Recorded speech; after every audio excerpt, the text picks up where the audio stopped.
Hello, my friends, and welcome on in to the third Mosh Pit, brought to you by Riffer here at the EU_arms channel. It's great to be back here. I am your girl, TK Layla, and joining me is going to be a very familiar face. You probably haven't heard him for quite some time, but Mark with a C. How are you doing? To go and say once again, it's an absolute pleasure to finally take the mic with you and just, talk about our absolute passion for arms. So thank you so much for having me. Thank you for being with us. It still feels a bit surreal that it's going to be happening, but Definitely. But for those of you who do not know what is going on here, double elimination tournament is ahoy. We've had 2 of these so far. Both of them have been won by Rafa with Iceman and Grimwood, basically juggling for 2nd and 3rd place. Aloya Jr. with 4th places pretty much between them, so who knows how this one is going to go, especially considering the fact that we've got about 30 people who have signed up for this competition, significantly more than the previous 2. And on top of that, we've got a massive prize pot as well.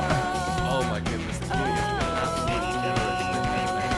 Shout out to everyone who did donate to the prize pool. It is going towards, a great community, so yeah, it's definitely not going in vain. It absolutely isn't, and this is what the bracket currently looks like, as you can see. There's a lot of familiar names in here. Rafa, obviously the #1 seed, having won the previous 2. But on top of that, we've got a few other familiar names in there. Carzolina coming in, so is Yada, Gleeface, Replicant down there in that top half. In the second half, you can see Grimwood, #2 seed, pretty much going above Iceman this time around. But again, knowing those 2, it's probably going to go incredibly close. Defer's in there, so is Raziel. Okrem want to look out for, so is Junior, Panzo, Yoshi, Yam. There's so many people. It's gonna be an awesome evening of arms shenanigans. For sure, and there are so many familiar faces from, the UK and EU as a whole, so it's really lovely to go and see everyone just coming together to just have an excellent fight and an excellent tournament. It's going to be amazing. It's going to be great fun. And everybody in the chat also hyping everything up, which is always nice to see. We are waiting for word as to what our first match on stream is going to be, but once we have that for you, we will get ourselves going. For sure. Actually, this is probably a good time to go and mention this. I have you as a friend on Nintendo Switch. Oh my gosh. Probably going for it out, shouldn't I? That might be a good idea, considering the fact... Oh my gosh. Yeah, to be fair, that's just how it be, It's fine. We do it live. Yeah, why the heck not? Hang on a second. Let me just resort back to challenge so nobody could see us exchanging outside codes. Nobody wants to see that. I mean, maybe you do. Maybe you want to see me just hijack things. What is going on? Oh, I'm not even connected apparently. What's happened here? Ooh. Oh. What a start. My Nintendo account has signed itself out. Oh, wonderful. Oh, that's just what I want. At least it's not a case of your membership just going kaput, right? Oh my gosh, no, that would be worst case scenario. Absolutely. Thankfully that doesn't happen, and I know it doesn't happen because we're on the family package, so there you go. One of us would have noticed by now. Absolutely. I've just dropped you my code now, so whenever you are ready. Thank you very much for that, and yeah, I'm signing myself in, so that should not take me too long. It's just giving me the please wait logo, and we're in! Here we go. Hey. That's much better. So yeah, once Riffer lets us know what we will be starting on with, we will get our first match on stream very, very quickly. Oh wait, I do have you.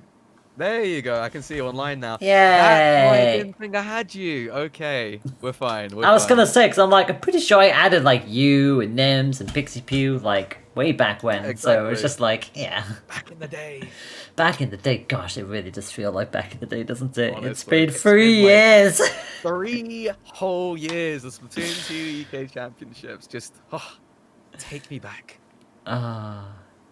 Yeah, take us back to when things were... Oh, nobody wants to see that. Take us back to when things were just... All calm and peaceful in the world. Yeah. I mean, having said that, I know we're on about arms right now, but we're gonna have Splatoon back at the scene someday as well. I think everyone was excited within the community for that announcement in particular. I mean, I went head over heels for it. Oh my gosh, I mean, my reaction is just being, oh my god, it's so good. I like the fact that one of the people that I follow was just like, oh, it's a post-apocalyptic, and I'm like, technically it's post-apocalyptic. Considering the fact that Splatoon is itself post-apocalyptic, so... That's great. Now it's got into like a proper Mad Max sort of mode, and I can really appreciate that. It's gonna be wild, but that there is no doubt. But for our first match, we have our 2 first-round matches. We are set and ready to deal with. It will be interesting name for the first one at the very least, but to be fair, given the state of the meta, I guess we always have to have one person who doesn't like Coil as much as anybody else. We've got Coil Sticks versus Rayo for our first match. We'll also be streaming Given versus Shlomo Meme Star. Gosh, these names, goodness me today, these names, there's always 2, isn't there? Of course. I mean, I don't see the hate for Coil. I feel like Coil is a fantastic character, and you still appreciate her. That's all I'm gonna say. I mean, I do like Coil. Like, Coil is a lot of fun, but obviously a lot of people don't particularly like dealing with her triple arm comp, as it were. It's just like, yeah, it's just... Oh, you just have to deal with it, I guess. Yeah. The worst part is when you bring like horizontal bolts in. Like the second you bring bolts, it's like, ah, you thought dodging 6 of these were bad enough. Here comes 9 of them. Oh, that's a whole other nightmare in itself, honestly. Oh, my internet is still not playing, so I'm gonna have to just quickly reset this and try and get us back into here because until I show what's going on. Normally we do not have this many technical issues. Like it's a little weird that it'd be like that today, but. We'll sort it out. Don't worry. Yeah. So yeah, we need to get Coil and Rayo to add us if they haven't done so already, because they need to do the lobby, and then we need to join them. It's just basically a lot easier for the actual players themselves to host the lobby, so that we can come in and not. If anything happens to our host in line, it's not going to dampen those 2. Absolutely, I think that's a really good thing to go and mention. I should be able to go and join on you though, shouldn't I? Oh yeah, you'll be able to follow me. So it's just one of us just needs to have them added. Gotcha. So I need to message you.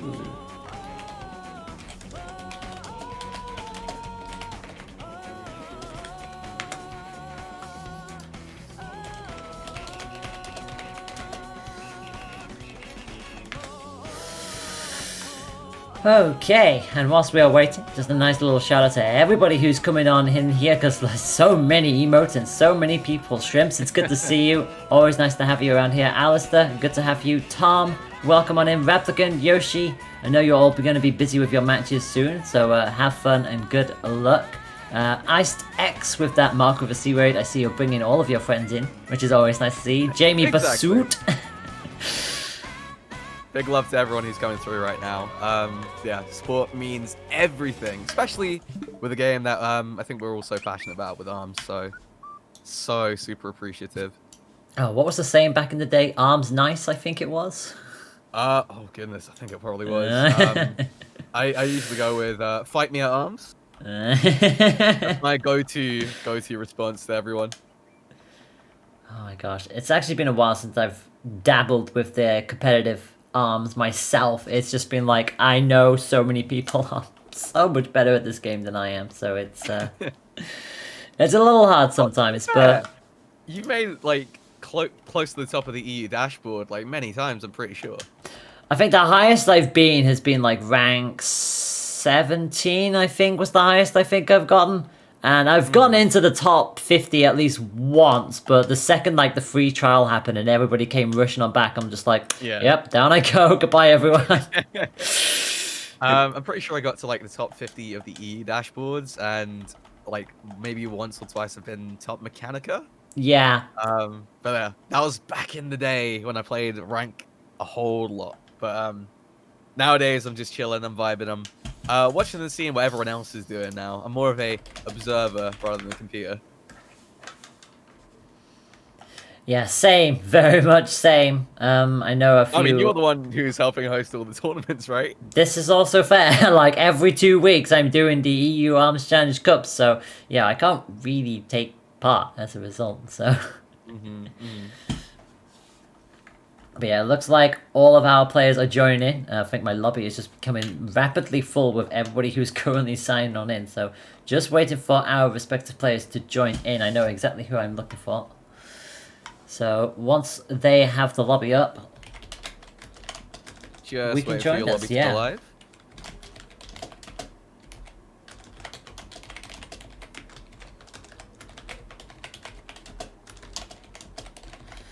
and it should be worth noting that at this stage of the game, and it's actually a very cool thing to be able to tell you this.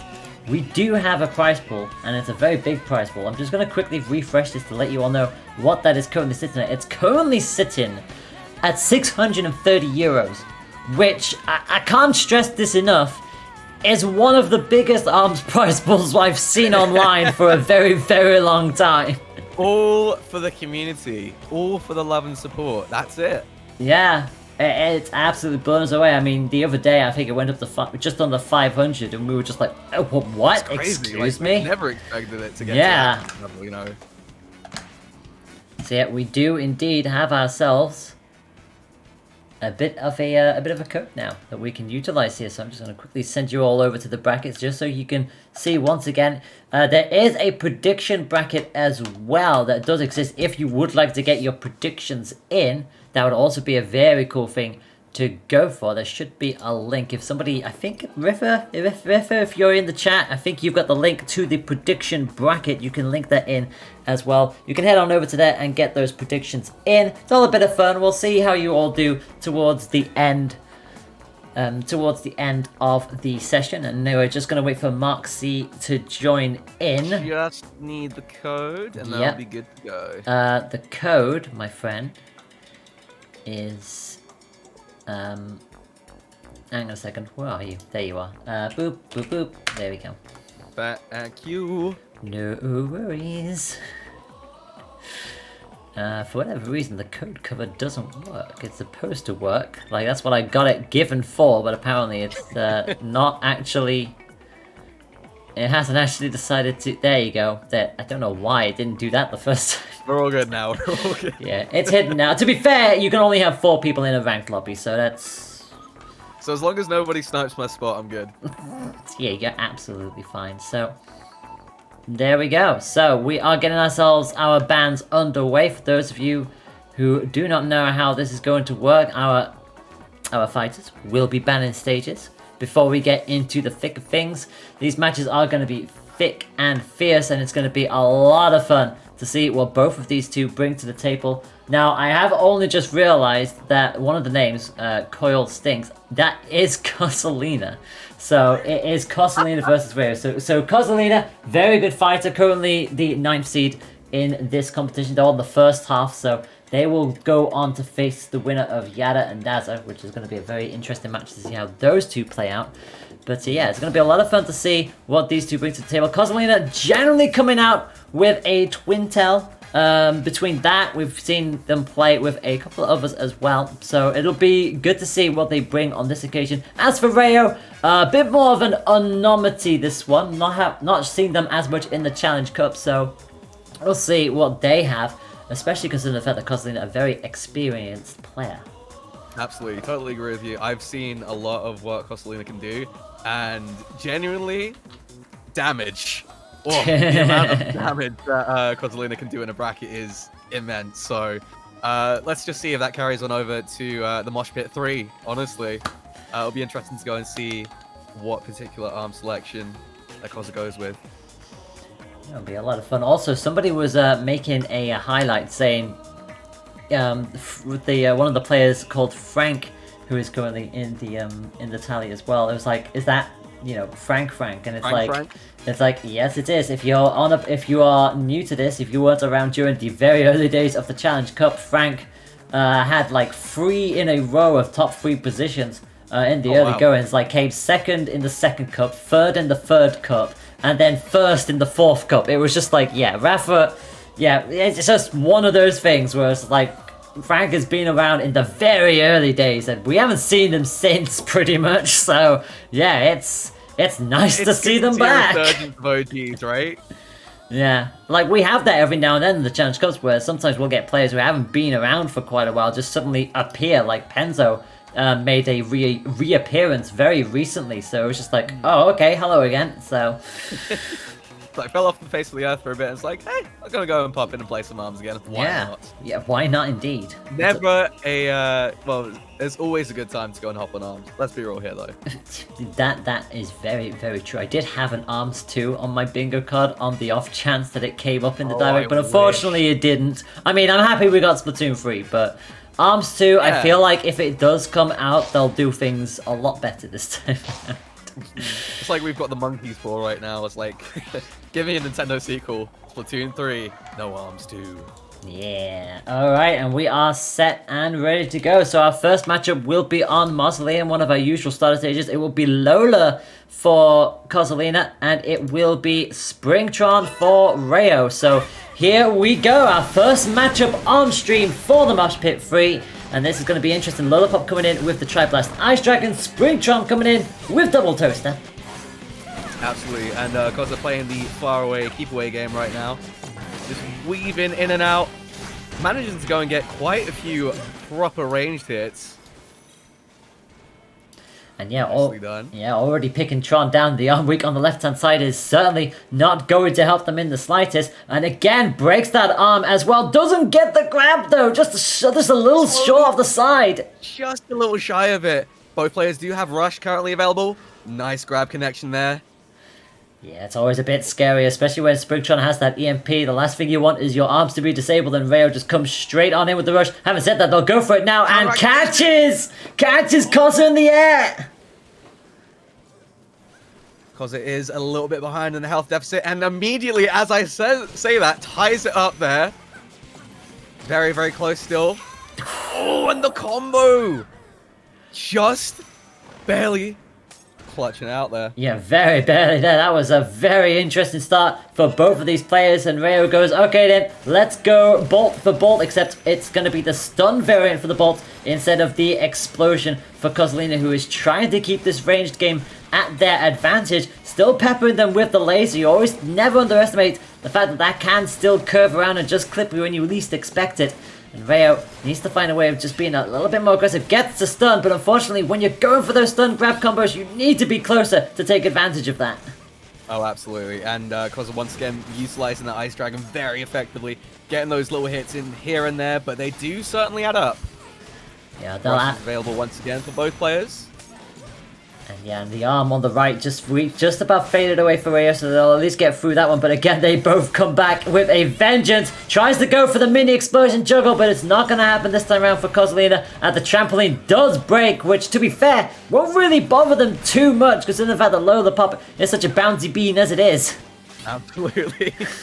Very close to taking out here. One more little hit is probably going to go and take it, but there's the activation, and it does combo into the rush.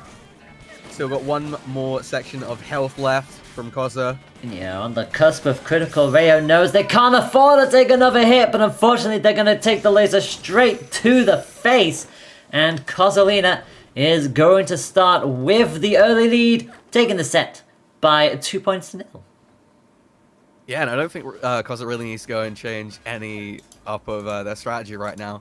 That is just a really effective, set of arms that Koza is using. Tri-Blast and the Ice Dragon. It's just, they complement each other so well, especially with that playstyle, right? You're absolutely right. It's pretty much what it's designed for at this point. You always have like an arm to be able to sort of like keep your opponent at bay. The Tri-Blast is always so good for coverage as it is. And then you have the Ice Dragon on the side to just have that range with the bolts. Even if the bolts don't hit, you're essentially forcing your opponent to go into a place where you want the Dragon Laser to be. You are essentially just like choreographing the flow of battle at that point, and honestly, such great poking tools from those arms. Really effective usage too. And just switching up being close, switching up being far away, just really timing those retractions of the arms perfectly. And we are going to see Viadors coming on out. So Lola goes to her home territory. And both of our players will be sticking with their respective fighters. Triblast Ice Dragon for Lola again. This time round, Rayo goes for the EMP, actually gets the arm, but unfortunately can't quite take advantage of it. Weakens the one on the left-hand side at the very least, but couldn't get proper damage through. And the Toaster and the Biffler is coming out. Always nice to see the Biffler in exchange for the Hydra. Absolutely. It's, you know, having Biffler, having a reduction in vision can definitely help. Oh, one of the arms has gone down. Nice grab follow-up, and Rush is available for Koza once again. They're always so quick to get that charged right back up. And again, the Bolt and the Jack is just taking the flow of the fight, just keeping Rayo in a position where Koza absolutely wants them. And so far, Rayo unfortunately missing a lot of their swings so far. A lot of hit and misses as Lola just buys their time, gets the freeze, forces Rayo into the corner looking for one more hit. And Rayo is just too far away to be able to hit any of these. They need to close this gap on up. But again, Kozlina is okay with this because they want them to come to them. Exactly, and Koza can just buy their time just by chilling at the back and just waiting for the right chance to go and poke. And one stray hit did go and connect there. And that's all they needed. And do remember that this is a best of 3. So if Koza takes this point, they will be through by 2 points to 0. And Rayo again, Toaster and Tri-Bolt, but they need to be further up. Again, they get the EMP stun, and this time they do get the Bolt free of charge, so they do get damage on the board a little bit more consistently. And if they can keep Kozolina in this corner, that would be great for them. Gets the EMP, gets the rush as well. Baited Kozolina to go for that punish poke, and it did not work for them. Koza was in the corner for a little bit, but now back in the middle, changing it and just trying to push as close to the middle as Koza can. Yeah, staying back again, once again, just chilling there. Yeah. And now advancing. Rush on deck. Really, Koza can go and just unleash the rush at any point. And there it goes. And Dragon absolutely goes burr. 390 damage. Big time laser pretty much sends Rayo in almost onto critical. Just another little couple taps. That is going to be in critical. And now Rayo's got it all to do arm weak on the right hand side as well. The second Koza got that ice, the arm goes down as well. It just changed the complexion of the match. And despite Rush coming on out, Koza gets to the corner and just shields the rest of it. Gets caught by the stun though, but again Rayo is too far away to be able to punish this. For sure, and honestly, it's really impressive to go and see Koza's, you know, patience really pull off here. Here's the activation, and it's going to go and clip with the anti-air. Fantastic stuff, and Koza takes it out 2-0.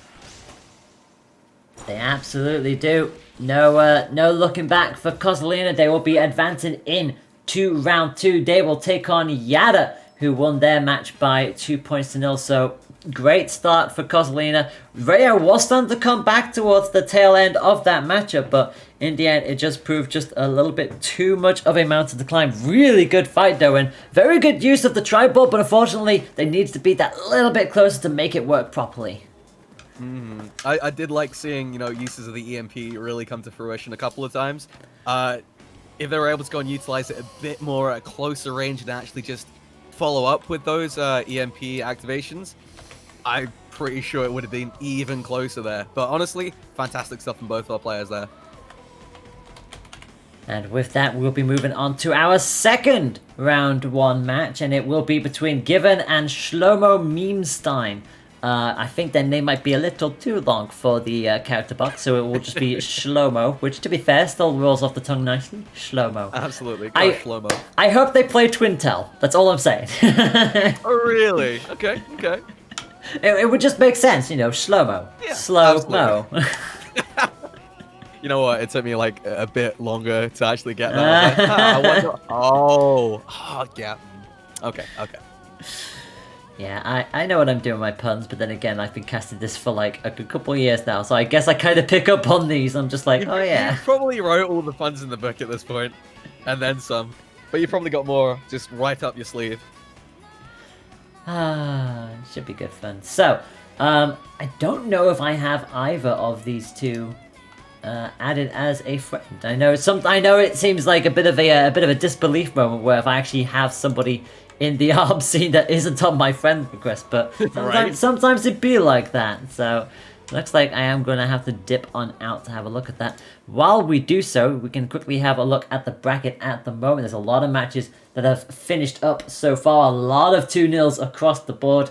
Some of them you would expect to see. Yada beating Daza, Cosalina Rayo, Iceman beating Tom, Repticum beating Matsaras. Down towards the other side, Raziel getting the better of Defer, which is a nice welcome change of pace. Yeah, I know, right? Defer going down in round 1. But still, there is a losers bracket run, so that's not it. Yes, that's definitely not it. It's not over until it's over. Frank making sure that they are still a force to be reckoned with, gets the win over Wallon. Auckland beat Rich Mister. Junior has taken out Hugo. Penzo beats Yoshi. And Yam beats Carbo. So we've got 4 matches still to go. Gleeface and Melly are still playing. Aloria and Benson are still playing. Obviously, we're doing Given and Joke It's Me. Oh, that's another familiar. Goodness me, it's been ages since I've seen Joke It's Me play. Jeez. All these OGs coming out. I know. No complaints here. Yeah, no complaints at all. And again, you can see my Discord again. I need to remind myself to not open anything on that screen. Otherwise, it's going to go absolutely disastrous. So, just getting ourselves added at the moment. Whilst I do that, Mark, what have you been up to as of late? Because it definitely feels like it's been a long time since. Yeah. Oh, well, I mean, I've been on furlough like a lot of people, thankfully. So I've been able to go and tap into my creative side a little bit more. I've been able to do some more personal streams and actually have the time to go and do it. You know, cover stuff with, you know, Street Fighter, you know, a game I'm also very passionate about. Taking up arts, yeah, that's a thing I've done recently. That's just been another creative outlet I've been going down. And I've been also doing some freelance esports work. So yeah, a real kind of like variety of things recently. So I cannot complain in the slightest. I'm just happy I've been able to go and have some time to go and, you know, just catch up on the things that I've not had the time for in the previous years, just because everyone's been so busy. You know, event season has been practically non-existent the past year, so gotta go and make up for times somehow, you know. Yeah, there's only so much we can do at that point, really, isn't there? Like, absolutely. An entire grind to a halt for pretty much every event, which, to be fair, it had to be done with the scenario our world is currently going through. And I know that recently EGX made an announcement saying that if things continue to improve, they may be trying to come back later this year, which is bold. I'm not a praying man, but I am absolutely praying here. If things get better, of course, health and safety comes first, yeah. Like, I was surprised it was them who made the announcement first. Like, normally you see MCM or Insomnia try to get front, MCM but did make some sort of announcement saying they're looking to go and bring back MCM in October or November for London. But I guess we'll have to go and wait and see on that front. But you were saying that the grind has stopped, but technically the grinding hasn't stopped for you, because what have you been doing? For the people that don't know, what have you been doing over the past year or two? Well, outside of here, EU_arms, where I've pretty much been doing the Arms Challenge Cups and the PR Invitationals pretty much every 2 weeks, and some other arms stuff here and there. I've been doing Splatoon 2 tournaments. I've been working with the British Esports Association to get a few more bits and pieces done with that. I got to cast an Overwatch tournament and a couple of Valorant tournaments, which is a very nice change of pace. So branching my expertise out. Did the Women's Cardball Championship Season 2 last year. Did the finals for that, which was a lot of fun. And currently involved with it this year as well for Season 3. So that's Rocket League. That's a women's only tournament for those of you who do not know what that is. And obviously outside of that, growing and improving my own personal stream as well. And it's just, there's been a whole lot going on these past few months, and it's been a lot more busier. And I dropped my retail job because oh my gosh, the amount of stress. Okay, so as soon as I dropped my retail job, even though I had like less work to do, I think quality of life ended up just going up. Retail is stressful. Like, no offense to anyone who is working retail jobs that do enjoy it. It's not for everyone. and I can completely understand why people would want to go and move away from that. So, props to you for doing your own thing and actually expanding in your own space. I mean, since you're consistently streaming even more so now, it's giving you more opportunities to go and grow your other skill set that you might have not been able to go and touch upon before, right? It certainly has been. It's just been amazing, and I have actually taken a bit of a step back from playing Splatoon on my stream, which feels weird saying that, but to be fair, when summer came around, and obviously we had Animal Crossing before that, and then we had Fall Guys drop, and I really got hooked to Fall Guys, and still am. I mean, it's still a lot of fun, and I remember when the Twitch Rivals events were going off for that, and I was just like, I wanted to get involved with commentary for that. You have no idea how badly I wanted to cast for that, but it sometimes be like that. Unfortunately, our friend who was going to be doing this lobby has had to quickly back on out to actually add and accept given. So once they come back, we'll get this round 1 match up for you as soon as we can. Had each other added. Yeah, I think they temporarily forgot to do that, but it's fine. It happens. So it's all good. We're doing it live. It's fine. Yeah, like I said, when you're used to the usual people coming up, you always have them added. So when you have like a tournament where it's like double the numbers that you're normally used to, it's like, oh no, I've got to add all these people. Right. But that's just the way it is.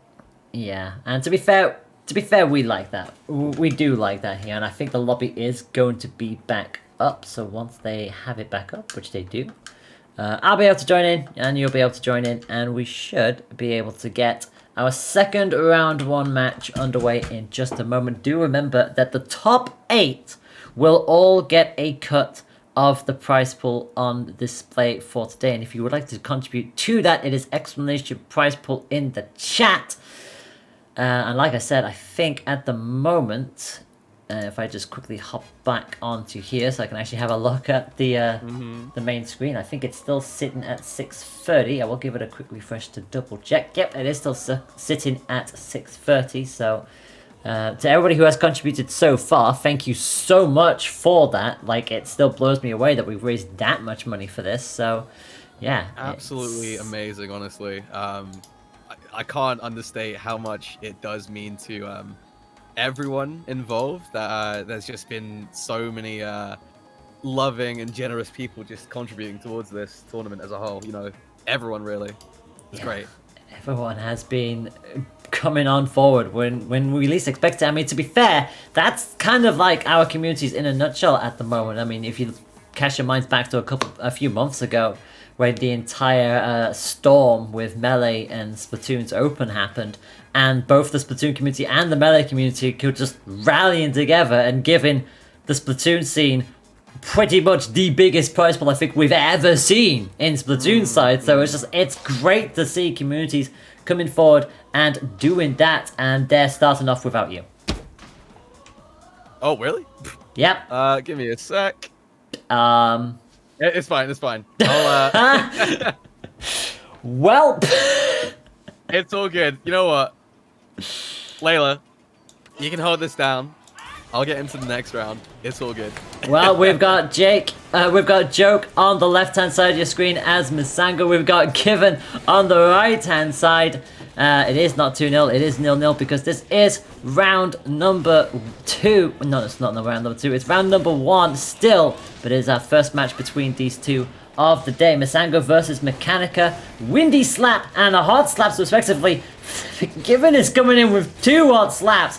You brave soul. I guess that's the amount of confidence you have going into this. Joke at the meantime does have a roaster alongside that, gets a long range grab, and it's going to take them straight back down. Gets the blue mask up for Misango, which gives them that wonderful little speed boost, makes them a much harder target to hit. Both with Rush available though, so it's a lot of curved arm utility in Buster Beach. Normally do not see this amount of curved arm play in such a small match area, but the slaps are crucially good for these rushes, and the amount of damage you can rack up just like that It's very quick and easy to see, and another roaster hit against Given immediately floors them down. Mechanica is a heavyweight character. A fiery glove is just a surefire way of making sure they go through that unflinching state that they bring, and the rush is not going to give them any proper purchase either. So Given, on the cusp of critical joke, is at the very least able to keep this on top, still past the halfway mark. 14 seconds left on the clock, and Given just having such a hard time being able to find a target. Artemis Angle gets grabbed into critical. Yellow Mask up as well. It basically means their rushes will go through uncontested if a rush exchange happens. But to be fair, Given isn't anywhere close to it, and Mango will comfortably take the first initial point. But we'll see what Given's response is going to be. Surely they will not come in with double slaps again. No, they will not. Hot slap, and the revolver will be coming in now instead, and immediately get the shot on Mango. Unfortunately, the slap was too early and could not get the advantage that they were looking for. But definitely going to have to be something that Mango will have to look out for now. So, Windy Slap just about taking the revolver down at the very least. Continuing with the same arms that won them the previous one. Comes in with the Yellow Mask. Gets through on the rush as well. 335 just sends Mechanica straight back into that corner area, and immediately comes in with a counter rush of their own. Decent damage. Keeps the health lead off of that as a result. So this is more like it for Given. But again, still falling foul to that charged up roaster. And now the red mask coming on up. That little extra power, but it won't mean anything. The revolver does get the shot, but again, just like in the previous set where we saw with Ray, just too far away to be able to take proper advantage of that. The revolver doesn't have the longest shock times, gets another shock as well, but again, too far away. And to be fair, this seems to be Given's tactic playing at the moment, but again, falls to a grab. Yet Mask is up, the power is up, the shield has to come out for Mango. Chip damage and nothing more than that, and that puts them in the driver's seat. 30 seconds left on the clock, another shock, but again, Given can't get to it in time. Gets forced into critical, both arms slightly weak, does fade away, gets another shock, but again, can't probably punish it. Another revolver hit, gives them the lead with 12 seconds left on the clock, but the grab is going to give the lead back to Mango. They just need to hold on here. Just for dear life, they can't afford to get too greedy. Gets another little touch, and a slap with the hit on the 1 second mark is going to give Mango the first point in this set. Oh my goodness, like I'm watching this on like a 5-second delay, but like that's just so tense. How close was that last round? Genuinely. Gosh. Oh my goodness. I will say switching to the revolver rather than the double slap Amanda's was probably for the best. But yeah, just so close. So unfortunate to go and see it end just there in that first round, but you know what? Maybe we can go and see a comeback for round 2, right? You never know. I mean, Given definitely definitely started to end a little bit more on the stronger side, but Mango, just that little bit of consistency, just getting those last second slaps to curve her on around. They definitely were being very greedy, but I guess you really don't want to give Given any kind of a threshold to get themselves back into this matchup. The winner of this match will go up against Iceman as a heads up, considering the fact that they did win their match 2-0, and we already have a lot of round 2 results coming in as well. Kozolina taking out Yada. That's a nice surprise for Kozolina, who makes it into round 3 as a result. Grimwood takes out Raziel by 2 points to 0, and Junior takes out Penzo by 2 points to 0. So already our later rounds are starting to heat up as we get ourselves ready for match number 2. All right, let's go and see if they decide to go and stick with the same arms, if they go and switch it up just a little. There's a skull. I don't know, I feel like double slaps probably isn't the best idea, but you know what? If given the choice, let's go and see how this goes. Yeah, they're going to go for it once again here, but this is a much smaller stage. Sparring ring is just basically no mechanics, no shortcuts. It's just straight up boxing ring, so let's hope that you can outbox the Windy Slap and that roaster. Blue Mask on for Mango immediately gives them that little extra speed, but so far it's somewhat even Steven, and the slaps are actually working a lot better here than they were in Buster, and the grab to boot. Good rake up read. Sure. As you were saying, it's a lot more concise, so these slaps are really starting to go and home in. There is less distance to go and travel, and it's proving to be a bit more effective here. Yeah, Mango finally slows it down with that grab as well and gets themselves another slap. So quickly draws themselves back level. But again, it's so hard to just sort of like lose track of where either of these slaps are coming in from. And given again on the cusp of critical, a rush from either of them would KO each other here. And it's gonna be Mango who gets it. Pull the trigger just a little bit quicker, and it did pay off in the end. Yeah. Fantastic stuff. That's like whole nerves of steel sort of situation there. Like, who's gonna go and act first? And yeah, now it'll all be up to Given to see if they can find a way back in. They are gonna bring the revolver back out just like they did when they had this up in Buster Beach. Again, gets the shot, gets a second one, which does at least knock them down. But you feel like if they were any closer, that rush will definitely help give them an advantage if they can get another shot in. Activation available. Did just missed. Oh, that is going to be a waste of meter just there. Yeah. And the health deficit is slowly creeping up. Yeah, and the worst part is that Mango is almost at their next charge up as well. The rush will be pretty much ready to go in just a moment, and Given is taking a lot of these hits. Yes, they're not charged, but little by little, it will start to add up. And again, at least managed to get some slaps of their own, but they're not being as consistent as they'd like. And the grab! Getting a few revolver hits in, but once again gets grabbed. This is going to be very difficult to go and play against now. There's the rush activation. Not enough to go and break the shield. There's the counter rush and trades. Oh! Given is knocked out into the losers bracket there. Yeah, that trade was unfortunate for Given. They managed to get the hit with the rush, so they were like, okay, I must have gotten that, but the slap made it at the last possible second. And it means that Mango advances. They will take on Iceman in round 2. And that is pretty much all of our round 1 matches done and dusted. The only match that did not end a 2-0 was Gleeface and Melly. That went 2-1 in Melly's favor.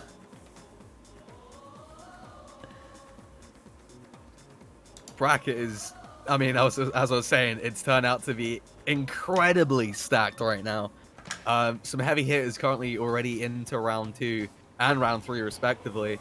And also some other heavy hitters have actually moved into losers bracket round number 1. So it's still all to play for, honestly. We could see some upsets. We could go and see some absolute, stomps. But, that's the beauty of things. That's the beauty of tournaments at times.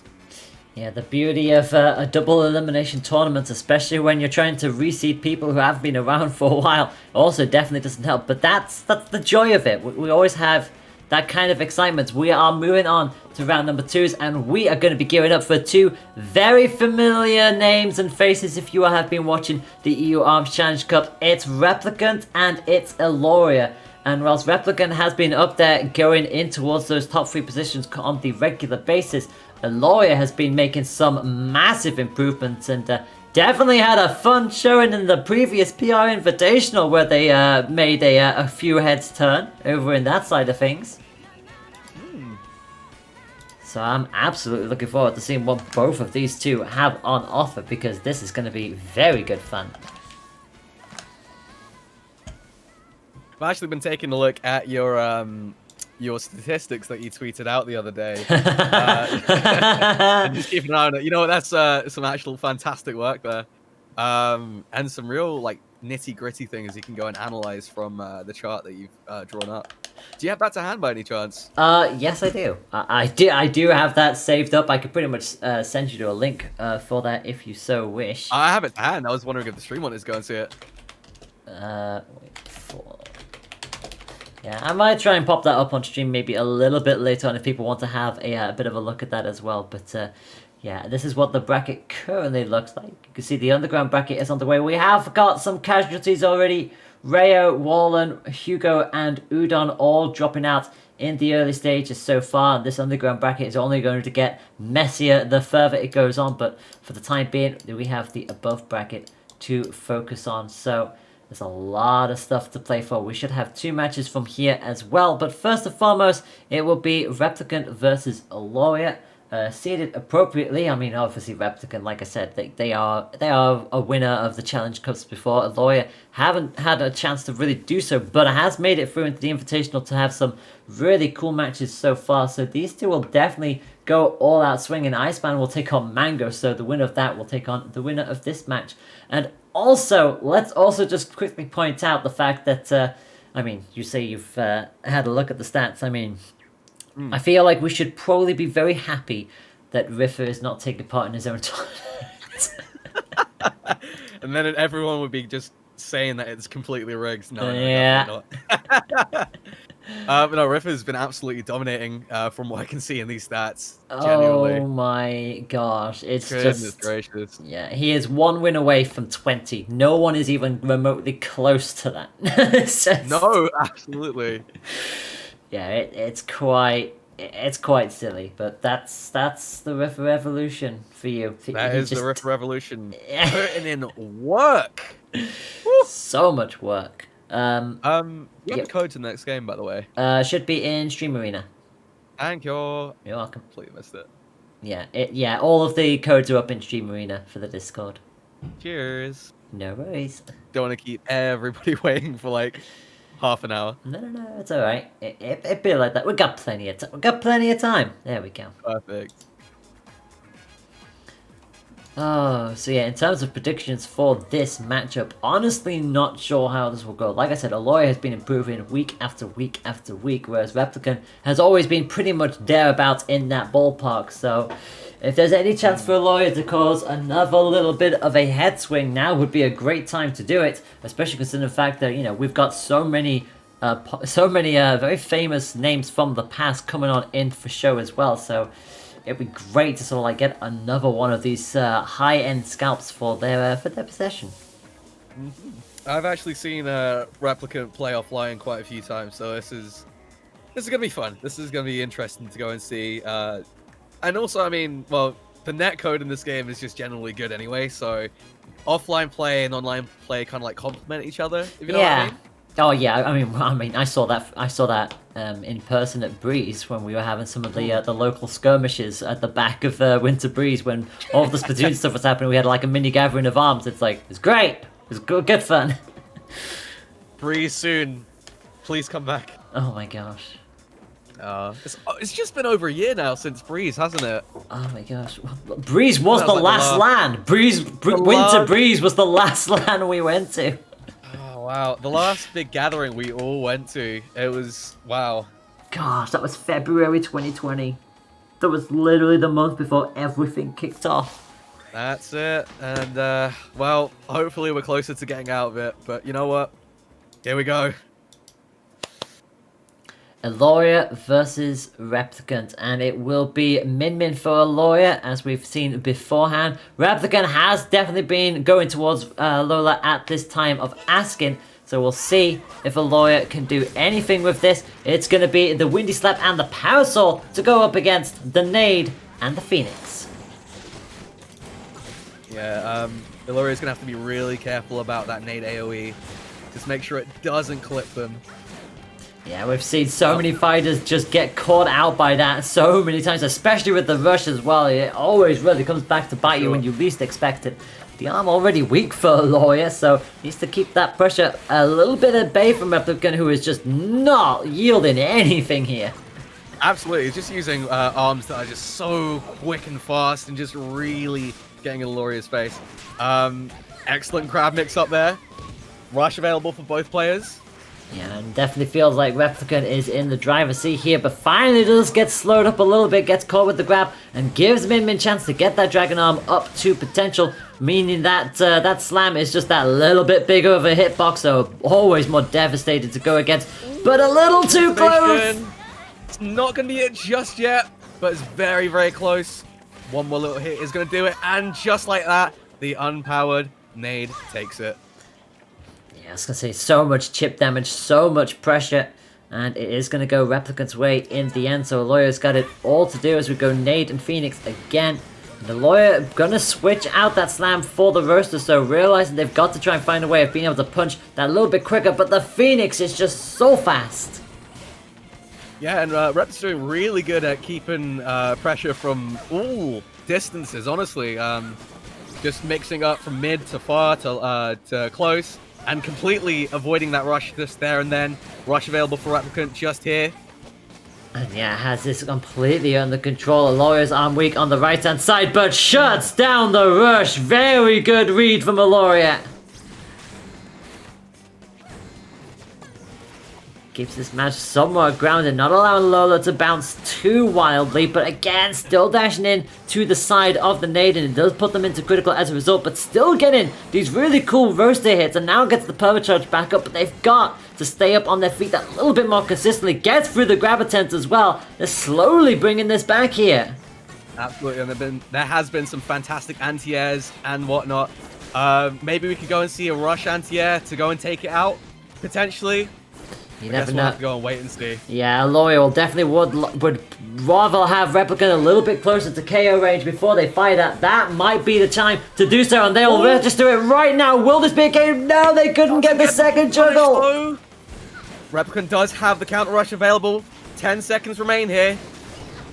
Oh, and that roaster takes it away from them, so I think Replicant knows they have to fire off with this rush Aloria to try has and go keep this furthest up. Now. Activation! Oh!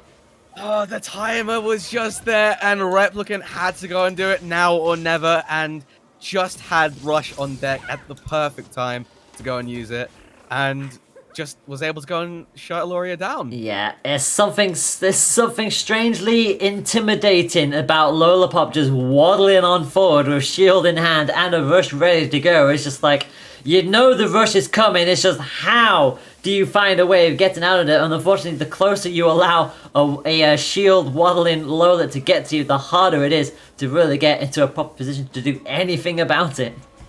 Oh, for sure, and especially with Lola's fantastic mobility options, you know, it's just very, very oppressive. Yeah, I was gonna say, pretty much not many other characters have the ability to be able to do that with the shield, so Lola is very much a rare exception, and it's why it can be a little bit harder to sort of like fight back with them, because you both have to stop them from being in the air. Like, you have to keep them grounded, and then also have to find a way through that shield, which is why you saw Aloria towards the end getting incredibly aggressive, and it actually did start paying off for them. Like, Replicant was slowly starting to fall behind, but they were always going to end with rush advantage, so it was just a matter of time before Replicant decided to fire that on out. And we are going to be going forward to our next match, all the way back at Buster Beach. Alright, and sticking with the same characters here.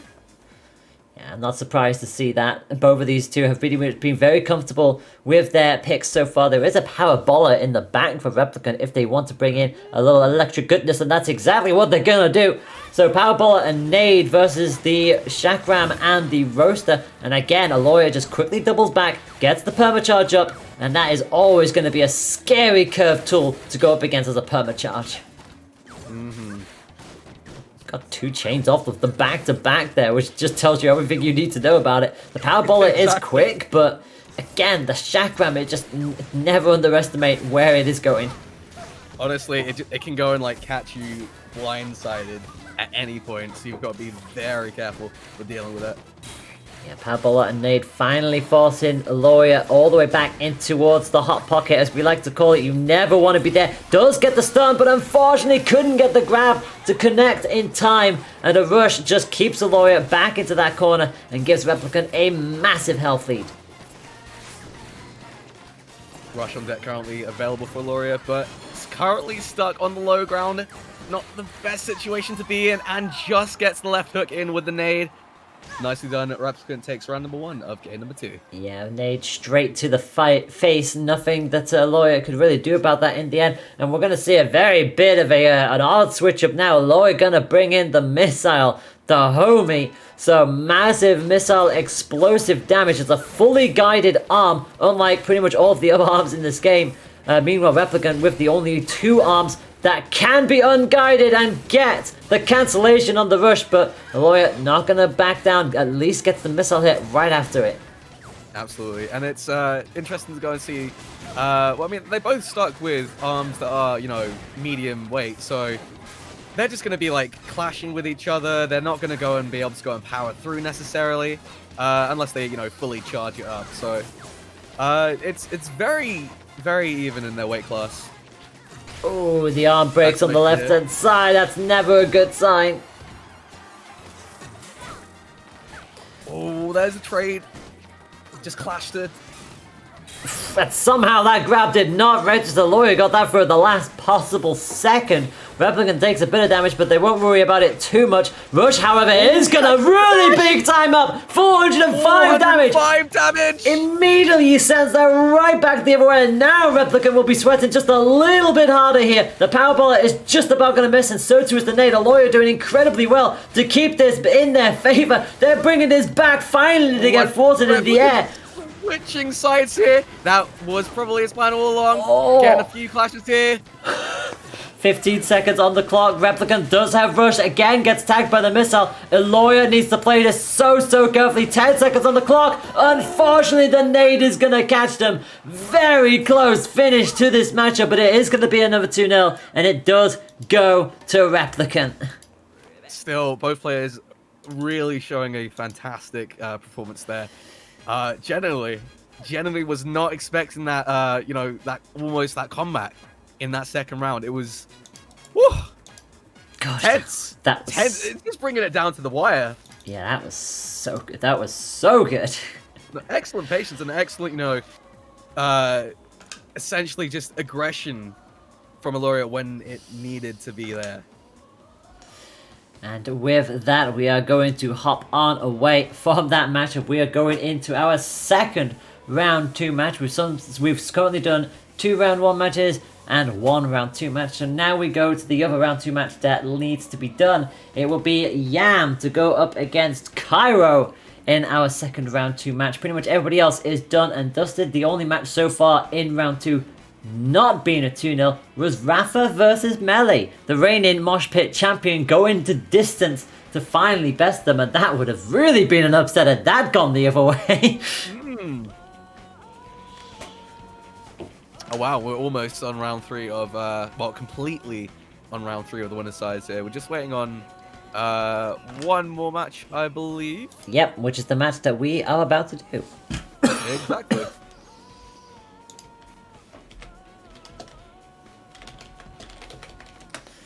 So once we get the password, we will bring ourselves in. For those of you who are wanting to see what the bracket currently looks like, this is what it looks like. Like I said, so many 2-0s. Kozlina beating Yada, Rafa beating Melee, Iceman beating Mango, Replicant beating Aloy, as we just saw. Grimwood taking out Raziel, Frank takes out Okrim, Junior takes out Penzo. So the winner of this match will take on Junior. Meanwhile, down in the underground bracket, we have seen a 2-1 between Yada and Yoshi, who unfortunately is going to fall out in the process of all this. So like I said, we currently, from the entire tournament, lost Rayo, Tom Legend, Mitsaris, Wallon, Hugo, Udon, and Yoshi Bowser. There's a lot of round 2 underground matches to do. The loser of this match will go up against Gleeface down in the underground bracket. And I did read in the chat that Tom apparently won a in-game round against Given, so props to you, Tom. Yeah, Given is a very, very difficult opponent to go and face, so huge props to you there for even getting that round in. Yeah, that's a massive thing there. I remember back in the day when Slacks was always going on about how they can never take a point, let alone a game, away from Rifa. And yet it happened on stream one day, and it was just like everyone just lost their minds. It's like, all right, Slacks, you did it. You did it. It finally happened, and we have the evidence. Good old Slacks. Good old Slacks. Yeah. Oh my gosh. I miss Slacks being in tournaments. I really do. What happened? Like, why it's like stepping down? I mean, to be fair, it is sometimes it's one of those things where it kind of has to be a thing. Like, if you've done so much and you just need to take a break from stuff, it's absolutely fine. And to be fair, again, they ran the entire Save Arms movement, so again, trading out their gameplay and shenanigans for tournament organization. It'd be like that. Props to that. I love that though. It's like, you're giving back to the community, once you've gotten yourself involved with it so much, I can always appreciate TOs, going out of the way to go and arrange things. It's great. Exactly, and with that, we are going to be moving rapidly on then for our next match. Round 2 is still underway. It is Yam on the left-hand side of your screen as Midmin. You're not coming in with double Lockjaw. You are coming in with Lockjaw. What are you up to? And Cryo, to be fair, is coming in with double Chiller. So what is happening here? You know what? If we're going to go and do it, we're going to do it in style. We're going to have complete ranged attacks here. Look at those projectiles just fly around the screen. Goodness me, yeah, the Lockjaw again, one of the more unique arms. It fires off a fireball, then follows on with the rest of the punch if it is charged. And DNA Lab being one of the biggest stages in this game with 6 pillars, as you can see, Cryo already dancing around. And Twintel with the Actra Sword can slow things down and move into a more tactical position to get themselves a better angle, or maybe to get the shield up in time if needs be. Both, however, flinging gloves so quickly, even if they haven't really got much proper purchase yet, they both already have rush available as a result. And it's already 50 seconds down, and we've not seen too much damage. And as I say that, Arrow's down to half health already. Getting hit by the Chiller, didn't get a follow-up there, but gets the grab back into mid-screen. Yeah, that is always a scary moment when you get caught with the chill. Both going for the rushes, but unfortunately the gloves were always going to outpace it. And so Yam does not get the better of that exchange. They did a lot of damage in the early goings, but again, Cairo is at least able to stabilize this for the time being. Lockjaw is permacharged though, so it's going to be very scary, but so far Cryo is just about hanging on there. 10 seconds on the clock. And I want to say, like, it's been incredible to go and see Yam go and take that life deficit, but now it looks pretty even here. One more hit, they're going to need to go and get something in quick, and that grab scams it out at the right time. Oh, that grab, Yam will not be happy with that, but it does mean that Kaio does take the initial point, and now they're thinking about switching up again, maybe? No, they're going to stick with the double Chiller, and Yam, credit to them, is going to stick with the double Lockjaw. They nearly made it work the first time around. They want to make it work the second time around. And once again, rush is available for both players here. Let's just go and see if there is an opportune time to go and do it, because right now, sent into the corner, could be a pressure opportunity here, but wake up grab ended up being very effective here and tying up the health deficit pretty much here once again. And will they get the better of the... Oh, what a juggle! What a wonderful series of events that was from Yang. Got the fireball, flinched Twintel right in front of them, and then scored with the rush. Sends Kaido into critical, has a massive health lead to boot, but Kaido so far has been very consistent with the Chiller, but it is starting to finally ebb and flow away from them. Honestly, that advance and guard attempt was very, very good, but unfortunately just got clipped out by the rush in a very unfortunate play. But you know what? That was actually pretty good to go on the aggressive there. 40 seconds left on the clock. Kaido is pretty much a hit away from going down here. Yam, meanwhile, is starting to slow up a little bit as well, but they're trying to just get any kind of purchase. Finally, to get another hit with the Lockjaw, they'll need to go for one more, whereas Kaido knows if they can at least get it a little bit closer, they may still yet force the initiative. Rush will come out, tries to catch them with the big fireballs, but it's not going to happen. But the Lockjaw hit finally lands, but it does hand the Rush advantage back to Cryo for point 3. Absolutely. Yam doesn't have any rush gauge available right now, so it's going to be an uphill battle from here.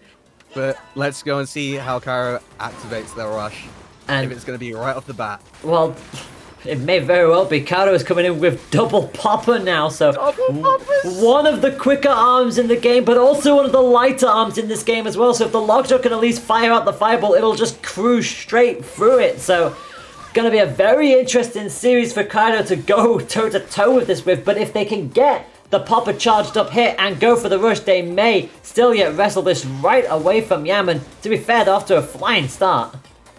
Flying start because they were juggled in the air. I see you're finally starting to catch up on those puns now. I like to see I'm trying, I'm working on it. Oh, and there's a rush activation, there's a counter rush, but Yam still goes on top here. Yeah, managing to go and cash out that damage. Yeah, couldn't quite get the second juggle that they were looking for, but crucially, the rush was always going to outpower the double rush of the popper. Like I said, it's just too light for its own good. And it does mean the health lead is still for Kaido with 40 seconds to go. But Yam has been getting these last second hits in that previous match, so they'll want to try and do it again, but the popper finally ebbs them down. They do have rush ready to go, and we've seen them surprise Kaido before, but now it's their turn to try and blink and miss with this. They're on the cusp of critical. They cannot afford to get hit by Kato now. And Yam currently chilling by that pillar, and finally coming out to mid-screen, trying to find the perfect opportunity to go and follow up. There's the activation from both players. Oh, and there's the AoE explosion. It's not going to be enough just yet. No, One more hit. Why go and change it? They need a grab. They need a grab right now, and it's not going to happen because there's a tube in the way. And Cairo will take the first point of this set. Oh my goodness. And Cairo going to the pillar that Yam was chilling behind before was an incredibly worthwhile strategy that absolutely paid off there. Like, right in the last 5 seconds, I was expecting maybe a stray hit to come in, but no. Excellent maneuvering there.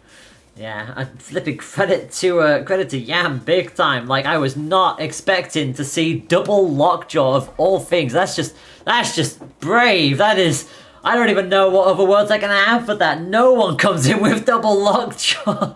That was, yeah, brave. I think would probably be the best word for it. Oh my word. Impressive is also another word. Yeah, very impressive. The fact that they were able to get a point with it and be very close with it as well. It was just so well played from Yam. But yep, Kato at least bringing in that consistency. Double popper also working. So there you go. There's that on the table as well. So this is going to be great. This is going to be a lot of fun to see what these two decide to go with the next matchup. And it looks like we're going to be going to Ninja College. Okay. Swapping it up, mixing it up a little bit. Honestly, it'll be interesting to go and see how, I guess, like, the height advantage will really carry on out here, you know? Yeah, some very jumpy. Yeah, some fighters definitely prefer the higher ground superiority more than others. If you take Coil into Ninja College, you're asking for a bad time. Oh, honestly. Yeah, but nope, they are going to stick with their respective characters. We know Yam generally sticks with mid anyway, and Kato will be coming back out with the Twin Tail. They've got a Lockjaw of their own back there. Don't tell me you're going to bring out double Lockjaw now. That would just be ludicrous. No, you're not. Okay, good. It's double Chiller. So, double Chiller for Kato. It's going to be Nade and the hottest of slaps for Yam, who immediately catches with the nade. And again, because of the way Ninja College is, you're pretty much getting a free charge up on that Dragon Arm on the left hand side, because Kaito is never going to get to you in time on this stage. Oh, for sure. You've got plenty of time to go and charge it up and just power that left arm up like there's no tomorrow.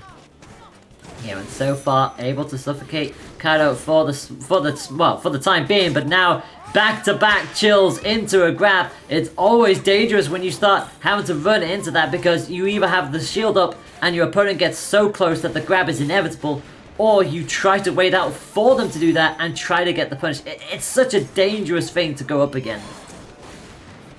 Rush is available for both our players here.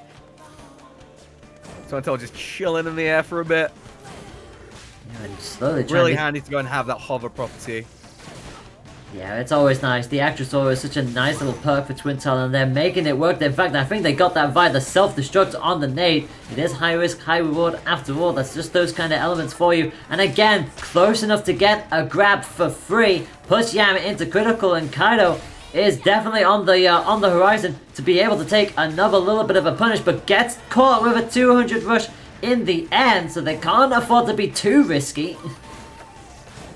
Not just yet. 10 seconds do remain here, though. Get a quick little frozen glimpse on Yam. Oh, a quick little 1-2 chain. Kaito does his rush. If Yam can get a grab here, that would absolutely be devastating, but the grab will not happen. They had to go for the grab at that point there, otherwise there would not be a chance to go and get that health deficit back, I feel. Yeah, and Kato is going to mix things up as well. Goes for the popper and the lockjaw. Anticipated a change from Yam, who's going to bring in the parabola.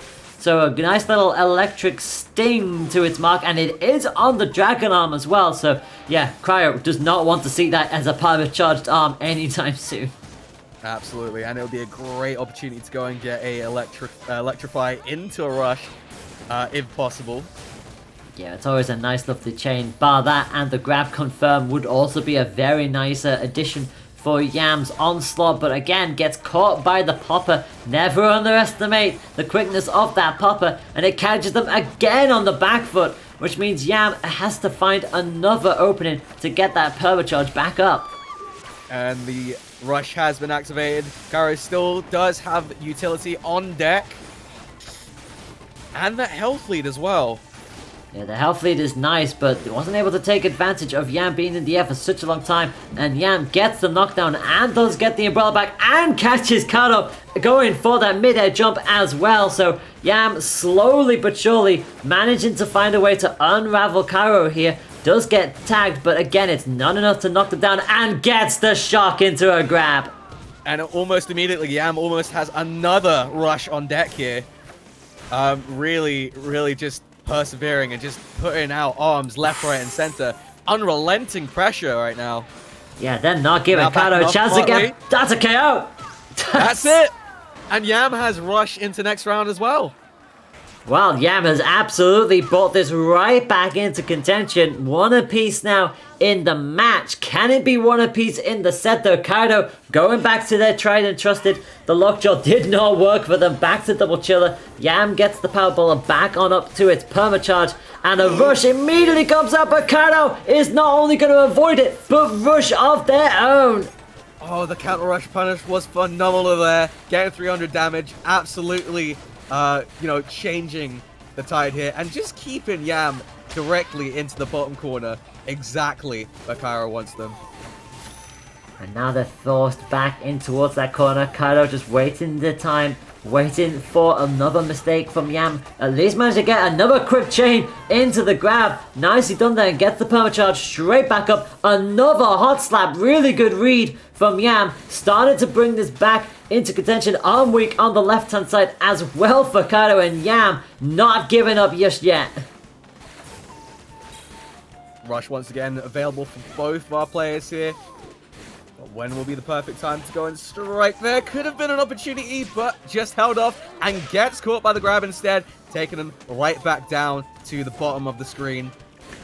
Right in the corner, right where Kaido wants them. Yeah, Yam does not want to be there too much longer. They know the more the Kaido just keeps on moving, the more inconsistent that rush is going to be. They haven't really been as successful as they'd like, and Kaido knows with 20 seconds to go, they have the health lead, and they're slowly moving back towards the high ground because they know Yam has to come to them for this to go their way. The slowdown with the grab, they're both going to exchange rush, but crucially, it will be Kaido. It was a checkmate strategy, and that is a 2-0 win for Kaido. What a phenomenal read there, right at the end. Yeah, nice. Yeah, games. Calm and calculated, but for Yam, it means that they will drop down, and Kaido is seated lower than them. They do get the technical upset in the numbers.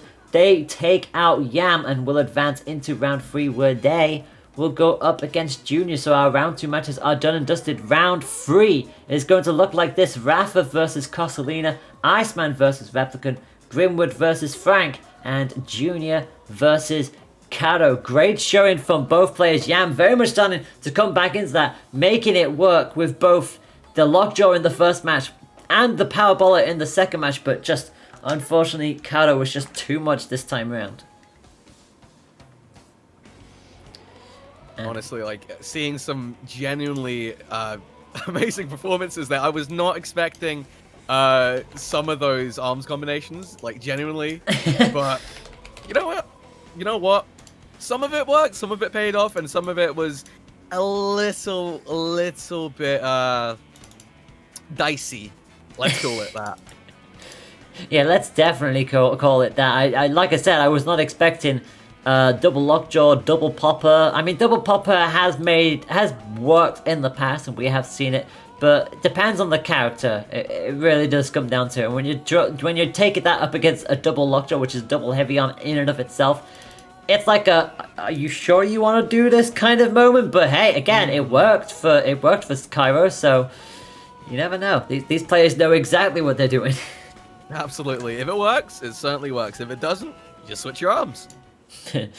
Just switch arms. Enough said. That's it. Nice and simple.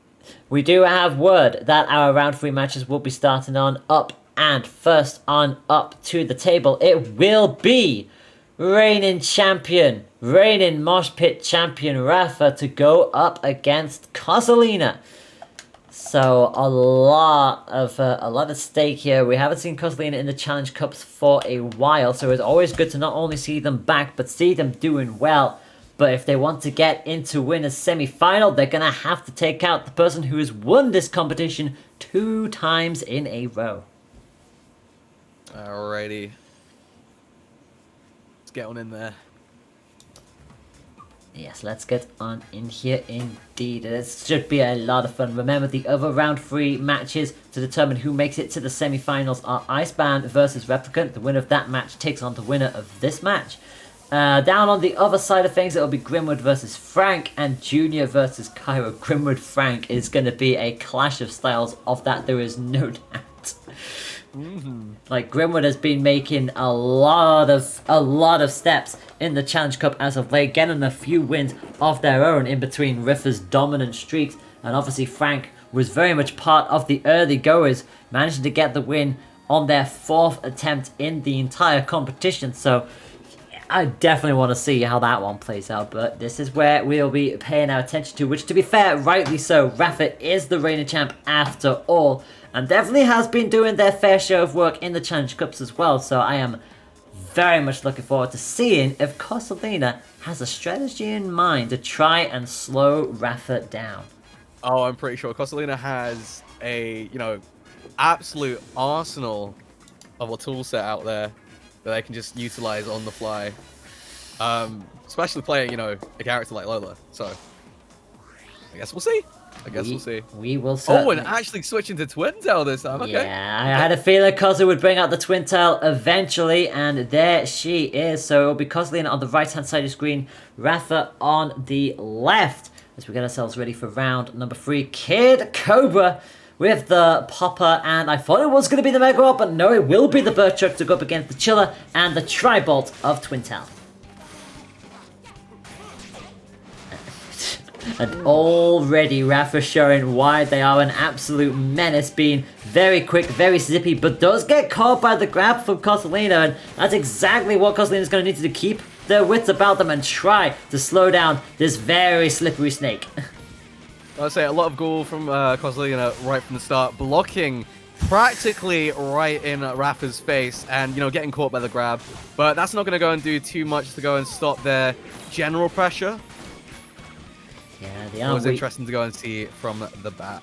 Yeah, the arm was weak on the right-hand side as well, which is why Cosley just trying to slow down this onslaught for the time being. Rafa very comfortable with what they do, always happy to stay around the outskirts as well, and you assume if the trampoline does come out, Kid Cobra will just ignore it anyway. Does get caught by the Chiller again, and the Tri-Bolt is a lot about zoning with a character like this. The grab is great from Cosalina. Both with rush available, both essentially in KO range with their respective rushes if either of them want to go for it. And Rafa says, you know what, I'm just going to get another grab, another one of those will definitely help. But it's going to be the rush into the shield. It should break, and Cosalina knows it. It was inevitable. Yeah, absolutely. Once again, Koza point blank shielding. And, excellent grab knowledge there. Just, Rafa just decided to go for the... close-up grab just ended up being very effective. Just, once again, changed that pressure. Especially with having Rush on deck like that. Oh, yeah. And there's the counter Rush to the throw. Yeah, Cosalina left that to the last possible second. Was well played there. And with that, that rush advantage was theirs, and they will take health lead in the early stages, but can they keep this up? Another 1-2 hit does ping Rafa down, but again, never allow a Kid Cobra to grab you. It's just that little bit more damage as other characters would normally do. And again, those poppers, just they're so big in Kid Cobra's hands, and so far, Cosalina has at least a response for it. Gets another chain with the bolt, and Rafa is suddenly critical. For sure, and there have been some excellent interrupts there. Rush is once again available for both, but I think Koza is going to go and try and hold on until the next round to go and use it, and starts the next round with full meter. Oh, wow. So, this is going to be very fun here. Both with Rush ready to go. Both are very much into this. Popper Burchuk versus Chiller Tri-Bolt. Can Cosalina make this work? Again, it's going to be another grab, and sends them straight back down onto the floor. That grab missing. That grab, even with the Actress Aura, does not slow it down or stop it in time. I want someone in the chat to be keeping an eye on how many grabs have been used this round, because it's been absolutely crazy. And there was the rush clash. And then Koza just goes and gets the rush lead there. Yeah, it literally was a clash. Like, they both hit at the same time. It was Kozlin who got the better of it and gets the storm into a grab combo as well. But Rafa not going to take that sit-in lightly. Gets a grab of their own, pinning Kozlina against the wall. This is ludicrous how quick and chaotic this match has been, let alone with the grabs. And the thing, it really does help with this stage in particular, just because you're going all constantly around in circles. There's no corner. You're always moving. No, that's not That's quite not the gonna be enough KO. just yet. One more poke and Rafa knows the popper will just be enough to get the punch through, but it's being stopped, but the Burchuk finally pings on through. Goodness me, quick frantic action between these two, left, right and center, but it will be Rafa to take the first point. Did somebody get a grab count? Because that was ridiculous. Oh my word, that was... I mean, it worked. That was impressive. Like, both were just going so hard with that, so... For sure. Pretty risky plays in some regard, but you know what? Just up close and oppressive pressure that Kid Cobra just had just there was... Oh, chef's kiss, you know? Yeah, I was gonna say, it was like, win or lose, Kozlina fights are genuinely, like, always fun to watch, and pairing up with a quick character like Kid Cobra, and you know what Rafa's in the mood to get themselves free for the mosh pit, you just anticipate sheer chaos between these two, and that was just awesome. And totally agree with what Penzo's saying in the chat. Rafa is very good at finding those close range grab opportunities and really just capitalizing them. I don't actually recall too many of those grabs that didn't connect when Rafa wanted them to. And yeah, no, honestly, fantastic stuff. I absolutely agree with you. Like, a character like Kid Cobra, and especially with the arms that they're running, if you think about it, you know, they're running Popper and Burchuk. Popper is such a quick tool as it is. Burchuk has two different ways of attacking, both on the ground and in the air. And again, it's designed to try and slow your opponent down, to stall them out so you can just force the initiative. The closer you are, the more pressure that you are putting on your opposition. And it's just Actress Aura, even taking that into consideration, the slowdown just wasn't doing anything in those close range combats, because it's like, it would happen and Kozlina would be like, this grab is going to connect whatever happens. So it's just like, that is how unrelenting Rafa was throughout that entire match. And let's be honest here, you are going to have a difficult time just, you know, visually reacting to the popper, especially at point blank. So, you know, you can just go and throw it out when you need to, right? You're absolutely right. Looks like we're having a quick little intermission here. We've got a bit of a router issue, so I think Kozlina is just going to quickly reset a few things. So just to double check what is happening, and then we'll be right back in to our next match. We are still in best of 3 territories. Do remember that. Round 3s are underway for pretty much across the board. The underground bracket, in the meantime, we can give you a quick little update as to what's happening down there. We've got a lot more casualties and a lot of matches down there going the distance, like a lot of 2-1s. There's only one match that didn't, and that was a 2-0 between Mango and Rich Mister. Everything else was a 2-1. Melee taking out Carbo, Yada taking out Yoshi, as we mentioned earlier. Aloya taking out Defer. So Aloya, like I said, has been consistently proven. Defer is out. Raziel beat Benson by 2-1. Given took out Okrim 2-1. So Given, they absolutely haven't lost it. Okrim is a very early casualty, which is quite a surprise actually. They were seeded 10.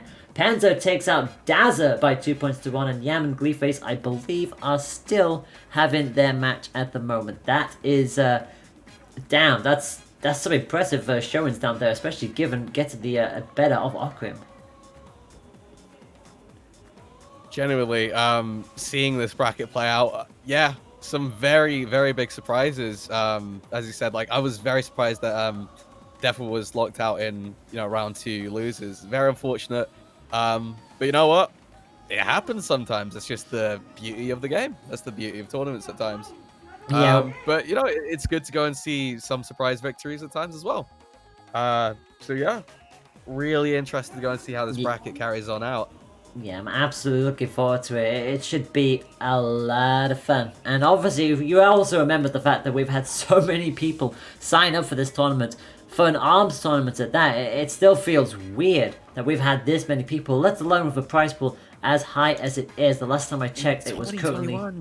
I know, right? In 2021, an arms tournament has a 630... Make that 650 euro prize pool. Goodness me. Oh, I see what's happened here. Was it you who bumped that up? No, it wasn't me. I didn't do it. Oh. No, it was actually me, but... No, I was going to say, I'm like, pretty sure it is, because I could see who the latest contributor was. Is there another Mark with a C out there? Last time I mean, probably could be, but not one like you. No, I mean, I just wanted to go and donate a little bit, just to go and show my appreciation to everyone who came out today, and wanted to go and put up some fists, essentially. So, per 20 euro donation. Would have done more, but I'm waiting on work payment, so, but that's fine, that's fine. I'm just happy to go and see, it's just the passion of the community come forward, so.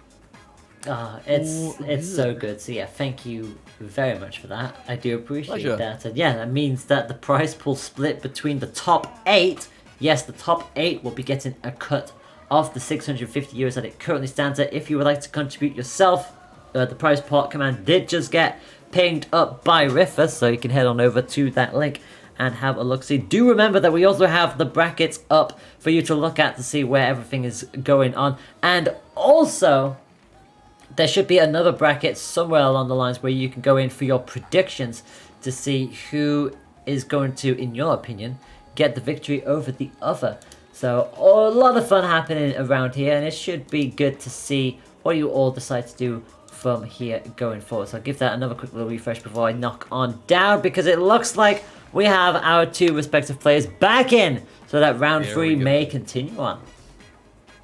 Fun times ahead. I think Koza just needed to go and reset their router, but we should now be almost ready to get back into the action and see if we really do take it down to the wire. We go and get it to even, game number 3, which I hope so.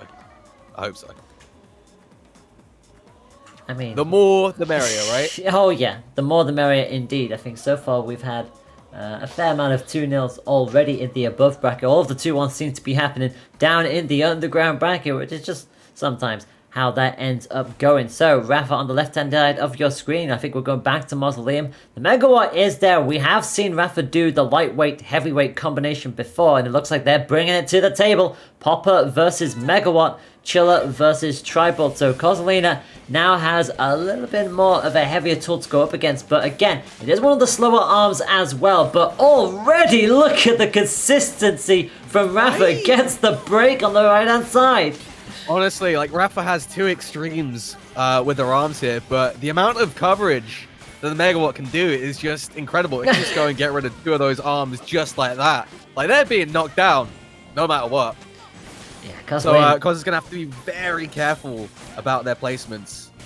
Yeah, they're absolutely being choked out here at the moment between the lightweight, speedy arm of the Popper and the slow, methodical, heavyweight of the Megawatt. And obviously, remember, that's wind and electricity. It's never going to be a fun time getting hit with a charged hit of either of those. But so far, Kozolina is hanging on in. For sure, and, Rafa could just go straight into the juggle. But never mind, there goes Koza with the 1 into the rush. 280 damage sends Rafa into critical condition. They at least managed to get a Popper hit and weakens both arms in the process. Kozolina having to be incredibly careful here. Stayed in the air way too much, and that is a juggle, and that is how you KO Rush. That was the juggle I was expecting to see, and now it finally came to fruition. Yeah, Rafa but still, is really good stuff there. Yeah, Rafa always seems to be on another level when it comes to the mosh pit, and so far they're hanging in there. They just need 1 more point to get themselves in there, but it is going to be Kozolina who starts with the first punch and damage and grab of this matchup. And Rafa suddenly finds themselves past the 75% mark already. Much better start here from Kozolina. Oh my goodness me, a tribal hit as well. Oof, already in at half health at this point. Koza's just trying to go and continue with that forward pressure as much as they can. Rush is on deck right now.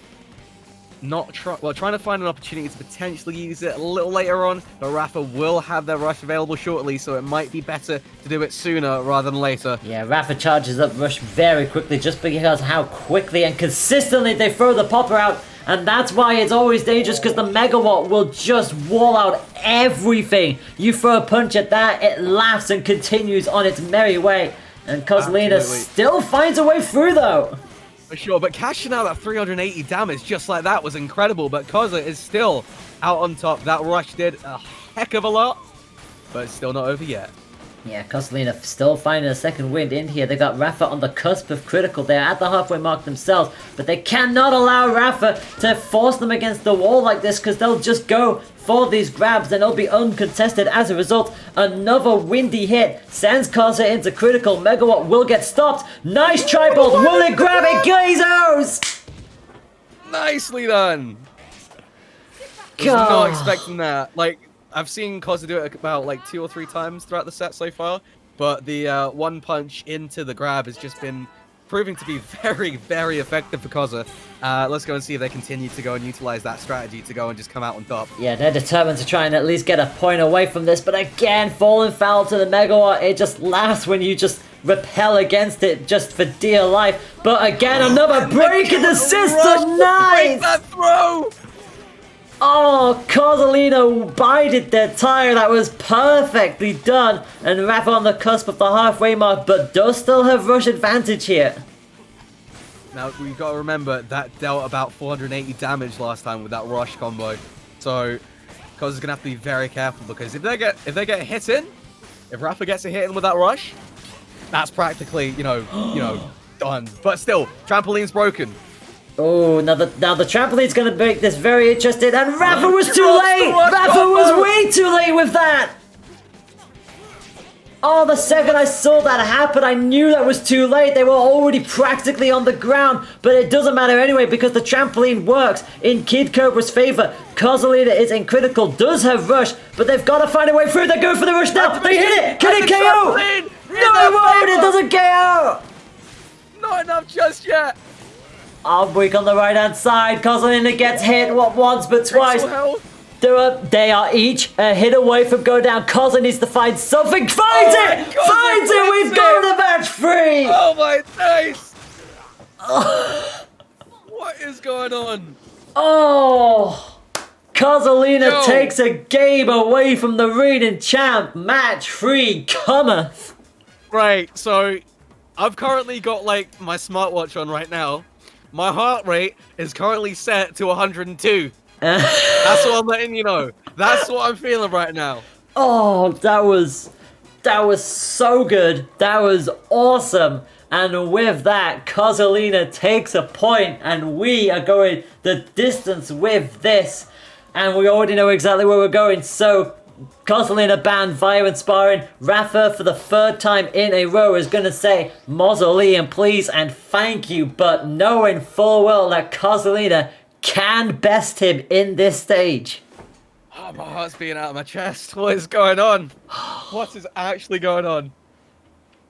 Oh my gosh, I literally came from a tournament where we had one massive upset before we even hit the winners final. If we can have another one right here and now, goodness me, I don't know if my voice will take it, but match 3 is here, and it's Rafa who starts, the better of the two so far. Oh, they're playing the mid-screen right now. Koza currently sitting at the back. Rafa once again trying to close in, misses his grab, and Koza has the answer there. Desperately trying to find purchase of the Tribolt. It's been so helpful for them so far in this matchup. The Chiller does help every now and then if it can get a straight boxing glove through like that. It keeps them on somewhat level terms, but it's Rafa with the rush first. Now Kozlina will join them, and another successful 1-2 chain puts it into Koza's favor. Oh, and there's the juggle, and that's going to be dealing a ton of damage. Not enough to go and take it out just yet, but Koza does still have an opportunity here. Just needs to find the right spacing. Yeah, unfortunately, one more hit from anything will practically do it. What a stop that was. I think Rafa went for the grab and got denied with the tri-bolt stun. So Kozolina gives themselves an out, but the Popper says, no, you do not. That Popper is deceitfully quick. God, Very, very good anti-air there. Or air-to-air even. Yeah, so Popper, Megawatt now. Rafa gonna switch that, well, I say switch things around. Popper, Megawatt always does seem to work out for them in the end. Chiller and Tribolt still the call for Kozolina. To be fair, that Tribolt has been doing so well for them so far, but they've got it all to do if they want to bring this back and take the win over the reigning champ. I'm so invested in this right now. There's the activation. It is going to go in just clip. Not going to be too much, getting 140 damage, but that is still better than nothing. Rafa, once again, rush on deck. Are we going to go and see that combo that Rafa is known for? Excellent close range grab. Suffocating Kosa right now. Yeah, pretty much playing mind games with them, trying to go for that, and actually gets caught with the stun. So a follow-up there from Kozolina. They're halfway up on their charge, but they've got to survive that little bit longer. Gets it again, but does break the trampoline. It gives Rafa again the advantage. We saw how very aggressive they played with the trampoline. That's what they're just using that extra height advantage for. That's why Kozolina has to be so careful. Having said that though, catches the tri-bolt, slows Rafa back down, and now has Rush back up, both on similar health, but the Popper again, so crucial for Rafa. And there's the activation, the air to. It's going to be 270 damage, 1 health bar left. Because going to have to be very, very careful about being in the air, especially with that Rush available. It's not going to be enough just yet. Somehow Kozolina survives on 1 HP. No more damage for Kozolina, but unfortunately steps into the Popper, and reigning champ Rafa takes it in the end. 2 points to 1, and through to the semi-finals goes Rafa and Cobra. What a set. And of course, this is still technically not over for Kosa yet, because they do move on to the losers bracket into, you know, a pretty good standing, I'd say. Oh my gosh, that's still a very good matchup between those two. Great from start to finish, and Kozolina just did not give up. They were still going strong, but I'll tell you what, that was... Rafa absolutely had to work for that, and like I said, we expected something like that to happen. We always want to see those kind of upsets, and speaking of upsets, it's time for another potential one. Grimwood versus Frank. We've got one of the originals of the Challenge Cup versus one of the more recent displays from the Challenge Cup. Grimwood and Frank. This is gonna be good. Oh, it's gonna be good to go and see Grimwood back in action once again. I have not played against Grimwood in time. But yeah, let's go and see how Grimwood attempts to come out on top. Let's see. Yeah, this is gonna be great to see. This is gonna be so good to see. And speaking of things that have been upset, we have been told that Yada is out. Yada is out, beaten by Melee. To give you an indication, that is the 17th seed taking out the 8th seed. And Yada is no pushover, I'll tell you that right now. Melee is making a name for themselves down there. Like, holy crap, how did this happen? Upset Central. That's it. That's all I can say. You like to see it, you like to hear it, and Raziel took out Given as well. What is happening here? We have some very spicy matches happening in the underground bracket, and there are definitely some that I'd like to be keeping a very close eye on, but I'll tell you what. Goodness me, this is gonna be so good. So, Juicy games of arms. That's exactly what I want to see. Absolutely. And with that, we already do have a semi-final set and ready for you. Replicant lost to Iceman 2 points to 1. So we know first of our semi-finals will be Rafa versus Iceman.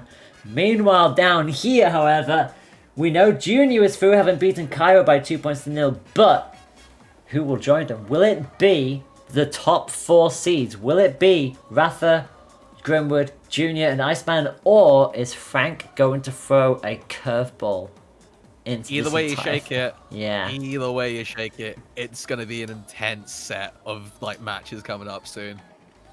I can't wait to go and see this unfold. Yeah, this is gonna be so good. So Grimwood Grimwood, picking everybody's favorite. hey, it's coil time. The coil is on display. So, coil on the left-hand side of your screen for Grimwood is going to be the Funchuck and the Tri-Blast. Frank coming in with the Springman, Roaster, and the Shakram. So, been a while since I've seen Springman in a European competitive tournament. So, definitely going to have to remind myself of the fact that Springman does go into that critical buffed up situation when they do get to that critical section. But for Springman is a coil... character that does exist. Yeah. But for Coil, well, we all know what Coil loves to do. Hovers in the air, stays there for such a long time, can throw out a random charged arm. This is going to be a very good amount of pressure, and Grimwood is making sure to use these pillars in Tumble Ground to their advantage so far, but they won't be there for long. Absolutely. Honestly, really good usage of that cover there, just to make sure Grimwood has enough time to go and charge up that wonderful, fantastic left arm. And so far, with both with Rush ready to go, 40 seconds on the clock, neither of these two have really hit each other that much, and as all pillars finally drop on down, the Roaster finds its mark, and Frank gets themselves right back into this matchup. Tri-Blast not going to get too much purchase. So far, Frank has an answer for it, but they're both on level health here. Finally gets caught with the Tri-Blast, and starts to slowly tip this back to Grimwood. Absolutely. There's no cover here, so Grimwood is going to have to continue to keep their distance, just biding their time to go and charge it up. Grimwood's currently still with a life lead, but is that going to change with that activation? Yes, it is! What a poor time to go and throw out an arm there from Grimwood, and Frank takes the first round there of the first game. Oh gosh.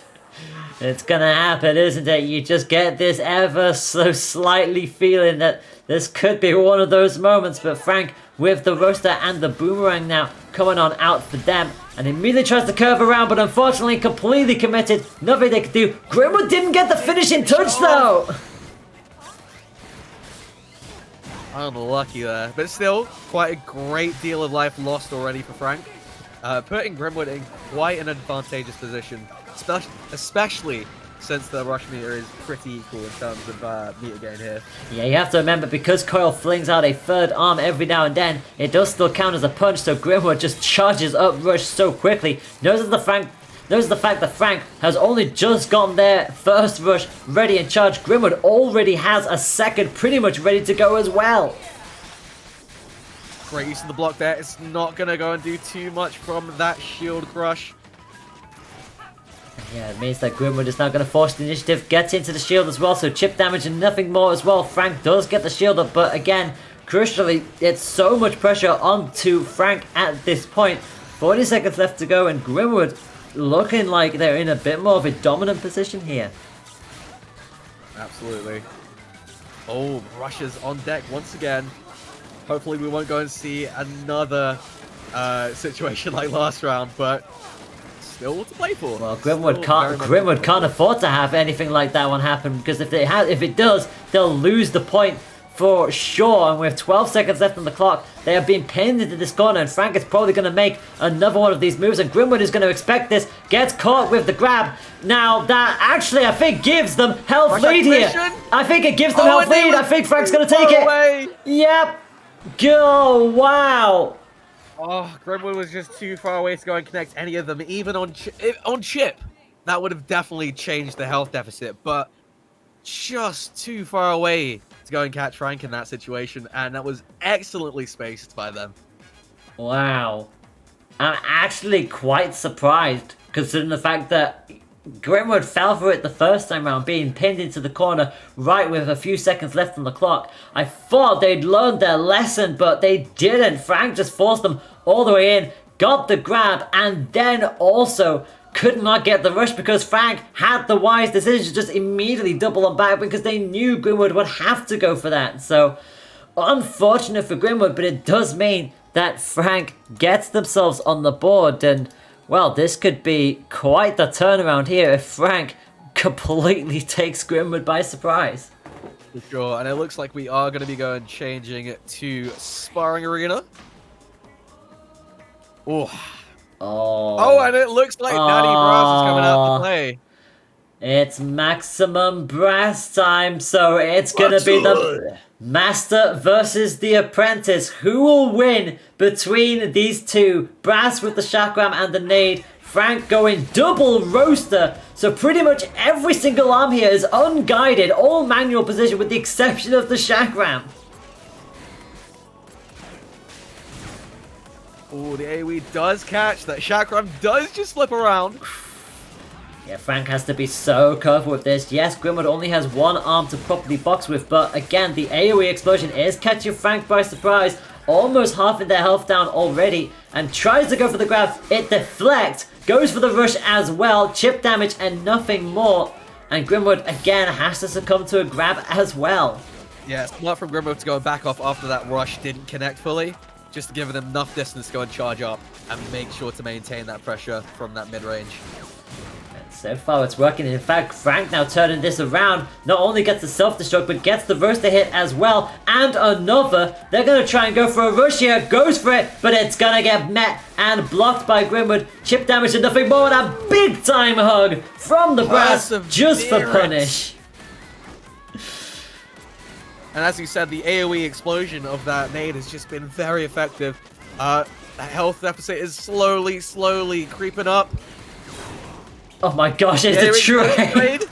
A trade between the pair of them, but the big time hug from the brass is going to tip that around, and it's been so long since I've seen critical Springman go up against critical Max Brass. It's just, it's so weird seeing both of them have to bulk up like that, but damn, Grimwood does manage to take the point there. Oh my goodness, and just jumps back immediately into rush. The mind games here. That was an incredible read right off the bat to really hammer it on home. Half health almost already, Frank. Yeah, I was going to say Grimwood did not want to be messing around that time around. They wanted to just get straight on with it. And already with the lead, finally gets a little bit of a knockback, but Frank has to bide their time here. Grimwood knows exactly when to go with these gloves, and again gets themselves bulked up, but does get caught by the rush this time. Grimwood is looking to try and have Frank play his own game, but Frank's offering his own hand here. It's looking pretty aggressive here. Like, they're not stopping. They want to just go and like get in to each other's faces and activate that with the anti-air. Go and take it out. Wow. Did not expect that round to be over so quickly. Yeah, like I said, Grimwood was not messing around this time round, and with that, it's one apiece in this set. So 2 matches in a row in round 3 is going to be another 2-1 showcase, but who will it go towards, Grimwood or Frank? That actually means that round 3 has had 3 2-1s then. The only one that didn't was Junior's match, so it's all to play for here. Like, they're trying to give me heart attacks here, I swear. Genuinely. Well, if Frank gets the win, I think you might. And just think, we're not even at winner's final yet. We've still got a ways to go. Oh, of course, we've got plenty of more games to go and get through. Oh my goodness me. So, Jeez. Match number 3. We are going back to Temple Grounds, and we know Frank managed to take that win with some very sly tactics in that matchup. So we'll see if Grimwood has learnt their lesson this time round and can finally put Frank down into the underground bracket. Or is the wily veteran still got a trick or two up their sleeves and could still yet get an upset of a pretty decent magnitude here? Brass versus Springman as we go to Temple Grounds. And what is the call for Grimwood? It's double chill. Nope, that's what I thought. It is Chakram Nade. Yeah, those AoE explosions have been proving to be, you know, effective for Grimwood throughout like the entirety of that last game there. So why change something that works? Especially since if Frank is going to be playing these corners, Grimwood's going to be able to go and essentially cover the side there.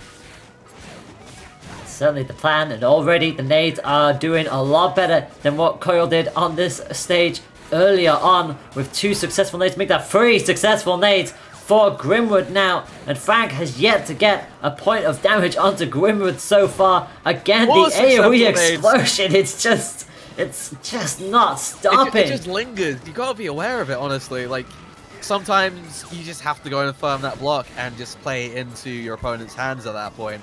But, you know, Frank really want to go and cash in on that mobility that Springman is, you know, showcasing here. Oh. The one into the grab. Good old tick throws. Already Frank is on the cusp of critical and Grimwood is just still at full health. This surely isn't going to be a perfect. Surely not. You can't give that to Grimwood. The AoE explosion once again lingers. Got caught by the block. Oh my and gosh. That is going to be...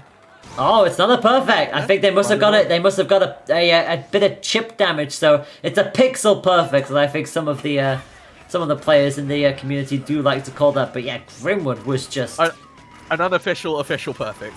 Yeah, pretty much exactly that. But the nade not going to get the purchase this time around, and Frank finally getting a bit more damage this time around. Like the fact that neither of them really utilized their rush in that previous matchup. But Grimwood again caught by the boomerang. Oh, the activation at the same exact frame! And it comes out on top for Frank here. Wow, that was exactly what Frank needed. And actually Grimwood on the cusp of critical now. How quickly has this match turned on its head? And Grimwood is not happy with that. And Grimwood's going to have to be on the offensive here. Just going out in the open, trying to get as many hits as possible, as quickly as they can. And the AoE explosion once again proven to be super effective here. Yeah, notice the fact that Frank has not punched as many times as they would like to here. Grimwood has the rush. It's going to get tagged, and unfortunately that rush is going to change straight in. 290 damage. Grimwood on the cusp of critical, but Frank into critical and cannot afford to be taking any more punches like this. But Frank has rush on deck. It is really now when he's going to go and pull the trigger. Doesn't catch him, unfortunately. Excellent air dodge there from Grimwood to go and get right out of danger. But still, the health deficit is entirely the same here. Oh, the chakram clipped! The chakram clipped Frank when they least expected it. 9 seconds on the clock. Grimwood, gets caught with a self-destruct. Frank needs to get anything. They need to get anything here. Oh, they got a hit. They got it. Oh my god, they KO'd. Oh. It's going to the wire. How did Frank get away with that? What a last second KO that was. Yo, the amount of perseverance there. Did not give up, just pushed on through and found the exact right timing to go and take it to round number 3. Rush on deck for both players here. Frank is looking to be very, very fearsome in this situation, but Grimwood's not stopping, not backing down. One hook after the other. Grimwood is absolutely not happy with the fact that that went the way it did. Both have rushed to go. You can definitely tell in Grimwood's gameplay that it's like he doesn't want to go and stop here. He wants to go and show who's dominant. Really in character for Max Bros. It really is. He does not want to be bested by Springman. Yet again, another boomerang is going to take Grimwood back down up toward the top center. So many nades and chakrams coming out here, and Frank just taking it through the explosions, but the rush! Counter that grab! Oh, you just felt like the rush was coming the second that grab was denied initially. Frank into critical, 33 seconds on the clock. They're not too far away from rush, but they cannot afford to take another one of these hits as Grimwood goes into the corner. They know they have the health lead. It's literally Grimwood's to lose at this point. For sure, Grimwood could just chill at this point. Frank does have rush on deck. This could go and change some of the battle, but the time is quickly depleting. 12 seconds remain, and rush is available for both. This is very looking to be one-sided. Excellent grab here. Gonna need one situation, another grab. Are we gonna have a rush activation, or is it gonna be too late? Activation. No, Still it's not gonna be too enough. much. And Grimwood is gonna go and take that set. Cheese Louise. What? Yo! What a set. What a set. That flipping penultimate point was something to be like. I've done so many tournaments for ARMS at this point. It's been a long time since I have seen a last second KO with both in critical at the last possible moment when a flipping hit gets the KO for that. That was ludicrous. Layla, I've just got a single thing to go and say. What the whole entire chat is echoing right now. Arms nice. Oh my gosh, Arms nice. Arms nice indeed. That was everything you wanted from an arms match. For goodness me, gosh, what a Frank, you have not lost it. Frank, you know those chants in wrestling where it's just like, you still got it? You absolutely still got it. That was top class. You never lost it. Never lost it at all. We are probably going to need to take a quick break from that whilst we recover our minds and our voices, and when we come back, we'll be getting ourselves geared up for winners semi-finals. Rafa versus Iceman, Grimwood versus Junior. Do not go away, my friends. We'll be right back. Back in a sec, everyone.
My friends, welcome on back to the third mosh pit. As you can probably see on your screen right now, we are here live at EU_arms, which is the usual home place for the European Arms Challenge Cup. The 67th entry in that event will be taking place next Sunday, February 28th at 3 p.m. CET. You can sign up for that over at challenge.com/EUAC67.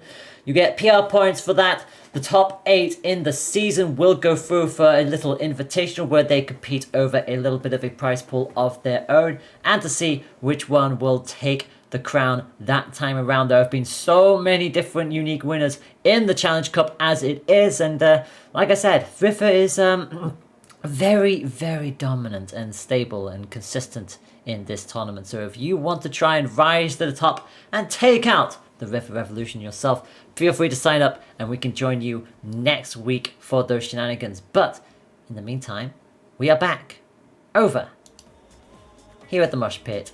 It's your girl TK Layla, Mark with a C, still with us. You recovered from that set.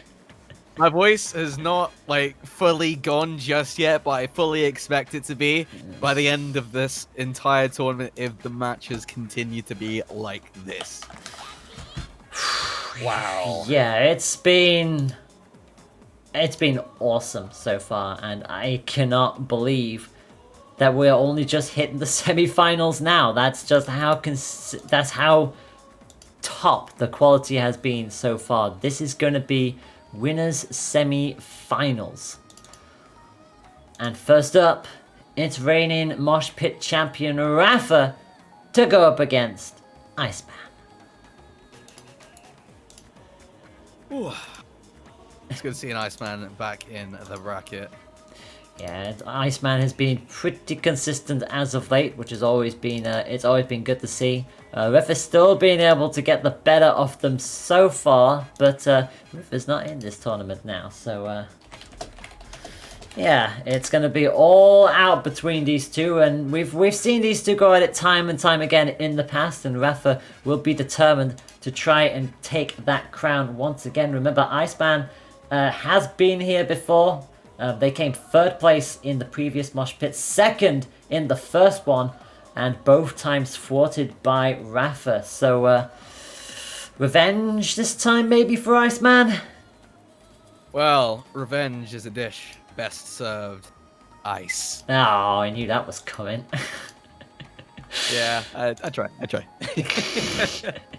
Of course you do. For those of you who are just jumping in, the bracket looks like this. We've had a lot of high-octane gameplay. Round 3 was absolutely off the charts, with Cosalina taking the fight to Rafa, but unfortunately falling 2 points to 1. Replicant taking the fight to Iceman, falling 2 points to 1. And Frank, Jesus Christ, Frank, take a bloody bow. That was impressive. The only match not going 2-1 was Junior and Cairo, where Junior was able to best them by 2 points to 0. So as you can see, the top 4 seeds are exactly where they are pretty much supposed to be. And yeah, you can see my little mini Mosh Pit graphic here. You can just see them right there. In fact, it is the same top 4 as last time round. So that tells you everything. Here we go, Iceman with... Get on, Min Min. See what arms they're going to go and stick with. Yeah, Iceman on the left-hand side of your screen. Rafa on the right. Winners semi-finals is up and ready to go. And let's do this. Hydra and Ice Dragon for Iceman. Meanwhile, for Rafa, we've got that Lockjaw coming out on Twintail with the Chiller. No Kid Cobra in sight for this engagement, which just tells you that Rafa knows full well what Iceman will be running with this loadout. For sure. Yes. Rafa really adapting right off the bat here. Managing to go and close that space very quickly. Completely missing that Ice Dragon there. Yeah, nice little 1-2 chain for Rafa. Keeps Iceman at bay. Another little knockback. Grounds them down onto the central area. But so far, it's very much even Stevens here. Both on similar health. It's Iceman with the initial tiny lead. Both activating rush again at the same time. So many of those confrontations have been like that today so far, which is how in sync these players are. Sure. But it is in the favour of Rafa. They did get the better of the exchange and gets the Chiller Punch as well. So Iceman very much on the back foot as the Hydra comes ticking on out, and Rafa just taking their time, letting Iceman just wear themselves out and gets them onto the cusp of critical. Iceman slowly getting back into this, but with 20 seconds to go, they've got it all to do, especially with the amount of health lead that Rafa has. Oh, yeah, absolutely. And there have been some incredible throw breaks there throughout the set. Throughout the first round. It's not even the set just yet. 10 seconds left. Rush both on deck. Rafa does have the health lead. Iceman's going to activate, and so is Rafa, but Rafa is going to come out on top there. Both using meter, and Rafa takes out round number 1 here. Yeah, crucially for Iceman, it does force Rafa to give up their rush as well. So basically, you know, best case scenario, they at least caught the surprise on Rafa and at least managed to swipe the points away. Worst case scenario is even if they lost, they forced Rafa. Well, Rafa didn't decide to use the rush at all. I would have worst case scenario, but yeah, Rafa does actually use it, so they're both back to square one. But crucially, it is Rafa with the lead.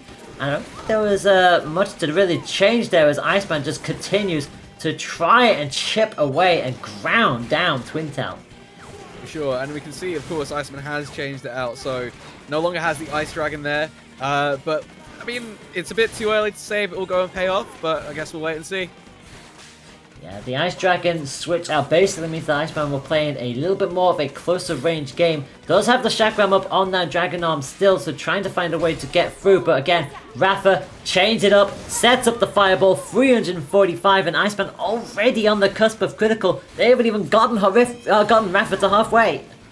Not at all. I mean, Iceman is trying to be a lot more aggressive here, and there is a quick indication of what Iceman can do there. The air dodge into rush activation with a clean 360 hit. Yeah, the Chakram is still trying to pepper on out, but the Lockjaw is just too much of a heavy arm to shrug away. And with that, it's going to be the first point to Twintel and to Rafa. Yeah, the Lockjaw especially effective at just keeping you in check. Essentially, being a dash check, you can't go too quickly in. You've got to go and gradually pace yourself inwards if that arm is just up in your face, right? Oh, absolutely. And with that, match 1 is done and dusted. And do remember that we are in what is essentially, well, we're pretty much getting into that top 4 territory. The winners semi-finals, they are best of 5s. These will be the first best of 5s of the stream. So it's important to get these points as early on as possible. All right, here we go again. Okay. Kid Cobra's coming out to play. You always feel like it's only a matter of time, and to be fair, it is a trip to Ninja College, and Rafa does have 2 poppers pointing on high. Surely they will not be using double popper in this matchup. You're just waiting for them to switch them around. Sure? There you go. This is Kid Cobra and Rafa we're talking about. It's always popper or popper what? It's never double popper. Well, we've seen other games in this tournament where double popper has been a legitimate choice. So, you never know. And Iceman with that Hydra and the Chakram. Interestingly, the Hydra is going to be the one on the Dragon Arm this time around, so just to try and cover a little bit more coverage across that verticality of the stage that Ninja College brings to the table. So it's a very smart choice for Iceman, and it has been getting some picks so far. And again, as long as it gets that fiery hit up, it will just send Rafa straight down to their feet. No questions asked, and so far, it's working for them. It really is. Rush is on deck for both of them now. Rafa playing the air game, but Iceman managing to go in anti-air pretty effectively, getting those hits here and there. Rafa might need to go and play a bit more of a grounded game here to go and actually come out on top. Yeah, the Hydra is absolutely covering so much space that Cobra just cannot get around it. It's just a consistent wall that they're sliding on into. Only 1 hit away from pretty much conceding this point to Iceman. Does get a 1-2 chain of their own, slides on it, misses the grab. They would have needed that. Does get it on the second time of asking and puts Iceman on the cusp of critical, but it's the KO. Iceman does not want to concede the point, utilizes their rush, and well, it at least gives them that start. Very smart. I mean, I think at that point, you just wanted to go and make sure you got that round just there and then. Don't want to risk taking it to the next round and just losing. They might not have meter this round, but still, they have the height advantage here, which might prove to be pretty effective in this scenario. Especially since, well, even if Rafa goes out on the top, the vertical kind of coverage is just going to be so oppressive. Yeah, that's what you always have to remember. It's like, yes, you know, in layman's terms, the high ground is the advantage, but with the Hydra, you kind of just ignore that advantage because of the fact it's such a vertical weapon. The rush, however, is going to go Rafa's way this time around, and they are forcing Iceman to not only stay on the low ground, but not giving the Hydra a proper chance to really get going. And another Birdshot hit as well. Not only just stalls Iceman, but it robs Min Min of their abilities, which means it just decharges both of the arms right there and then. Rush failed for Iceman, but does manage to get a hit in the end. But again, look at the damage here. There's the KO. Very impressive in the second half there. No, Rafa has switched up there. I feel like he's not jumping as much, so he's not being anti-ed as much. But, you know, that could come back. Staying grounded really seems to be a bit better in this current scenario. Just a little bit, and the grab again from Iceman, playing that very aggressive game from Rafa, forces the rush, almost breaks the shield. You can see how close it was to breaking point, and Iceman says, no, you do not, I will get a chance to breathe, and rush accepted. Absolutely, but still, Iceman is kind of stuck there in the corner, but taking it back to mid-screen very shortly after. Crucially having to get that central ground, but again, Rafa still coming in with these grabs. We've seen how consistent they were being with the grabs against Cosalina, and again, another little hit with the chuck just sends Iceman back towards the bottom, trying to charge up that shaft grab, and it does catch Rafa out this time. Ooh, gets the juggle right into the corner here. Once again, this is exactly where Rafa wants them. Oh, it missed one of those grabs. That's, ooh, the double rush activation. Iceman on top. Is it gonna be enough? No, it's not. But still, Iceman managed to go and burn Rafa's meter at the same time. One more little clip is gonna go and take that.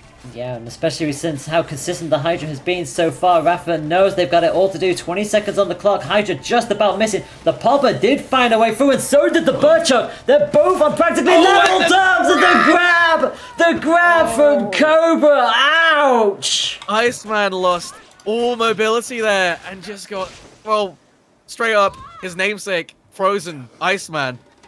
Couldn't really do much in that situation rather than just either, you know, firm it with a block, punch at just the right time. But honestly, it was very difficult to go and read when that grab was going to go and happen. Yeah. So, you know, it's always dangerous. The second Cobra gets right on up to you and you've been frozen, you know the second they're that close, you can't really go for the punch. But also, if you don't, the grab is always going to connect. And exactly. that hurt a lot, because Iceman must have thought they did the hard part. They got the lead with seconds to go, and it turns. This game can turn on its head just like that. We are going back to Ninja College again. Rafa sticks with the Cobra, but Iceman has a game plan now, but Rafa seems to adapt when you least expect it. Yeah, honestly, like, just, oh, some excellent mix-ups that just really took my breath away. And I'm pretty sure they're just, I don't know, it's just this indomitable pressure from both. It's a back and forth, though. You know, there are points where Rafa just has that advantage and is able to go and keep on poking away. And the same can be said for Iceman, just throwing lefts and rights, just filling in that empty space where they expect Rafa to be. And yes, so far it is going to be Rafa's way to go. Already getting Iceman past the halfway mark. Another Birdchuck finds its way through before Iceman can get any proper purchase on. They may have the high ground, but Rafa is just utilizing their abilities so well here. Iceman into critical, big time grab, not quite the KO, but one more punch will do it. In fact, it's just the popper, and that was just dominant from Rafa. So quickly done that round, but both of our players are going to go in with full rush for this round, so cat and mouse game. Who's going to go and chase who down, though? Who is the cat? Who is the mouse? It certainly feels Maybe like they're both cats. Oh, well, yeah, I was gonna say, in which case, who's the bigger cat? And so far, it's gonna be Iceman who starts off the stronger of the two, finally getting purchased with the rush. But Rafa, they'll feel like they didn't take that much damage and will probably be straight back on the prowl before you know it. Iceman going to go and try and just gain as much meter as they can at this point. Arm has been shut down. 335 damage racked up here. It is looking very much in favor of Rafa here, unless Iceman can go and pull something out the bag, especially in that corner. That instant jump air grab. Maybe 1 or 2 more hits to go and close it out. Yeah, you feel like it's only a matter of time before it finally gets shut down. Rafa has such a high health lead, and whilst Iceman does have rush available, the Burchuk says no. It's a 3-0 sweep for Rafa. Dodging into the wrong area, unfortunately clashing into that Burchuk. Unlucky stuff there from Iceman, but still a very, very impressive performance. Yeah, Iceman literally bringing everything to the dance there, did everything they could, but Rafa, reigning Moshpit champion, proves why they have won it 2 times in a row. They're into the winners final. They are guaranteed a top 3 position. But who will join them there? Will it be Grimwood, who had to fight against a very tight and cagey match with Frank? Or will it be Junior, who had a 2-0 victory over Cryo? We are going to find out in just a moment as we go ahead and leave this lobby and see where the two are up to. Alrighty.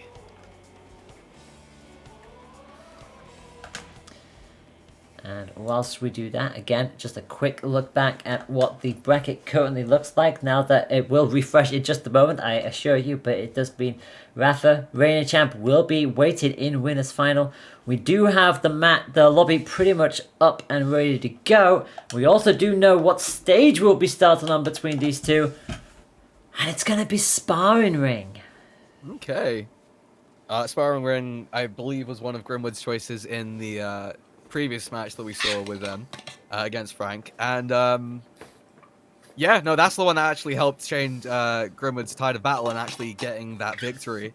So, I don't know, is this one that you definitely see Grimwood picking off with Max Brass? I would see them do it so. I feel like Brass is a much better pick for Grimwood here than Coil. Especially because of the fact that Junior is quite the slippery customer in and of themselves. So be interesting to see how they do decide to bring this to the table. Grimwood obviously thinking about this a little bit longer here. So yeah, Junior is all set and ready to go. I think Grimwood hasn't got the message. I'll just give them a little poke. There we go. So we should be good to go. Just as a heads up that the underground bracket is still running along quite nicely. Replicant has taken out Yam. Underground round 3 was a thing of beauty. Like I said, Melly taking out Yada 2-1. Mango taking out Aloria 2-1. Raziel taking out Given 2-0. So there's a lot of upsets happening down in the underground bracket, and Yam taking out Penso. So underground round 4 is very much in play at the moment. So a lot of things to watch out for. But yeah, right here and now, it is going to be... First time seeing Bite and Bark today. Oh my gosh, not again. Oh my gosh, we got the Bite and Bark. Don't start this off again. Well, I think it's a smart option at least against Junior because, I mean, that Guardian's going to be very, I use this word a lot, very oppressive. So Grimwood's going to try and go and get the height advantage where they can. Maybe get a grab here or two. Just avoid being up in the face of that Guardian as much as they can. Yeah, it's a very interesting tactic, but we'll see if it plays out for them. So far, arm weak on the right-hand side and down, and that's going to be a free hit for the Guardian. Finally gets a grab above that shield. And Bite Bark is always one of those interesting characters to go with. The second Bark hits the deck, Bite has no abilities of their own to really shout home about, and gets caught with the rush as well. Junior not giving Grimwood a chance to really get into this, but does get caught on the back foot with a rush of their own, and Grimwood's actually keeping this relatively level here. Yeah, I'm very surprised. I thought it was very dominating from Junior's side, but no, Grimwood's actually bringing it back. Prop to them. Yeah, the Ram is going to come out just around the Guardian again, utilizing Bark to get up high ground. Is why you see Junior immediately make a beeline for Bark the second they come back up. Gets rinsed down by the Such Guardian. a focus. Such a focus on him. Like, give the dog a break, honestly. Oh my And there's God. the activation for the rush. What? Okay. Yeah, this is getting ludicrous, and ironically enough, this isn't the first time we've seen this go around. Grimwood does get caught on the back foot with the Hydra almost immediately, but again, isn't afraid to come out with toasters of their own. Finally does get pinned down, but this is just... Oh my gosh. Ooh, no anti-air there. Rush activation did not connect though. And that is a full bar of meter gone. We'll see what Grimwood could do from here, but again gets tagged with the Hydra, and you know exactly why Junior is doing what they do, just keeping this relentless pressure down. But Grimwood is just the second they've got Bark up at their disposal, they're immediately on, going for the high ground to try and chip over the Guardian, but it's starting to slowly catch up to them. The Hydra is a force to be reckoned with. Junior's like giving no breathing room for Grimwood right now, like just right up in his face with these very, very big barrages of arms here. And again, into critical goes Grimwood, so a couple more hits for Junior is all that they are looking for. However, they have to get 2 more of these points since Grimwood took the first. Really came out of nowhere with that one, to be honest, and actually goes for it again. And that is going to be big time damage. 290. Junior does have rush and needs to land this. Otherwise, it could still yet be curtains for them. Grimwood is still jumping for dear life. Goes for the grab, but the Guardian was already out, so it was never going to go their way. But Junior just can't seem to land these final hits. And Grimwood's just going in and out and pressing all the buttons, but that is not enough. Junior does close that gap and manages to go and get that rush activation right out of the air, clipping Grimwood out of the air in the process. And the best part about that entire exchange is that Grimwood got halfway up on their rush meter as well, so Junior had to come out with the rush just to put Grimwood down, which tells you how much Grimwood is really popping into this match.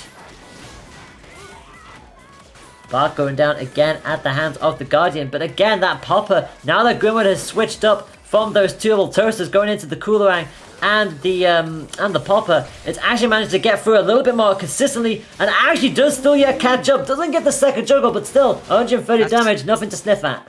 Absolutely, still very great option to go and use there, and immediately goes and builds into the next meter. Junior does have once again a rush available, which is something I'm probably going to be saying quite a bit. But Grimwood's just dealing that pressure in that space. Just knows where Junior's going to be. And getting a few curve hits in. Yeah, the Coolerang is absolutely taking this away from them. And guess what? Grimwood actually has rush ready to go. And Junior is in KO range. And this is the last thing Junior is going to need. The Guardian keeps going out, but the grab finally does connect. Gives them the advantage. Puts Grimwood into critical. Actually went straight for it. Both rush. Oh, wow. That absolute patience from both of them, both activating, and none of them wants to go and attack. But one stray hit takes it for Junior. Very good show from Grimwood and Bynum Bark there. I saw them do this in the previous Challenge Cup, and it was just shock after shock after shock. But it's not gonna happen this time around. Not against Junior, not against the Guardian Cobra. 1-0. There's not really much that can go and really deal with a Guardian outside of, you know, something like a Coolerang. So Grimwood actually being able to go and, you know, utilize what they had at that point. Really good stuff. Very good stuff. And also, I don't normally try and interrupt during the underground bracket stuff, but Melly has beaten Frank. What happened? Ooh. How has that happened? What is happening down there? Goodness me. Anything can happen. Apparently. Anyway, Junior is going to start off our second match, and it's going to be Cobra, Guardian, and the Ram once again. Grimwood, meanwhile, coming in with double chiller, and has to quickly rely on getting away from that Guardian. It's always so scary going up against the Guardian that close, knowing full well if it hits you, that's a long time shock at your disposal. For sure. And that Guardian once again pushing in, but excellent push block there. Grimwood advancing into Junior's space, but backing off once again. That health deficit is it's actually going in Junior's favor now.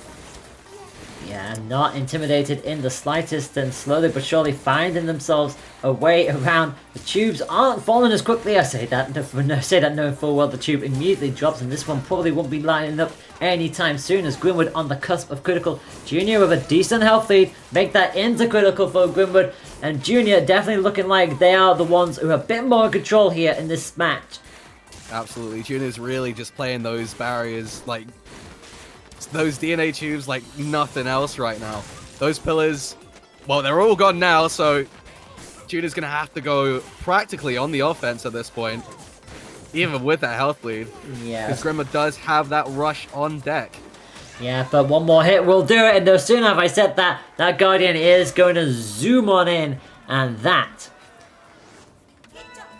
is going to be a point in Junior's favor. One more would give them a 2-0 lead, as Grimwood comes back out with the double chiller approach. Not that many tubes left for Junior to dance around, but gets the shock with the Guardian, which is always dangerous. Just the activation. Oh, wow, and it hits.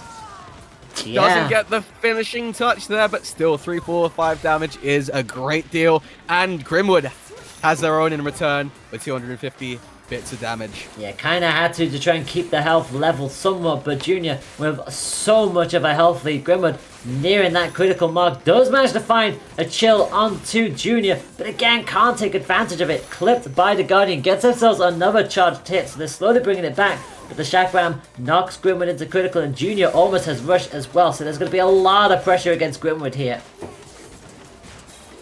Interesting interaction here, getting clipped from the side just about, pushes on through, breaks that throw, tries to go from the grab from full range almost, rushes on deck, activation, clips the dash, even with the counter rush. That is going to be 2-0 for Junior there.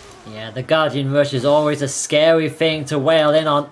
So Junior taking themselves a 2-0 lead. We could be seeing an all-Kid Cobra winners final here if Junior can get themselves another arm in this place. Just this is going wild here. Junior has not lost a beat either. They want another tournament win. They want to get that top 3 finish. Oh, what are we going to go and see? What stage do you reckon we're going to go and see at this point? I believe it's going to be sparring ring, and Grimwood is coming in with the maximum brass. So no bottom bike this time around. It's all brass. Absolutely makes sense. Of course, we have seen success from Max Brass and Grimwood on this particular stage. So let's go and see if it actually carries on over to the fight against Junior. We will soon find out, as Junior again takes center stage with the Ram Ram and the Guardian. 2-0 lead going into this matchup. It's all to play for Grimwood, and again caught out by the Ram, and because it is the hot version of the disc, it means as long as it hits, the heavyweight quirk gets negated, and Grimwood immediately hits the deck. But that's why they've got to try and utilize the Coolerang at their best. Get it curved around the Guardian, get Kid Cobra slowed down just like that to line up with the nade. Nice. Excellent 1-2 there. Another one. But just keeping, like, it's not giving Junior any opportunities to go and, wake up. But there we go. We got the grab again. Oh my god. 2 back-to-back grabs. Not There's if... the activation. Yeah, Grimwood's rush finally catches up. 225 pings him into the corner. But again, straight back into their face. Now this will activate big ol' buff, but Cobra doesn't give them a chance to get it up. One more hit if they can make it, but immediately eats the Coolerang to the face and gets the rush hit. Could not get out of that space in time. At that point, it probably would have chipped if Grimwood just decided to go and farm a block, but Grimwood didn't have too many opportunities there, or too many options rather. And that is what Grimwood thinks of that previous point. Big ol' hug, get out of here. An immediate 1-2 chain as well, and Grimwood starting much better off instead. Way better off. They've almost already half. Junior finally gets slowed down by the Ram. For sure, but Junior is the master in the corner. But that throw does miss. Very unexpected whiff there. Yeah, Junior struggling a little bit here, and this matchup gets rolled out again, and Grimwood, Jesus Oh my goodness, Christ! Grimwood is playing rush down here. There is the counter grab. Junior is a hit away, and there is the hit, and my goodness me, Grimwood going, jeez, that escalated quickly there, didn't it? I was gonna say, I think Grimwood's like switched and like is kind of just playing Kid Cobra style right now, like full rush down, and it's proving to be effective. Got those big meaty buttons to go and use, and it's just working. Absolutely, yes, and again gets themselves another direct nade hit, so all to play for still between these two, but the shock from the Guardian is going to come up and give themselves another little bit of a slip up, having to wall out from the shield again as Junior slowly tries to find a way in, has to rush, blocks it out beautifully, 330 damage, well timed. We're buffed up now. Gets the AoE explosion follow-up on that. And a grab. It's going to be pretty close to the corner, exactly where Grimwood wants them. And now they're going to see if they can keep them there. Junior needs to find a way of getting out. Go! Oh, got a sizable amount of damage there. Junior immediately wails straight back. They've got a ways to go. 40 seconds. One more hit will at least give Grimwood a point in this set. And Junior desperately needs that rush up to speed. But still, Junior's got some really formidable spacing here. Just weaving. Finding the right spots to go and chill in. Oh my gosh, another shield. They've got rush. They'll block for it. They will hit this. Will this be a KO? It is a KO! Oh, patiently played by Junior. They get a 3-0 on Grimwood. And the winner's final is gonna be all Kid Cobra.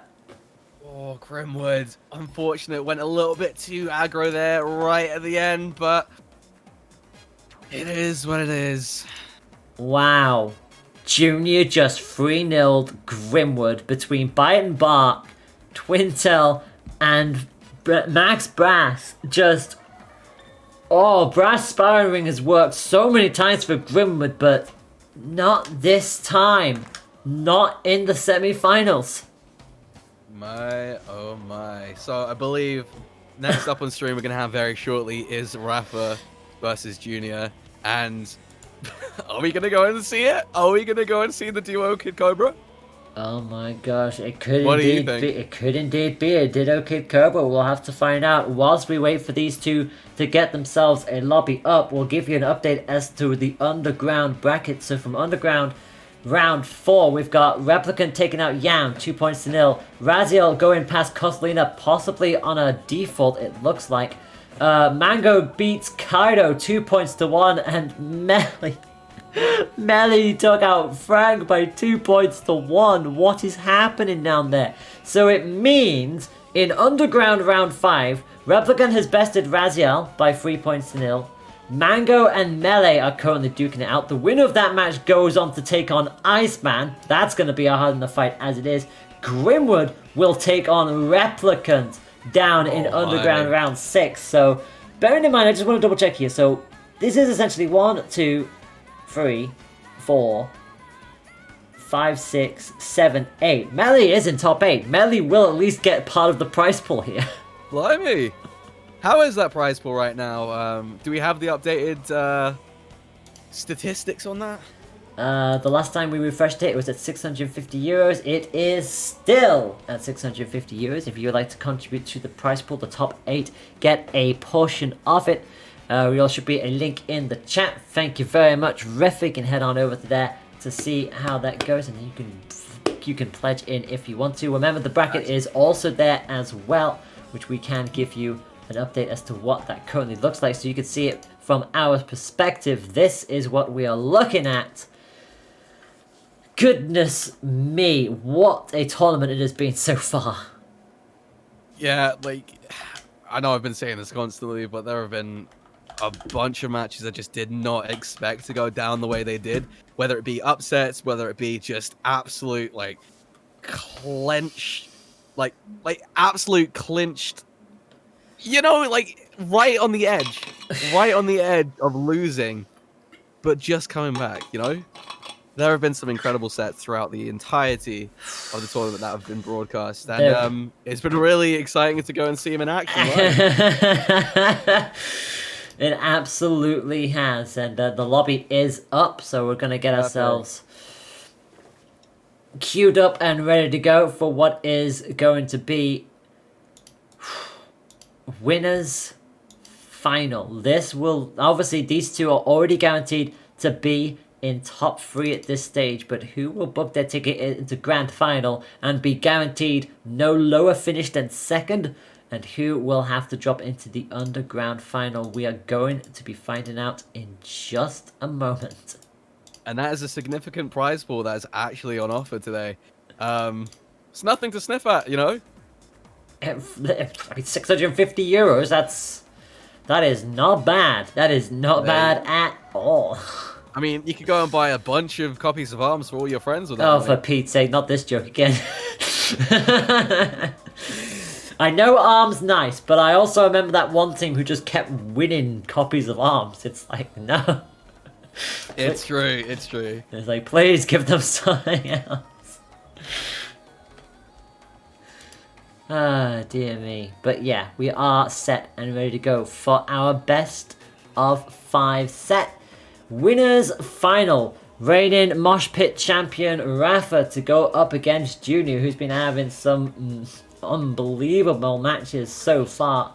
And to be fair, Junior has been doing very consistently well. 2-0, 2-0, 2-0, and 3-0. Rafa on their side of things had a couple of 2-1s in there. A 2-1 versus Melly and Kozolina. So just goes to show you just the different paths that these two had to get here.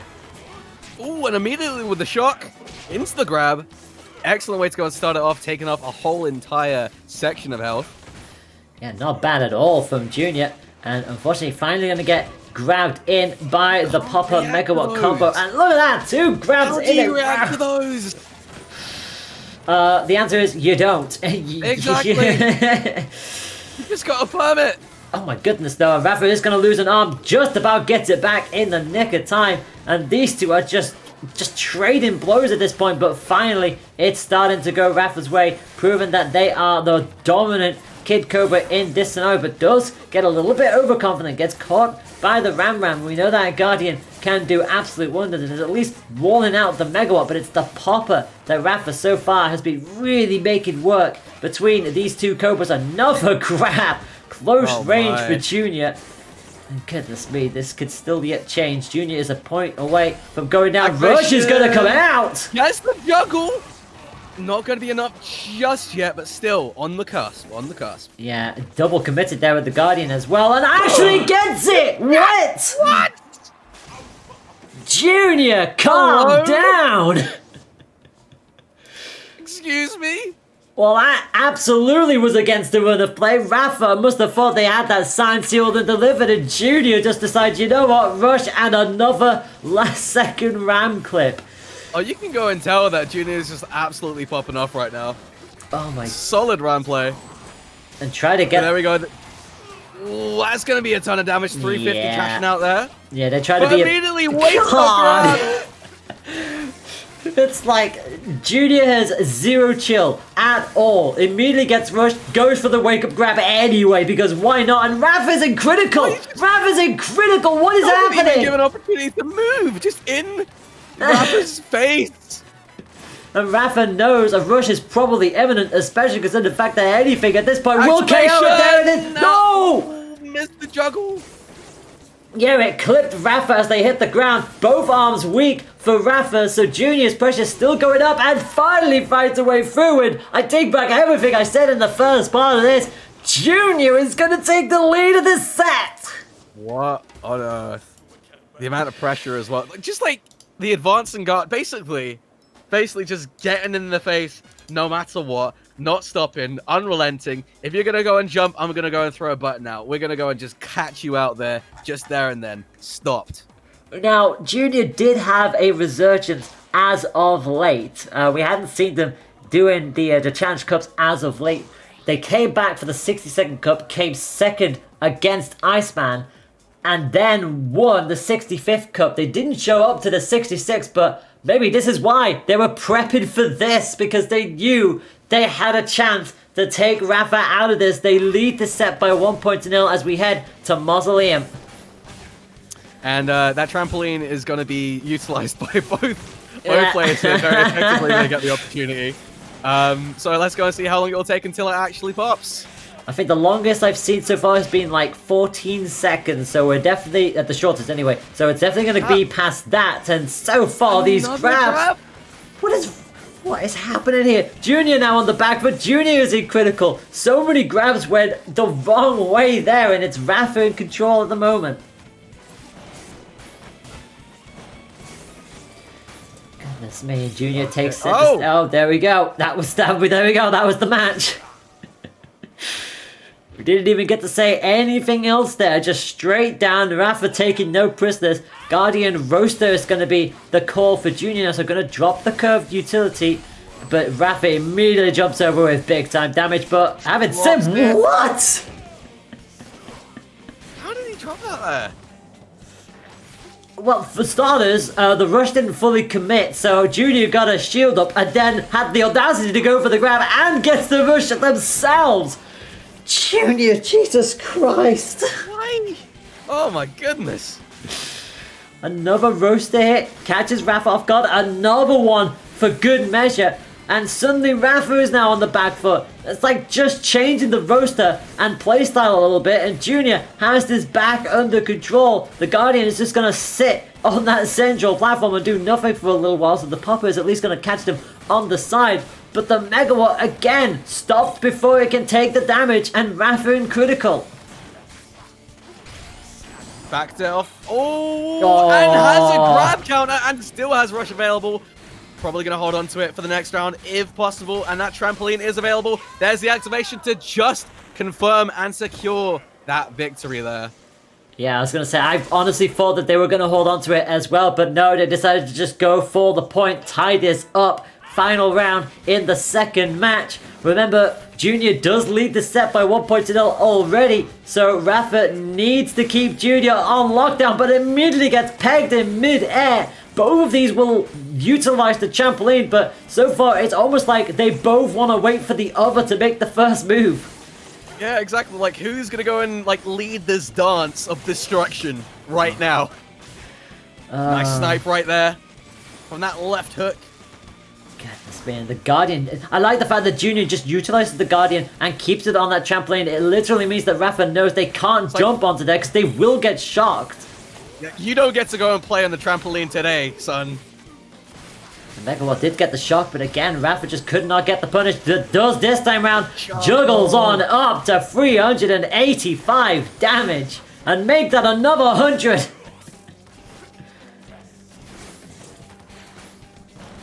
Well, Junior's got it all to do now. One punch away. Make that 0 punches away. Quick. The Popper just ended up popping him right in the face. But no, very smart use of the Guardian to go and cover that trampoline. Absolutely agreed there. But can I just mention, once again, that dodge after the rush activation into the grab by Junior was immense. I was not expecting that to go and either connect or, you know, I didn't expect it. Not in the slightest, but it worked. Wow. Yeah, I'm so surprised how all of that went down. And Junior is set and ready to go for the next match up. Dolls is going to make a reappearance. We saw this towards the start of the tournament. We're going to finally see it again as the Cobras go ahead and invade Lollipop's home territory. One apiece so far in this set. Goodness me, I still have no idea which way this is going to go. Both just seem to pop off at every respective stage, but Junior has been making this Guardian work so far, and it's going to be back to the Ram Ram. Let's have a look, see. Rafa going left, right, just not stopping whatsoever.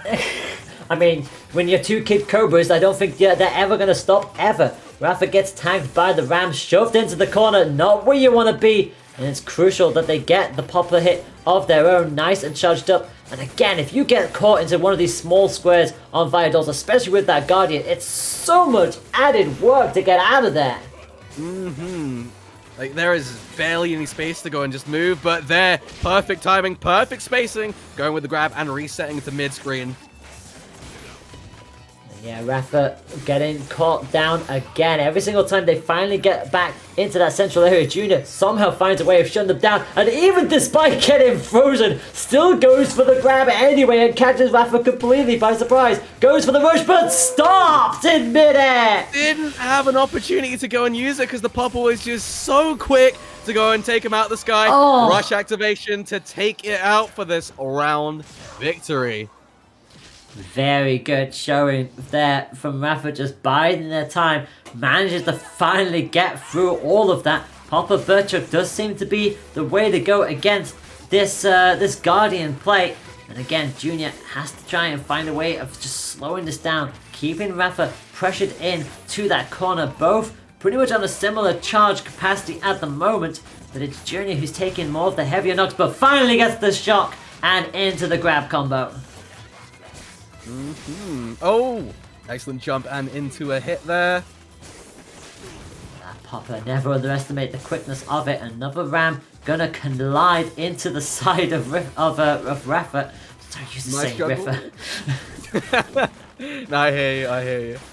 Rush on deck for both. Rafa chilling in the corner, trying to get out of it. There we go, back into mid-screen, into the jump grab, and tying up that health ever so slightly. Activation to go and break the throw. It's not going to be enough just yet, but it is going to be an uphill battle for Rafa here. And yeah, that is going to be the poke to take that to another point three between these two. Like, again, Junior was expecting it to happen. The grab had to come towards them, and it was just like, okay, that's fine with me. I will have rush, and I will take that down. So, what a piece both in the match and in the set. And it's going to be Rafa who starts off with the rush, and Junior runs out of space to slide into, but at least gets the shield up to just take the chip damage. Absolutely. Still, it's pretty even early on here. Early on to the last round, I should say. Arm is almost gone down. Once again, the famous grabs that Rafa is known for. Just knows the exact time to go and use them to be very effective and just to practically never miss. Yeah, but it has to be careful here. They're running straight in towards that Guardian. They can't keep doing that. Junior will start to slow them down. And that, well, I thought Junior might have gone for the free rush, but keeps the pressure alive. Rafa on the cusp of critical. Very much KO range with the rush if it can connect. And if Rafa can't get out of this, this could be a KO. And the juggle is up. 350. Somehow Rafa lives. But still, one more straight hit is going to go and take it. Let's go and see if Rafa can go and bring it back here. Maybe needs to go and throw out a few more quick poppers here. Man. Rushes on deck. Grab. Oh my god. One final mix-up might go and take it. And it's gonna juggle. Oh my god! To it with the rush. How has he done that? How has he won that for 1 HP? That's ridiculous. Ha! What? I was fully expecting the popper to not, the rush to not go and connect from that range, but it just did, and it was just enough to go and take it down. Oh, wow. Again, you have one of those moments where you saw in the first match where Rafa thought they had it run and Junior just came straight back at them and managed to get the KO. This time, the boot was on the other foot. Junior was just like, I just need one more hit. And somehow Rafa finds a way to get the confirm with the popper into the rush to take that point. It puts them 2-1 up in winners final. We're going back to Viadol's. And goodness me, what more can these two give in this match? Genuinely, they're giving it their all. They're giving us 110% times 110. Like, square that stuff. Like, honestly, they're not holding back. Oh my gosh, we got the Steiner maths coming out now. I love to hear it. So, Rafa immediately goes in for the grab, pops them straight off. Always a bit painful to watch them just bounce off the corner of the parasol, but it is going to be Rafa with the lead so far. And Junior sliding back on in, trying to get themselves a... What in the world is that? Grab, Rafa! Full screen grab! Oh my days! Rafa's mixing it up. Usually... Oh, wow! 3 grabs in a row. And to go and take that rush down. Is it just going to be... Oh it's my just going to be god. grab central. Yeah. How many grabs in that round was there? Like 6? Oh my god. 5 or 6? Are we allowed to call that Suplex City? Because I'm absolutely certain that was Suplex City. That was just, I'ma grab you again, I'ma grab you again. And that is set point then for Rafa. Junior has it all to do. And they're going double Guardian. They're going double Guardian here. If it's any points to go and use double Guardian, it is now. Oh my gosh, and obviously Guardians do mean that grabs do more damage, and got 2 of them back to back as well. So Junior says, alright then, you want to play this game? I'ma go with this game. And so far it's going to be a rush, and that is going to be a lot of damage. It certainly is. Back to mid-screen, and just getting caught by the grab on Wake Up. No option to go and escape there. Gosh, Junior is just fighting an uphill battle there into critical. They've almost got Rush ready to go, but they're pretty much spending so much time deflected, they can't actually get a proper punch through. And again, caught by the popper. One more hit is all Rafa needs, but the grab will connect again. 180 damage. And Junior tries to force Rafa into a spot where they can't do anything, but Rafa gets the point. That's what it's going to have to be at that point. That is just too unfortunate. Especially losing with a rush on deck.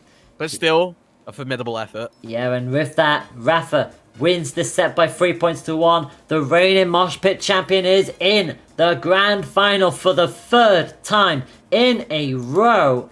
And could this be great showing from both of these players. I'm definitely looking forward to seeing how the underground bracket is going to play out. Now, you are not going to believe this, but Melly beat Mango. What?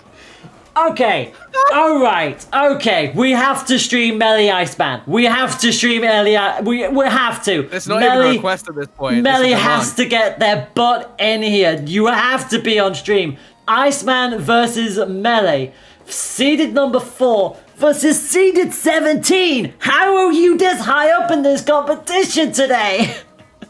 You know what? That's definitely going to be the case of being a higher seed, like, consistently throughout further tournaments after this result. Like, no matter what happens at the end of this match, high seeds all around. Oh my gosh, yes. Come and enter the EU Challenge Cup, please. You are going to absolutely throw that entire competition on its head if you do.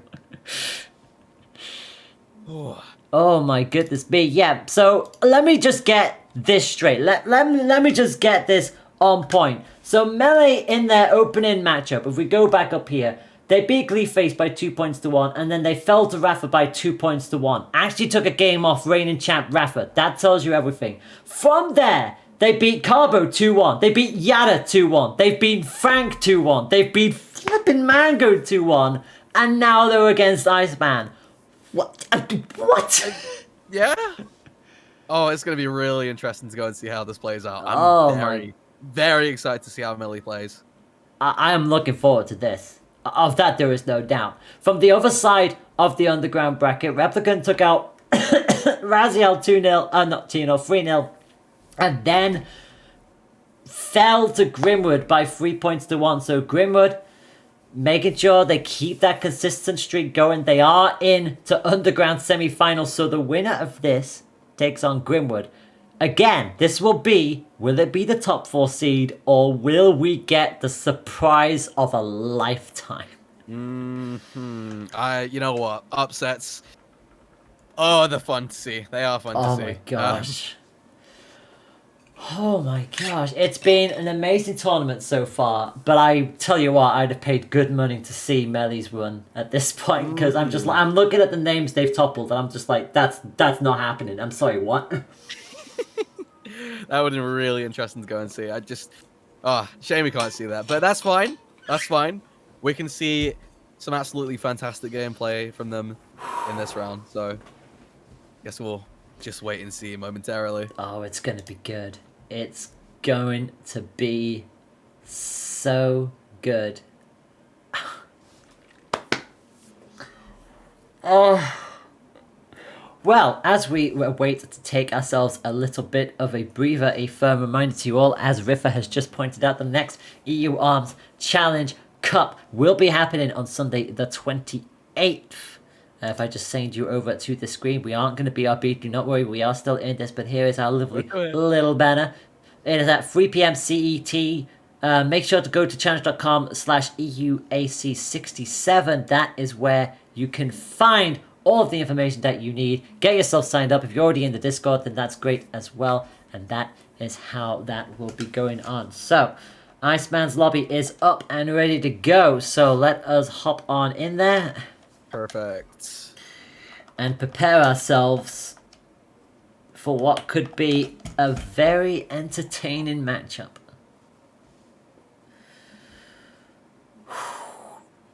This is where we are focusing our attention now. This is the side of the bracket.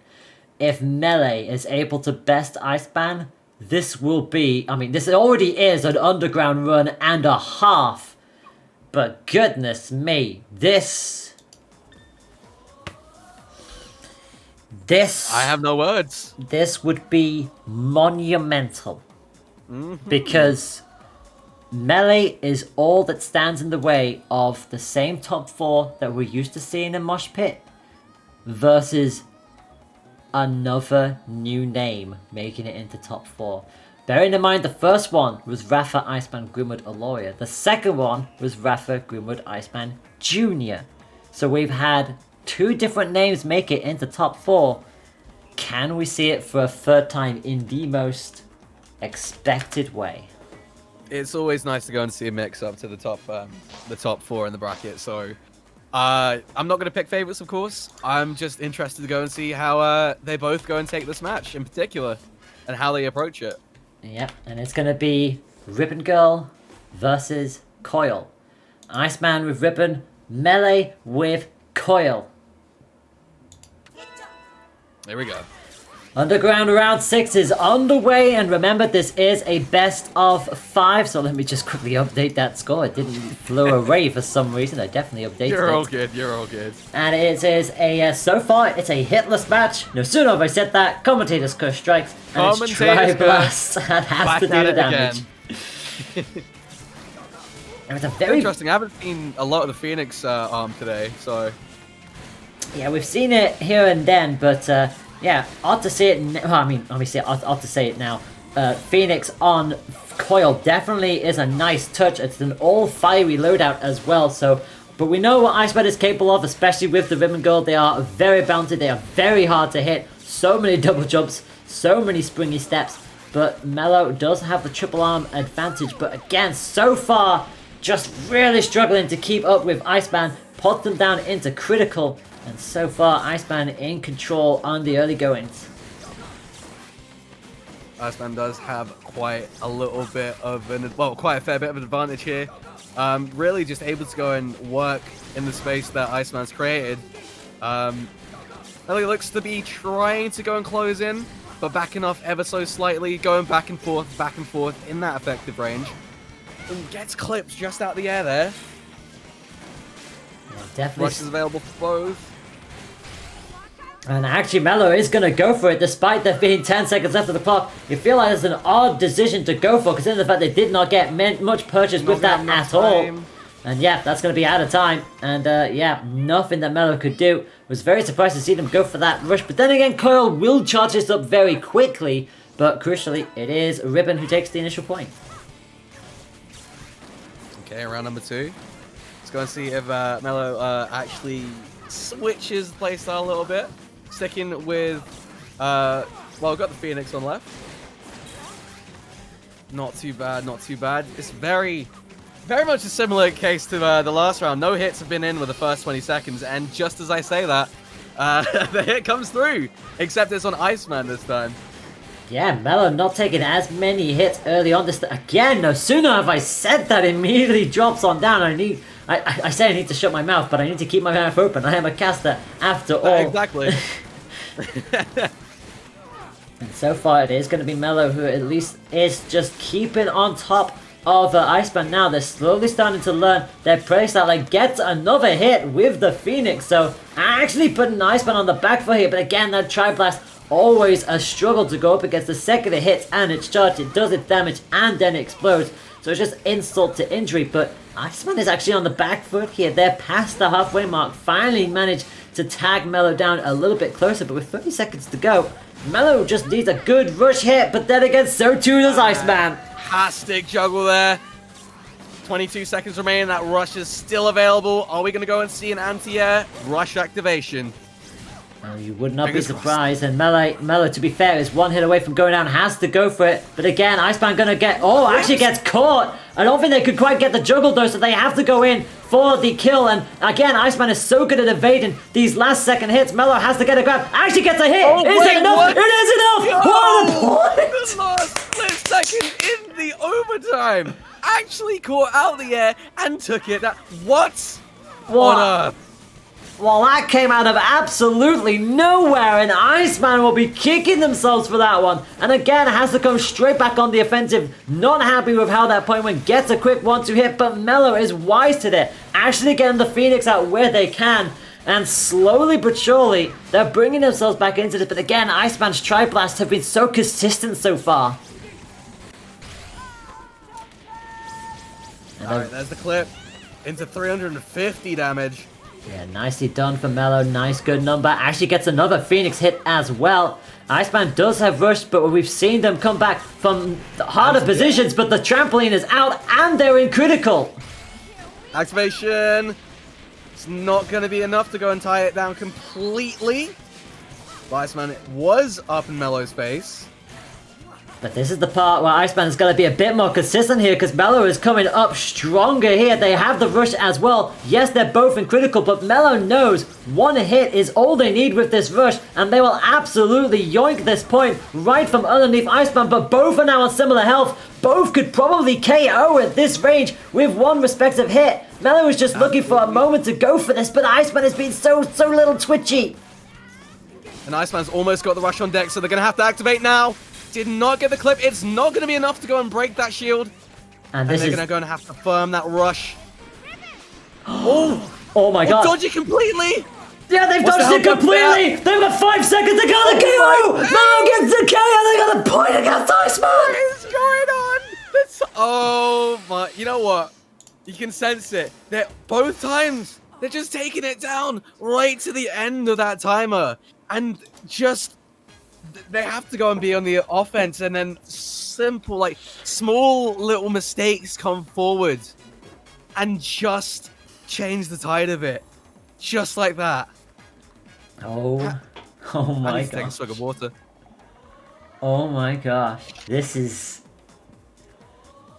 something I haven't seen for quite some time. The form book being tipped on its head like this. The last time we had anything like this was with Alistair in the Challenge Cup, where they made their first appearance and somehow made it to top 3, and nobody saw that coming. This is literally the similar kind of feel, except the tournament numbers are even bigger, and Mellow has taken out some monumental names to get this far, and they're learning bit by bit by bit. Like, they lost that first point to Iceman, but they somehow managed to fight their way back in with some crucial nutty moments.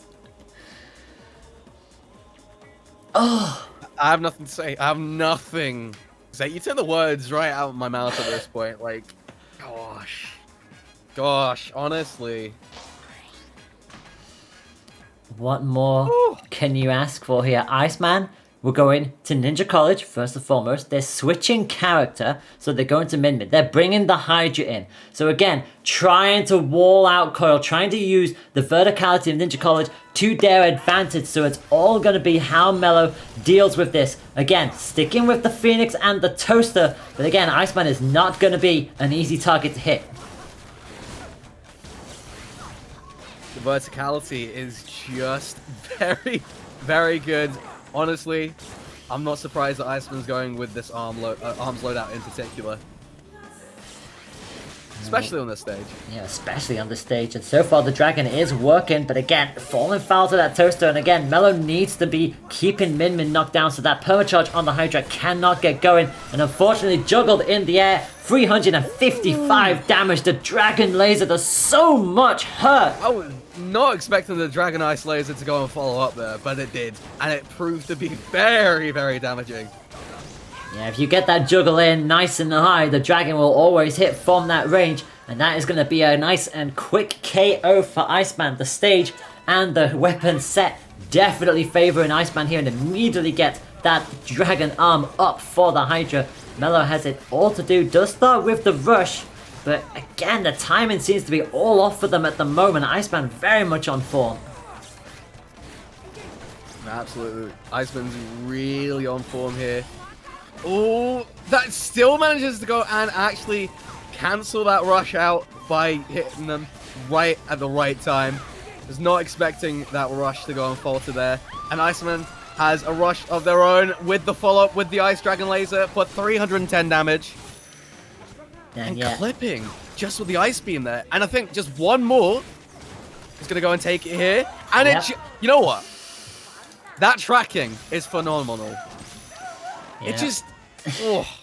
We're seeing Iceman do this time and time again with this Dragon. They are able to just guide it around so comfortably, picking those moments out, tying the set up to one apiece, and goodness me, definitely a much harder opponent to fight against. Rip and Gold, they were able to at least sort of like ground out a little bit more, allow them to dance into the path of that Phoenix, where with Min Min and the Hydra and that Dragon, it's such a formidable thing to go up against, especially on a stage like Ninja College. Yeah, I feel like that stage did prove to be a big factor in what ended up complementing their arm set so well. As we've seen before, having the Hydra just cover that vertical kind of space is just really, really good, especially against people who are going to go and, you know, favor the top half of the Ninja Coliseum. Ninja College rather. So yeah, no, really excellent stage choice there. And it looks like we're going to go and change over once again. Ooh. See if we can get that trampoline on deck. And with that, it's going to be Iceman versus Melee going into match number 3 of this round. Back to Mausoleum we go. Min Min will stay this time round. So we'll see if the character switch does favor Iceman here on Mausoleum. And again, you already see Mello having to take evasive action from that Dragon, but the 1-2 hit, Iceman is just able to predict it so nicely.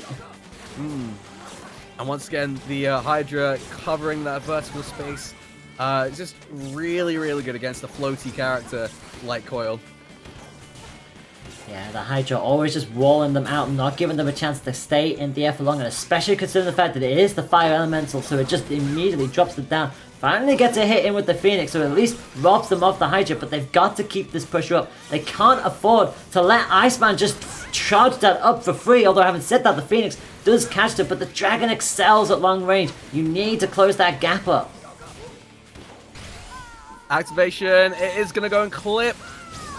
320, 340 damage even. Yeah, went a bit early on the grab, but still keeping themselves very much in this match, but does put themselves on the cusp of critical, and crucially it is KO range, and that will do it. Yo, the cancel directly after the backflip. Oh, beautiful. Yeah, Iceman is on their own level now, and they are not slowing down. Mello needs to find a way of being able to slow this assault down. The Dragon is just proving just a bit too much for them at the moment. Again, just curves on off into that central area. Finally gets through with the Phoenix, runs down that special. They need to make sure that Iceman does not have a chance to charge that back up. Anti-airing once again, didn't get the Ice Beam follow-up though. No, but they get the to charge up with the Hydra as well. So Iceman just keeping that on low for the time being. Another little knock with the Dragon Laser, and as long as these keep going through for free, Iceman will start racking up this damage, both with Rush available and ready to go. Now the Hydra is back up to its charged state, and Mello just can't seem to deal with this Dragon at the moment. No, absolutely not. But there is the Rush activation, catches the second dash, so it's not completely a waste of that Rush. 285, and now going on a spree with the toasters, and now here comes the rush right back at them, and again the dragon just does so much damage. Didn't get the juggle that they were looking for though.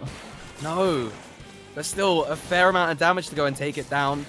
Melo's life is pretty low here, but so is Iceman's. Just that one hit to go and make it almost even.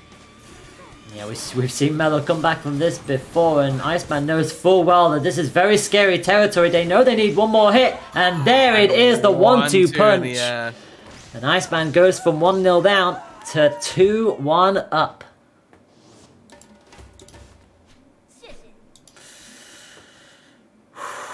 It's all to play for here. Iceman wants to make sure that there are no more upsets, that nothing else happens from here on in, but still anything to play for. Melly is doing incredibly well. Like I said, the fact that they were able to take the first point away from Iceman was credit enough in and of itself, but Iceman is determined to make sure that there are no more surprises and that the top 4 stays the way it was last time out. Oh, honestly, like, it's not for lack of trying. Like, there's just so much tenacity between the two of them. It's really, honestly, just a fight to the, like, a real fight. Like, for real. There's no stopping any of these players. There really isn't, and Melo is determined to make the Phoenix and the Toaster work, and to be fair, they have been getting some proper purchase on it, but again, look at how generous that they are being with Iceman here. They're allowing them to charge the Hydra, they're allowing them to keep using the Dragon from range, and that's been their difficulty so far here, is that Iceman is just able to keep this consistent pace up, and it's Melo who has to keep going back from the back. A couple of good hits with the Phoenix though, just swerving in at the right time. We'll finally break on the right. Oh! Activation. What? Oh, we cancelled out the Dragon Arm. That was unfortunate. An unfortunate use of rush there. I did not expect to see Iceman just stop in their tracks like that. I've never seen a rush just cancelled like that, especially with just one arm. That was beautiful from Melo, and Iceman does still have the health lead, and the Dragon is at least going to give them a chance to at least nip out. So Melo doesn't get any purchase with their rush either, so Iceman at least maintains health advantage, and Melo really struggling here to keep up the pace. Does get another crucial hit, but again, the range is still playing to Iceman's advantage. Anti-air once again, making sure to not go and commit too heavily up in Minmin's face. Gets grabbed though. That is going to go and take out that first round there of this game. Yeah, and that means it is set point for Iceman with this win. If they can get it, it will book them straight into the top 4 and straight into the underground semi-final. Melo has it all to do and immediately stops the Dragon beautifully again. Can't quite get the punish, but again, slips and slides, gets the cancel, and does not allow Iceman any purchase with that rush. Comes in with their own, but again, the Dragon cancels it. So nobody has their rush available. It just went out the window, and now suddenly that whole cat and mouse game of who's going to go and activate first is gone.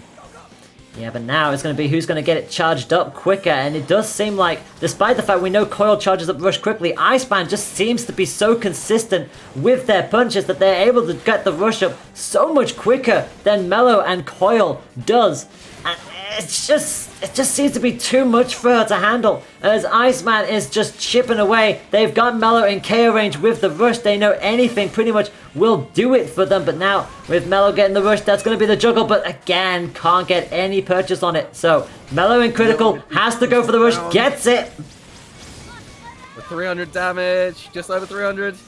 Yeah, but Melo knows they can't afford to take too many more hits, and actually gets another toaster, so gets Iceman underneath, blocks out the Dragon this time round. If they can prove to be a little bit more consistent, they may yet still take this. Gets another solid hit. I don't want to start getting a bit too hype here, but 17 seconds on the clock, and they're doing everything they need to. They can't take too much more damage like this though. They should have rush ready to go. They do have rush ready to go. They get the hit again. 5 seconds on the clock. They get the KO. Carries it out to the next round with rush on deck. I'm gonna go and say this now.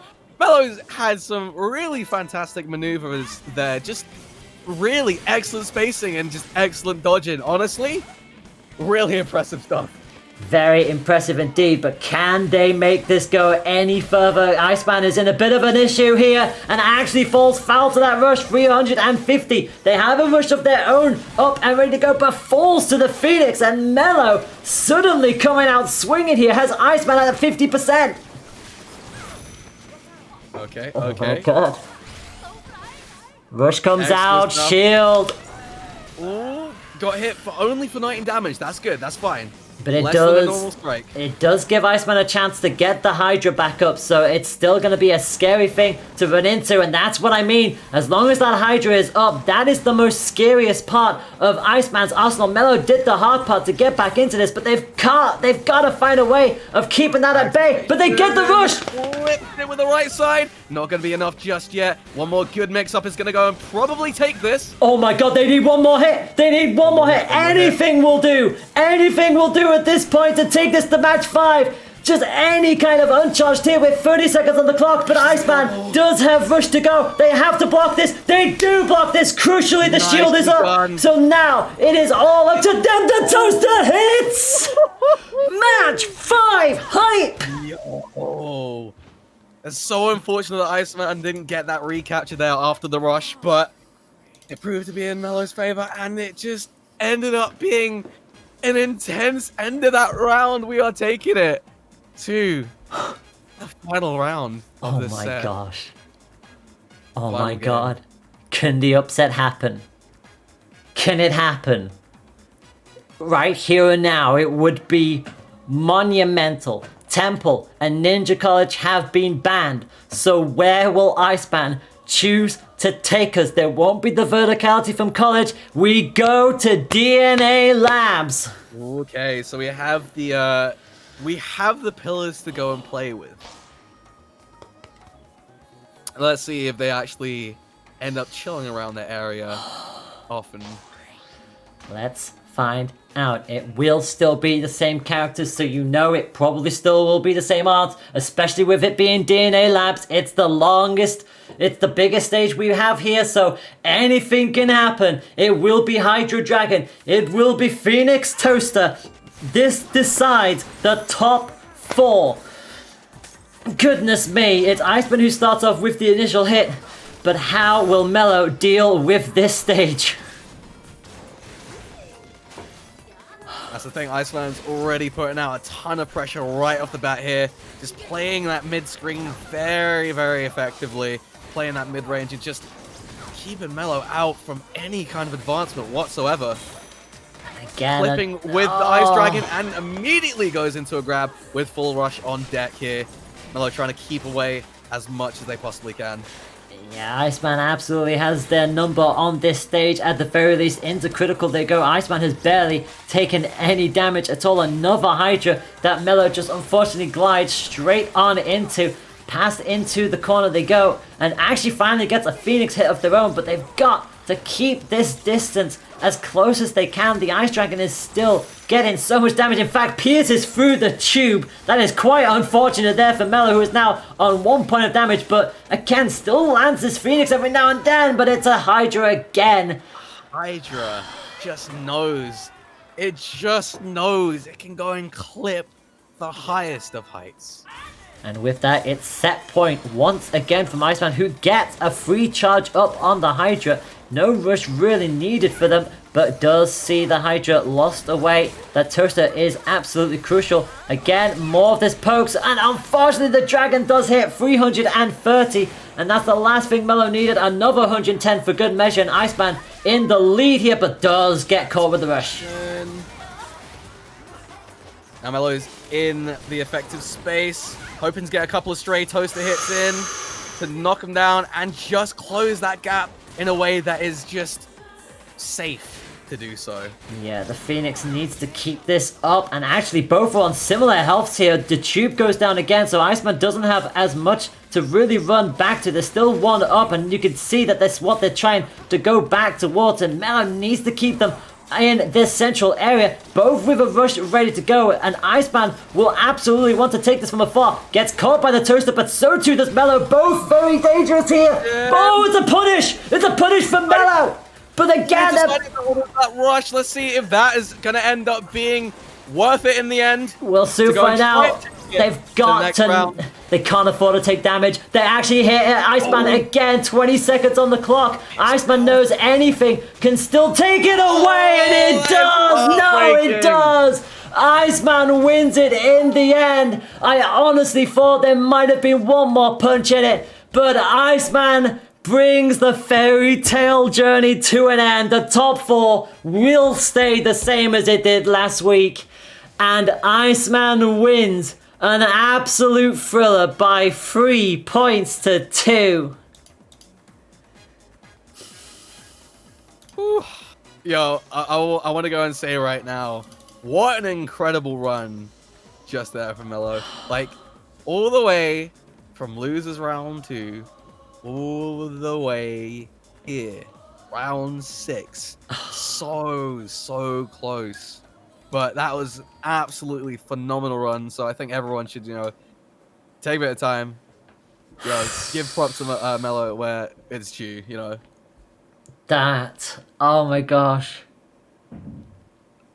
I've been so used to seeing the same people win over and over and over again that seeing someone come so close to smashing in top 4 that came out of absolute nowhere.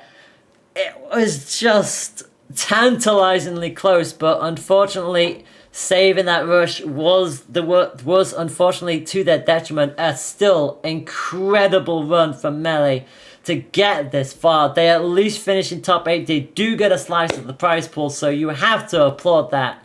But it will be Iceman who advances on into top 4, where they will take on Grimwood. It is our usual top 4 shenanigans. It's the usual suspects of Rafa Jr., Grimwood, and Iceman. Who is going to move on to top 3 at this stage? It's really hard to figure out from here. Honestly, I can't tell at this point. There's just been so many matches where it's been really difficult to go and call, and everything just going on in the mix has just been incredible. Honestly. Deep breaths, everyone. This is just... Oh my goodness me. I think after that we might... I say we might need to have a break, but... I'm good to go and keep the games going, but all good with you. I'm being tagged, and I'm being told that we need to take a break. So we are going to take a break. When we come back, my friends, top 4 of the 3rd mosh pit. We will be back in just a moment. Don't go away. In a few.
We are back with the third installment of the Mosh Pit. It has been a wild ride from start to finish, but we are now gearing up for the top 4 of this competition. We just came back from a 3-2 thriller between Iceman and Melee, who had a run of just a run to end all runs, but it does stop in the top 6. Iceman, with the experience, managing to take it away from them, and it does mean that coming up next, it will be Iceman versus Grimwood for place in the top 4. I am still your girl, TK Layla, and Mark with a C. Hello. Still seeing what the ARMS community has to offer. You enjoying yourself so far? You know what? I haven't been expecting a lot of these matches, and it's just been so nice to go and just get involved again and just see all this happen firsthand. So once again, thank you, Riffa, and also Layla for having me on board to go and call the shots with so many fantastic games. And I bet Iceman will be loving the fact that they have to go up against another coil. So back-to-back coils for Iceman as these two get themselves underway. Back at Mausoleum we go, and well, a place in the top 3 is waiting for one of these two. But which one will it be this time, as Grimwood already getting peppered left, right and centre by these Hydras? But to be fair, they've got one of their own. For sure, and once again, just filling in that effective space, predicting exactly where Iceman's going to be from Grimwood's side, and following up with the grab. Yeah, nicely done that. Very effective line. Yeah, turned it back on its head, got clipped by the Hydra, but thankfully not the Dragon, so not as much damage as Iceman would like, and unfortunately for them, Grimwood scores every bit, somehow doesn't get the KO. Not just yet. On pixel health right now, but that last straight hit from the Coolerang was going to go and take it. So Grimwood started the superior of the two so far, but it's still early days. Remember, this is a best of 5, and we know Iceman, they were able to turn these kind of matches around on a dime. Coming in with the nade this time round, so no Ice Dragon. Iceman realizing it's not going to work on Grimwood, just that little bit too much experience and consistency to deal with. Again, another goes around. It's another Coolerang hit for Iceman, and again, rush straight back out, and Iceman really having to reevaluate this coil. Oh, there's the counter activation, but no clips whatsoever here. There's that nade right into the corner. Yeah, Once again, Grimwood on top with this pressure here, filling in that space. Yeah, and Iceman Not relenting whatsoever. yeah, catches another self-destruct in the process. Both on somewhat similar health here, but it's going to be Grimwood who will have the rush up to speed sooner than Iceman. Another nade explosion, but Iceman again not afraid to filling in a punch of their own. But again, both with rush available, they both get it up so quickly. Once again, that cat and mouse game is out again. Who is going to go and activate first? Are we going to go and see a clash? Are we going to go and see... I don't know. Why are we going to see that AoE explosion right out of the air with that nade?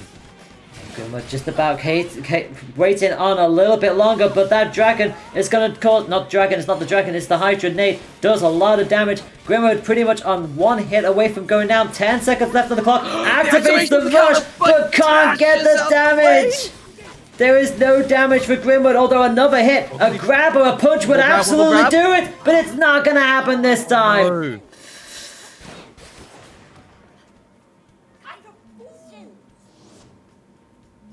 No. Oh boy, so that did not go Grimwood's way in the slightest. That was a shield up for Iceman, and that is going to be one apiece between these two. Grimwood was going to go with what is essentially triple nade, and actually, we've got to stop. I think we've got to check. Happening another dispute. So it looks like we might actually reset this match. Okay, fair enough. It does mean you are about to see the only perfect of this match, but it obviously will not count. This is definitely an unofficial perfect territory. Yeah. We had a pixel perfect earlier, and now we've got the unofficial perfect. So this match is going to be reset between these two. Unfortunate internet dispute between the two. So, whilst we await for those two to reset their lobbies, we will just again remind you of what the bracket currently looks like at the moment. This is where we started with a whole lot of 2-0s in round one. We've had some pretty amazing matches, to be fair. A lot of great players who have been really giving it their all in the midst of all of this. So obviously, Rafa going all the way through to grand final from their side of the field. Did actually drop a couple of games along the way. We saw them drop a game to Melee, we saw them drop a game to Cosalina, and then we saw them drop a game to Junior in that Kid Cobra Ditto, which has been a lot of fun. And then all the way down into the underground bracket, we've had so many big names fall pretty early on. Yeah, honestly, and just absolute domination from some other players that we just did not expect to go and see pull all the way through that when they did. And yeah, honestly, I think there's been a lot of support for multiple people in the chat. It's not been like, oh, I want just one person to go and win throughout the whole thing. It's been like there are supporters of multiple players. I think what's nice about this community is that everyone wants to see everyone succeed. Everyone wants to see everyone have their chance and their opportunity. No bias from me. No bias. We want to see everyone succeed.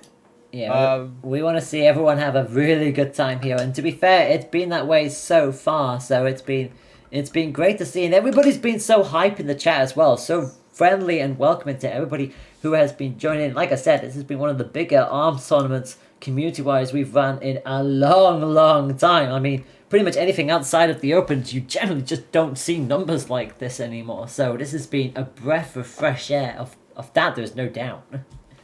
Oh, absolutely. There is no discernible doubt about that whatsoever. And I just want to see more games, honestly. That's really all I can say.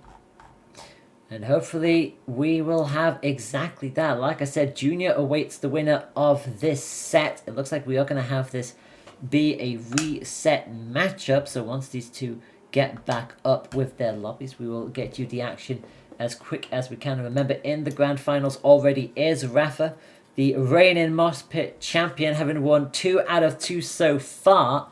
And to be fair, this top 4 is looking like it could be very different than what it usually is. Remember that Junior is already guaranteed to be finishing no lower than 3rd. They were 4th last time out, so that's already a guaranteed improvement for Junior.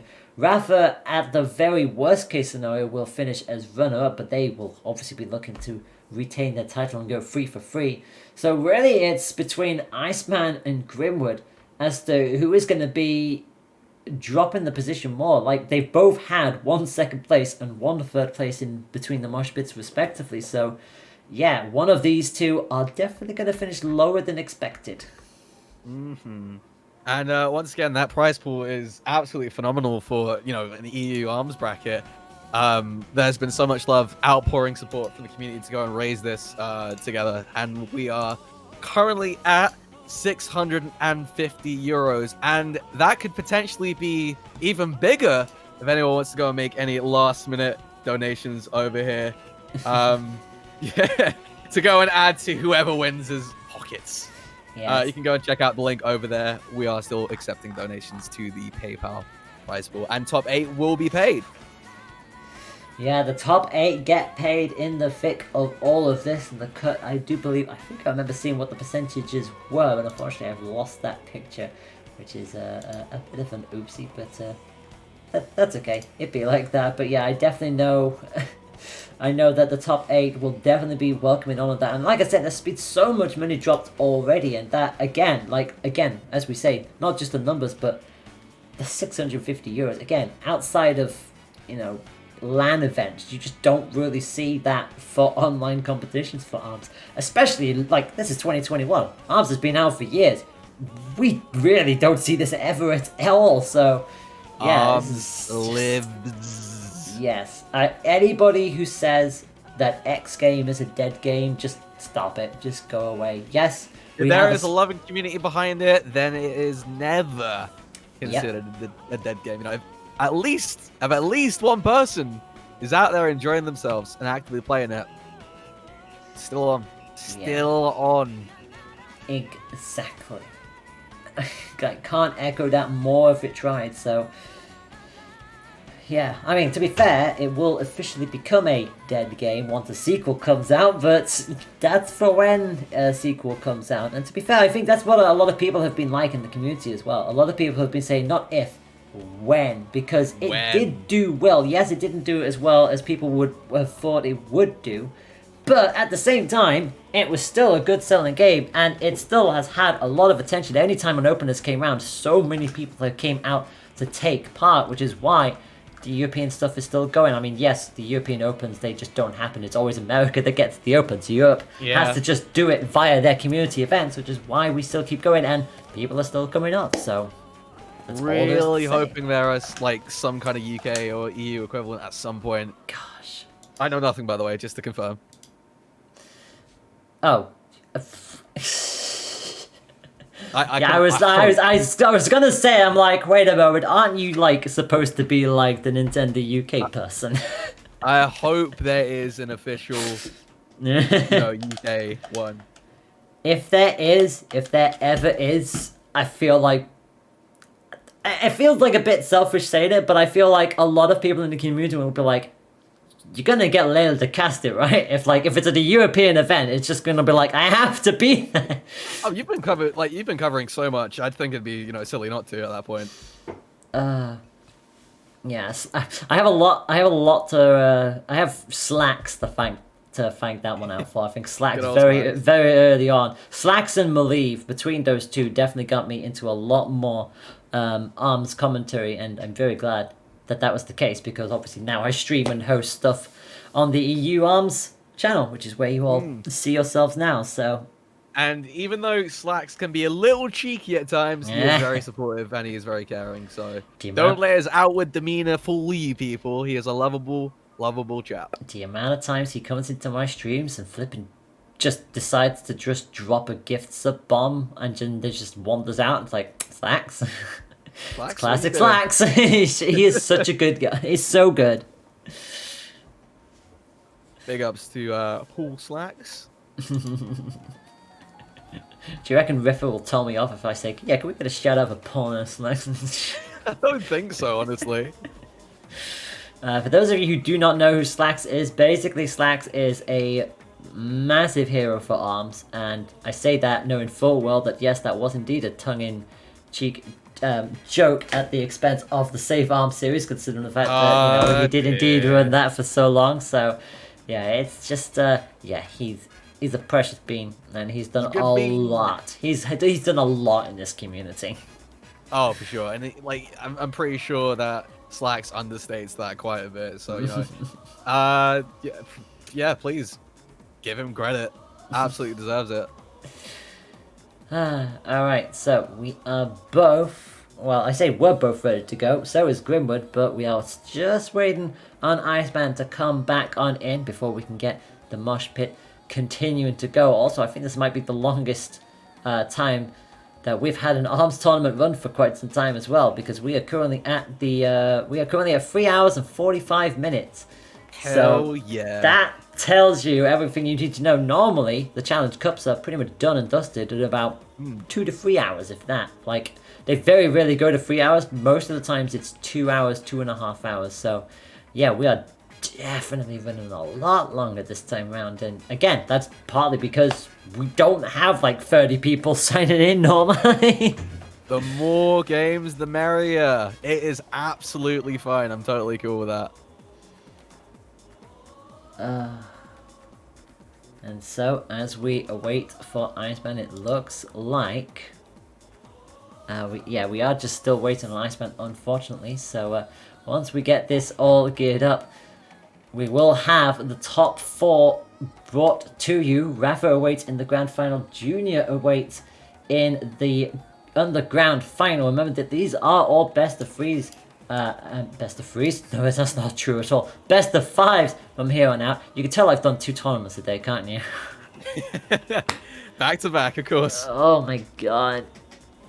And that wasn't calm either. Goodness me. Like I said, we had an upset happen in our second match, which nobody saw coming. So it's why when we started doing the melee stuff and whatnot, it was just like, oh my gosh, there's gonna be another one. My boy's gonna die. But Again, I'm fine. I'm fine. I'm I here to still help, have water. but like take the burden of all your voice. You know, I can go and tag in every now and then. I've got You know what I mean. I've got in the zone to do tomorrow night as well. Oh dear. I've got know a what? Splatoon tournament. Oh, There is like a kind of syrup that I usually have after, well, like during any Nintendo event. It's like nicknamed Hulk Juice because the Hulk voice actor juice. for Hulk ended up using it quite a bit after sessions because his voice, Fred Tattershaw's voice, ends up going so quickly during those sessions because he's got to scream and grunt everything. Yeah, I need to go and find what that name is. What the official name of that? It's called Ninjom Paper Koa Sore Throat Syrup. Oh wow! And it is very effective. Highly recommend. Yeah. It's got me through many an event. That's what I like to hear. I will drop a link to you. Yeah. In case you want to take a look. Oh, thank you. I appreciate It's that. all good. Looking out for my co-commentator here. I appreciate that. And again, I can't say thank you enough for agreeing to do this with me. Like, No, it's an absolute pleasure. Like, genuinely. I'm just sorry I didn't get back in touch sooner. no, it's absolutely fine. I understand things happen like that, and you know, back when events were still going on, I feel like you were always sort of like having to focus on a whole lot of stuff as it was. You're consistently on the center stage alongside Nims and Alicia and Barry, so it's just like, I totally understand when you don't see stuff because it's busy like that. It's always a good time, though. I think that's the most important thing. Like, I wouldn't be doing this if I didn't enjoy it, you know? And that is exactly the same. Yeah, I absolutely agree with that. All to do with passion. Yeah, it's like ever since I saw Barry cast at the Great British Splat-Off all those years ago, I feel like that was when it finally dawned on me that, oh, there is a competitive scene of a game that I really like, and also commentary looks like a lot of fun. Maybe I should give this a try someday, and then finally, a couple of years later, I finally decide to do so, and... And I feel like nowadays there are definitely more opportunities to do so just because esports is a lot more in the limelight. You know, games like Valorant, absolutely love. Seeing that take off. There's new opportunities there in that space. I mean, there is a crossover with Counter-Strike and stuff, so there are commentators that have previously commentated in that would go for Valorant, but there are also completely new commentators growing from that. And, college and uni esports being a thing, people being able to go and just fully develop their skills within this space, is absolutely fantastic. I don't know if you saw what Nims and Bowie and Alicia did recently, but there was this... there was like a secondary school Smash tournament that happened, and it basically got people to go and test out their skills on mic and stuff like that. So, yeah. That was awesome. Right. Oh yeah, I think I really actually cool. caught wind of that. Yeah, I caught wind of that very late.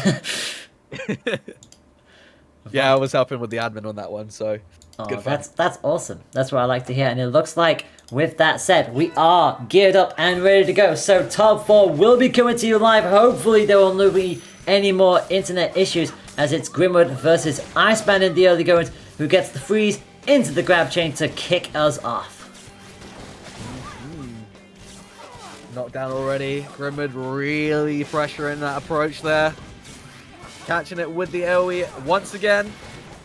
Yeah, putting in a lot of pressure against Iceman as Grimwood just stays on that center area. Finally gets taken down, and the nade is going to get charged up on that left-hand side, permanently up now, unless Grimwood can knock it down, which, guess what? They can absolutely do. And now just pinning Iceman against the wall. Here comes the rush as well. Chip damage and nothing more. Trying to force the break. Actually gets a little bit of tail-end damage, but it's definitely put Iceman under a lot of pressure. Absolutely. And that arm is still weak, and, well, just as I say that, it's back to normal. But that health deficit is huge right now. Clipping with the vertical Hydra there. Iceman's not going to go and give it up anytime soon here.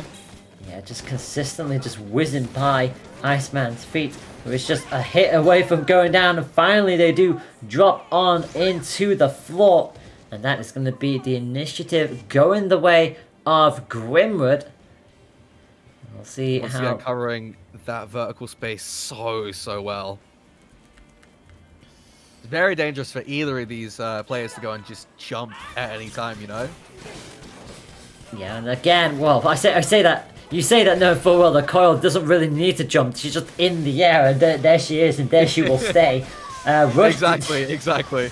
Rush did not go the way of Iceman, but it certainly went the way of Grimwood, who again is just pinning Iceman against the wall for dear life. More nades and hydras immediately up in Coil's face to keep this somewhat level, but again, despite the fact that Coil is supposed to charge up the rushes a lot quicker, Iceman, with the tenacity they have, consistently swinging out, is actually charging it up just as quick, if not quicker. Yeah, and gets caught with the chill, gets the grab as well. I thought that grab was a little delayed there, but it does connect in the end. Iceman very much on the cusp of quit, mid that into critical.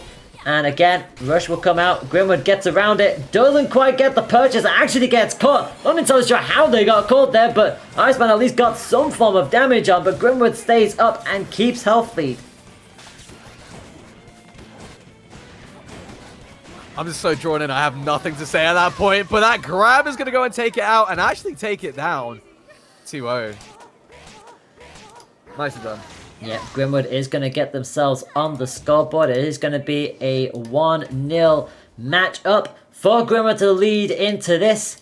I want to see if Coil can keep this going or if Iceman is going to have themselves another... oh, wait a moment. We've lost Grimwood. Have we got another... Yeah, I think we got another dispute. We're going to go and just check the connection and stuff and make sure everything's all... VAR check. It's been a...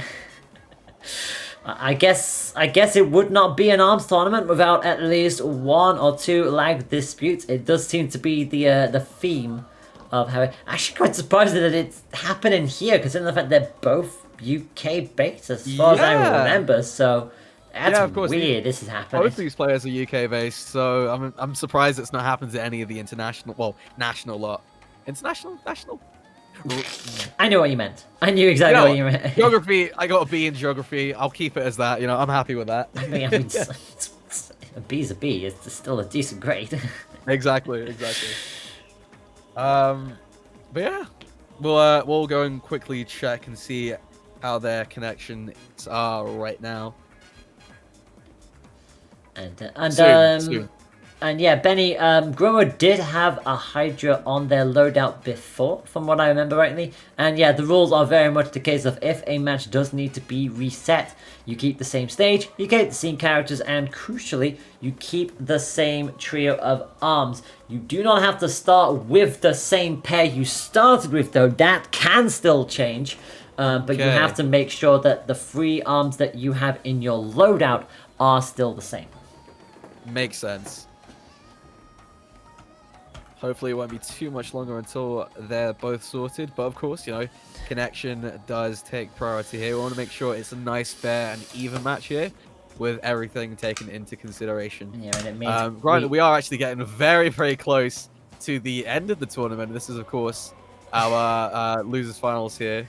And then afterwards, you know, we'll move on to our grand finals. So, yeah. Taking it right down to the wire here. Yeah, I was gonna say it's been fine all the way through as well. Like each match has gone without a hitch so far. It's just the second we get to top 4 and nearing conclusion, you know what? Boom! Underground semi-final. We're gonna now just stall it out a little bit longer. Again, you can't help these kind of things. They do happen, but we are doing our best to get things back up to speed. Again, once we get ourselves some information, we'll be back with the swing of things. And I do believe, again, this might take us a little bit longer to wait for these two to ready themselves up, because I think they're resetting routers again. So I do apologize for doing this, but we are going to send you all on over to another break. When we come back, hopefully we will have the continuation of this top 4 set. Do not go away, my friends, or do go away and get yourself drinks and then come back. You know what to do.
Okay, my friends, we are back with the third Mosh Pit, the EU Arms tournament that is going the distance. We have just crossed the 4-hour mark, and we are preparing ourselves for the remainder of the top 4 set. We are currently on Grimwood versus Iceman in the Underground semi-final. Grimwood currently leads by 1.2-0. As you go, TK Layla and Matt with a C joins you once again. We're taking it down to the wire here. Soon. I'm excited to go and see this match, fully play out and just really see these two titans tenaciously tackle each other. Throwing in all of the T's I see there. Well played. Yeah, got a bit of alliteration in there. You always gotta love it. Well, in either case, we have Grimwood back in with us. We will have Iceman join us back in shortly. And we will get the Underground semi-final back underway. The winner of this will take on Junior in the Underground final.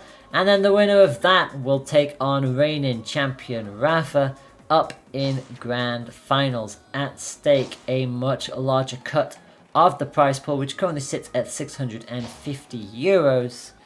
Contributed by all of you generous beings out there, whether you're currently watching it or have tuned in or have managed to chip in the days building up to the event. Big love to everyone involved. Grimwood on the left of your screen, still with Coil. Got the Coolerang and the Nade coming back on in. Meanwhile, Iceman's got Min Min, Hydra, and the Parasol coming on in, and immediately gets themselves caught with the Coolerang. Once again, Iceman playing these pillars pretty effectively, but Grimwood chipping away at them pretty quickly early on. Yeah, the curved arm is always going to be nice to go all the way around those pillars, but the second they drop on down, even then, they've still got the boxing glove of the Nade to still be able to do decent damage. Grazed Iceman with the rush, but unfortunately, no proper purchase on that. Nicely shielded out, and now it'll be Iceman to decide when to throw out theirs. And then that is, of course, that rush, but that AoE does stop Iceman right in their tracks. Getting caught with everything right now. Just got the grab just there. Yeah, that was an odd grab attempt there, and unfortunately way too close for that rush. The Nade explosion actually jumped them right out of it, and straight away down goes Iceman, and again another point going forward for Grimwood. Alright, right back into it. Grimwood with rush set and ready to go. Iceman with nothing on the cards and is immediately going to eat all of that. Oh, that was impeccable. Did you see how Grimwood just dashed into the exact correct space that he needed to be? Yeah, absolutely. And again, just sort of like floating on over, the Nade is just going straight into Min Min's face, and nothing that Iceman could really do about it. Now pinned into the corner, and Grimwood is just being completely dominant against them. Another grab as well sends Iceman hurtling straight back towards that area. Just can't get out of that corner, and Grimwood is just going to destroy them here. Nice and cleanly done.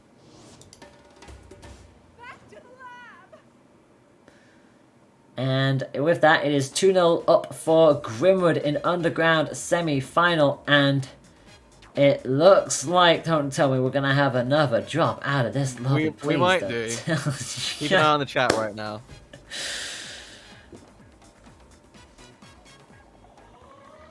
Well, in either case, they are just deciding on what to do. It looks like we are going to continue on here. I'm not 100% sure which way this will flow to, but this is very interesting to see how these two will play out. Remember, one of these two will be finishing a lot lower in the top 4 for this tournament than they did previously. Same stage, so we will go back to Temple Ground. Iceman switching on things up to Ribbon Girl, so trying to trade out for a little bit extra speed here, a little bit extra mobility. And obviously, that Hydra just wasn't working out with Min Min. Didn't see him that way. But now, let's see if the vertical prowess of Iceman shines through here. We'll immediately getting anti-air right off the bat, though. Yeah, I was going to say, Grimwood is not sitting around. They have been waiting long enough.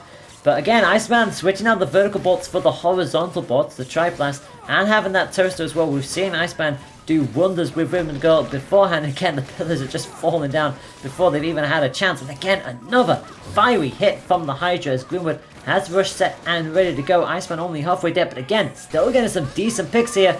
Jumps clean away. Oh! Scoops right from the corner with the whirlwind just coming through. Yeah, 315 just swept them off their feet, and now Chilled as well. Make that 2 chains in a row, and Grimwood says thank you very much. That is a grab as well. Iceman will at least ping off the rush, get themselves damage, but again, only 120. The rest is chip damage and nothing more. And that, just after that, just a one and just another one just coming through to go and take it out for this round. And Grimwood is 1 point away from going through into the top 3. This is going to be absolutely key for Iceman. Again, sticks with the previous loadout. And to be fair, so too does Grimwood, that Coolerang and the Hydra. Just proving too much so far for Iceman. That chain from early on was just beautiful to see. Again, Grimwood waited to see if they could pin Iceman into the corner. Can they force the shield break? Not close enough this time. And Iceman will just take the tip damage. Weak on the right-hand side of the arena. But again, Grimwood isn't being tagged by any of the hits. Iceman is really throwing out. Now they do, but again, it's not enough. Oh, getting the 3 hit there. The AoE explosion really did help to go and extend that combo. And with that, they take the health lead as a result. But knowing Grimwood, they'll likely take this right back into contention. And that is going to bait out. Beautiful bait. Immediately floored them. Go and juggle fully though. Yeah, I was gonna say it immediately floored them. So, but again, the damage is done and the health lead is back on Grimwood's side. And remember, Iceman has to win this to keep themselves in this. But so far, Grimwood is just walling them out. One more hit is all that they're looking for. But Iceman not gonna give it up. But the boomerang missed. That would have been a perfect punish and a KO. But the boomerang missed. Activation is available for Grimwood and doesn't even need to use it. Gets a straight hit there with the Hydra. And with that being said, Grimwood is going to take the set by 3 points to 0. It's a full sweep in the end. But goodness me, after all of that, it is Iceman who is going to finish in 4th place this time around. They finished 2nd in the first one, 3rd in the second, and now 4th in the 3rd one. Good showings from both, but just not Iceman's day today. And yeah, no, that was really good from what we did see. Unfortunately, it felt like a little bit of a couple of connection issues, but thankfully they played it out and they do agree that they're gonna just go and continue. So props to both of them. Props to Iceman, props to Grimwood for carrying on throughout that. Yeah, it's a shame that that had to happen when it did, especially after everything that led us to that point. But still, it is what it is. And with that, we are now going to get ourselves set for the Underground Final. It will be between Grimwood and Junior. The winner of this will go on to take on reigning champ Rafa in the grand finals. And who is your money on at this point, Grimwood or Junior? I really don't want to call it because then I feel like I'd be playing favorites at this point. Honestly, they both really shown like tenacity and just strength in so many various fields that I don't think I could call it. They both know each other. They both played against each other many times. So I'm pretty sure they can go and get into each other's heads if they wanted to. Let's just go and see how they really approach this, honestly.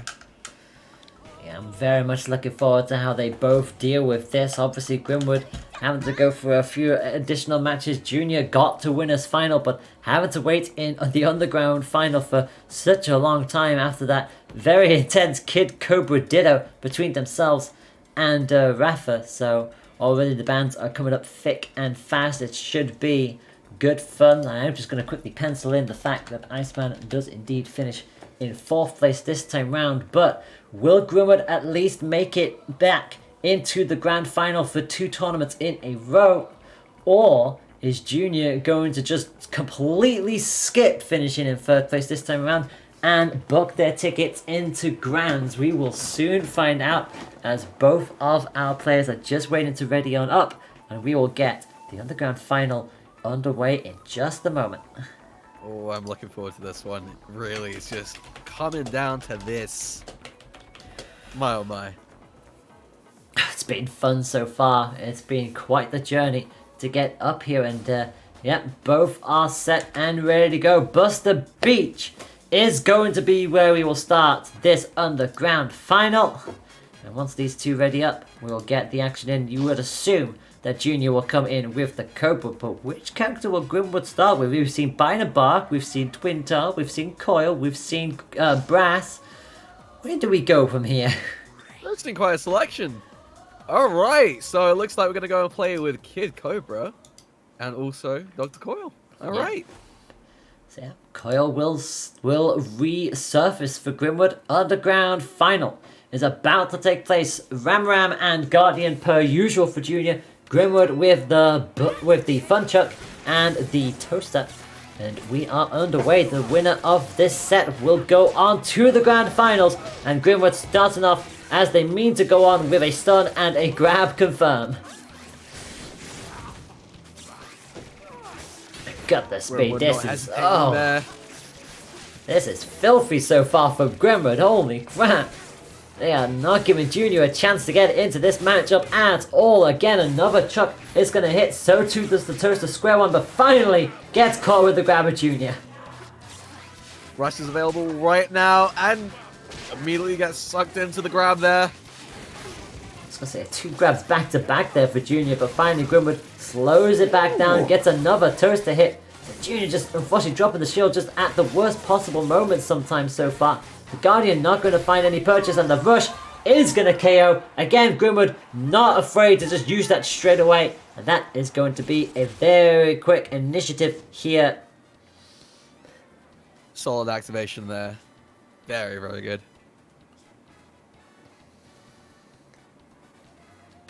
And now between these two and oh, you have got to be kidding me! I think they might be resetting in a sec. No, another reset, really? What is happening here? Grimwood, get off of Tesco Wi-Fi. I'm kidding, man. I'm kidding. Well, this is going to be the second unofficial perfect of the stream. It's going to be another. Oh, another internet router dispute. Would you believe it? I can't believe it. Oh.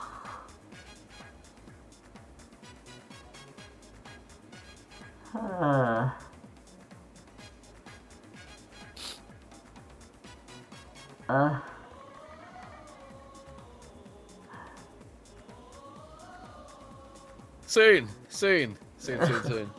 Thanks. I will say again, thank you very much for bearing with us whilst we wait to go and get this game underway and sorted. I just want to say again, thank you very much for having me on and talking arms. It has been a while, but it's always a fun time whenever I get the opportunity to do so. Hope you all at home have been enjoying the matches that you have been catching so far, because there have been some absolutely fantastic displays of skill throughout the entirety of the tournament.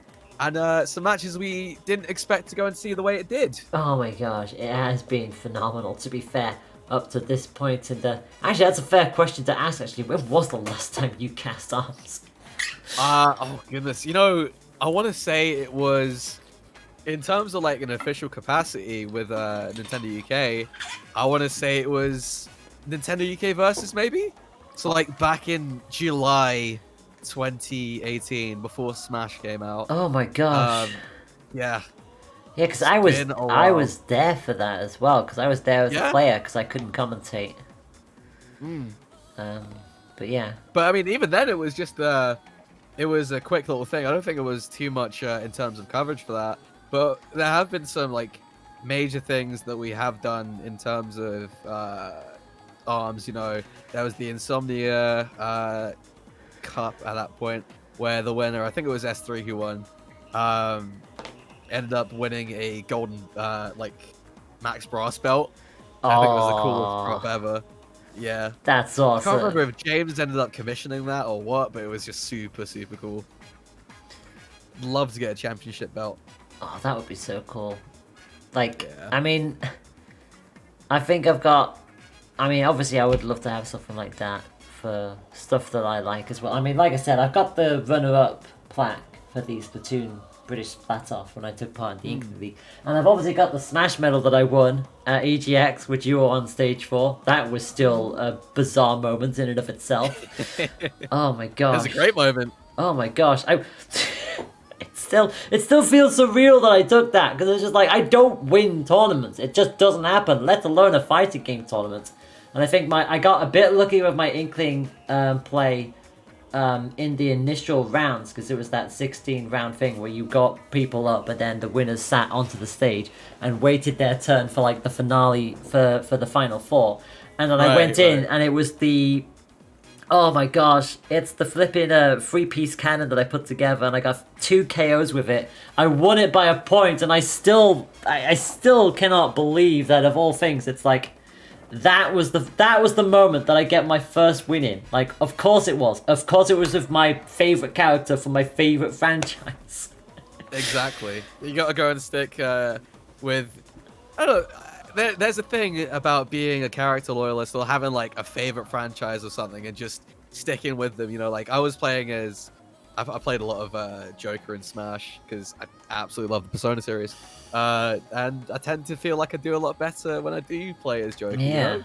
So those kind of things. It's like the buff that you don't expect, but it just cheers you on, you know? Yeah. Because it's something you're so invested in.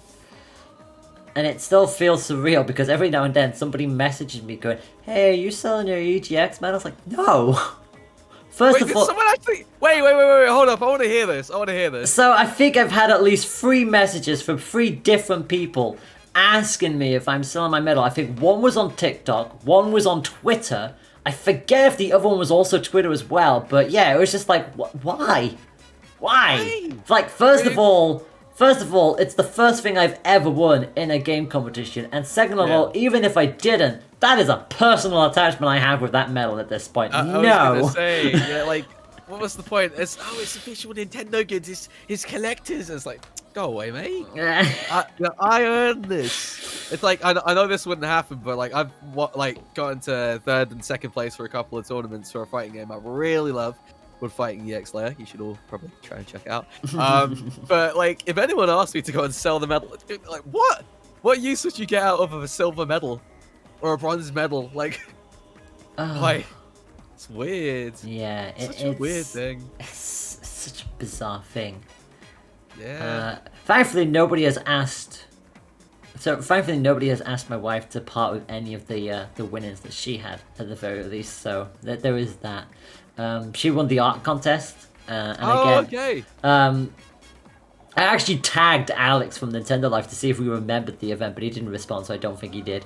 But yeah, he picked the winner of the contest for that day, and it was Puppy's, and it was my wife's piece. It was a picture of Annie from Splatoon 1, and it did have Moy the fish in her head as well. And Alex literally was just like, "It's Moy that did that, by the way." It's like, of course it was. Of course you went for bias. Of course you did, Alex. And no bias whatsoever, of course not, ever. Yeah. And yeah, Puppy as a result got like the whole package. Like, she got the custom Splatoon plates for the 3DS, she got the art book, which was for Splatoon 1 at the time. We had plushies, we had amiibos. To be fair, we got too many.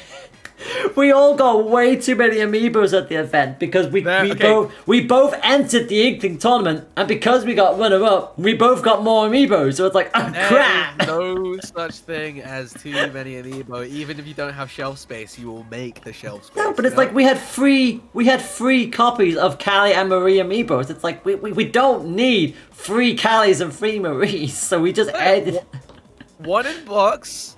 1 open, and 3 you could do a giveaway. There you go. We did do the giveaway in the end. They actually did go to people who I do know desperately needed them. We were just like, we can't get a hold of them. I'm just like, well, you're lucky then. We have 1 spare. That's perfect, honestly. So, yeah. So just to give the stream a little bit of an update, it looks like Grimwood is going to go and do a quick test real quick and see if the connection has improved. So I believe there has been a couple of changes to go and make sure that is a nice and smooth connection, but I guess we'll see if that works. So fingers crossed. Yeah, fine. Whilst we are waiting then, just to give you a quick little reminder that this is how the bracket looks. Rafa is currently waiting in the grand final for the winner of our third place playoff, essentially. Junior getting down here as they were knocked down here by Rafa, 3 points to 1. Grimwood having to go through a fair amount of opposition. To be fair, they were on a decent spree until they got knocked down here by Junior initially in a 3-0 matchup. So, again, being able to take out Replicant by 3 points to 1, taking out Iceman in a pretty long set by 3 points to 0 as well. And now we have the internet dispute happening down here. So, yeah, it's proven to be... this tournament was running absolutely fine until we got to this point, and unfortunately, it's been one of those things. So it's fine. We do everything live. Everything will work out in the end. We just have to go and roll with the punches, you know. Yeah, I was gonna say it be like that sometimes, and also nice wordplay again. I like the fact that we had to bring in the fighting game mechanic once more. Good old fighting games. Gotta love them. It looks like we are moving on, and it looks like it is going to be a forfeit after all of that. Grimwood is going to be caving. There won't be a match in the underground. Why is it always the underground final?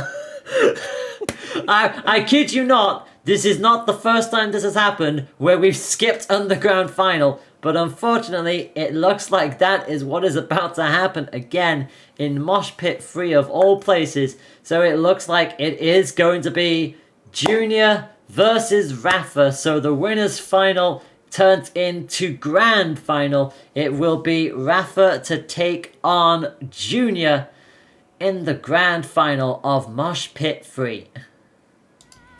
Soon. I am looking forward to this, generally. It's gonna be good. It's gonna be good. Yeah, it should be a lot of fun of that. There is no doubt. And obviously Rafa has been biding their time, waiting for this.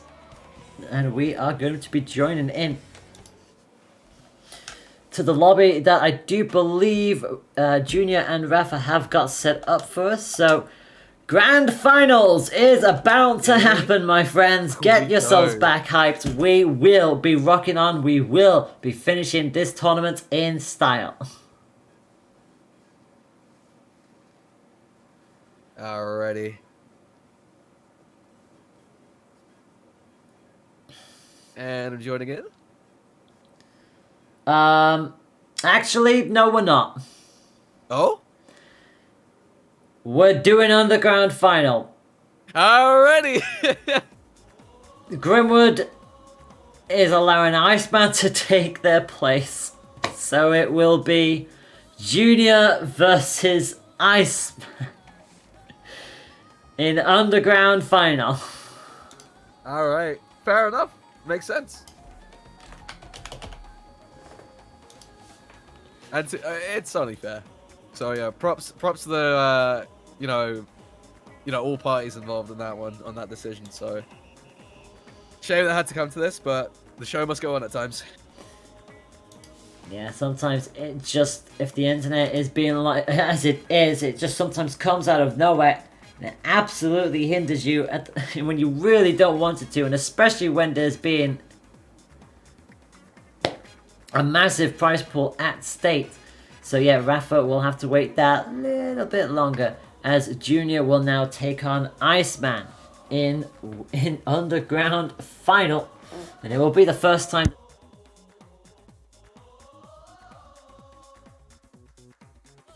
And it will be the first time that these two... Sorry, my microphone cut off there for some reason. I was wondering what was happening there.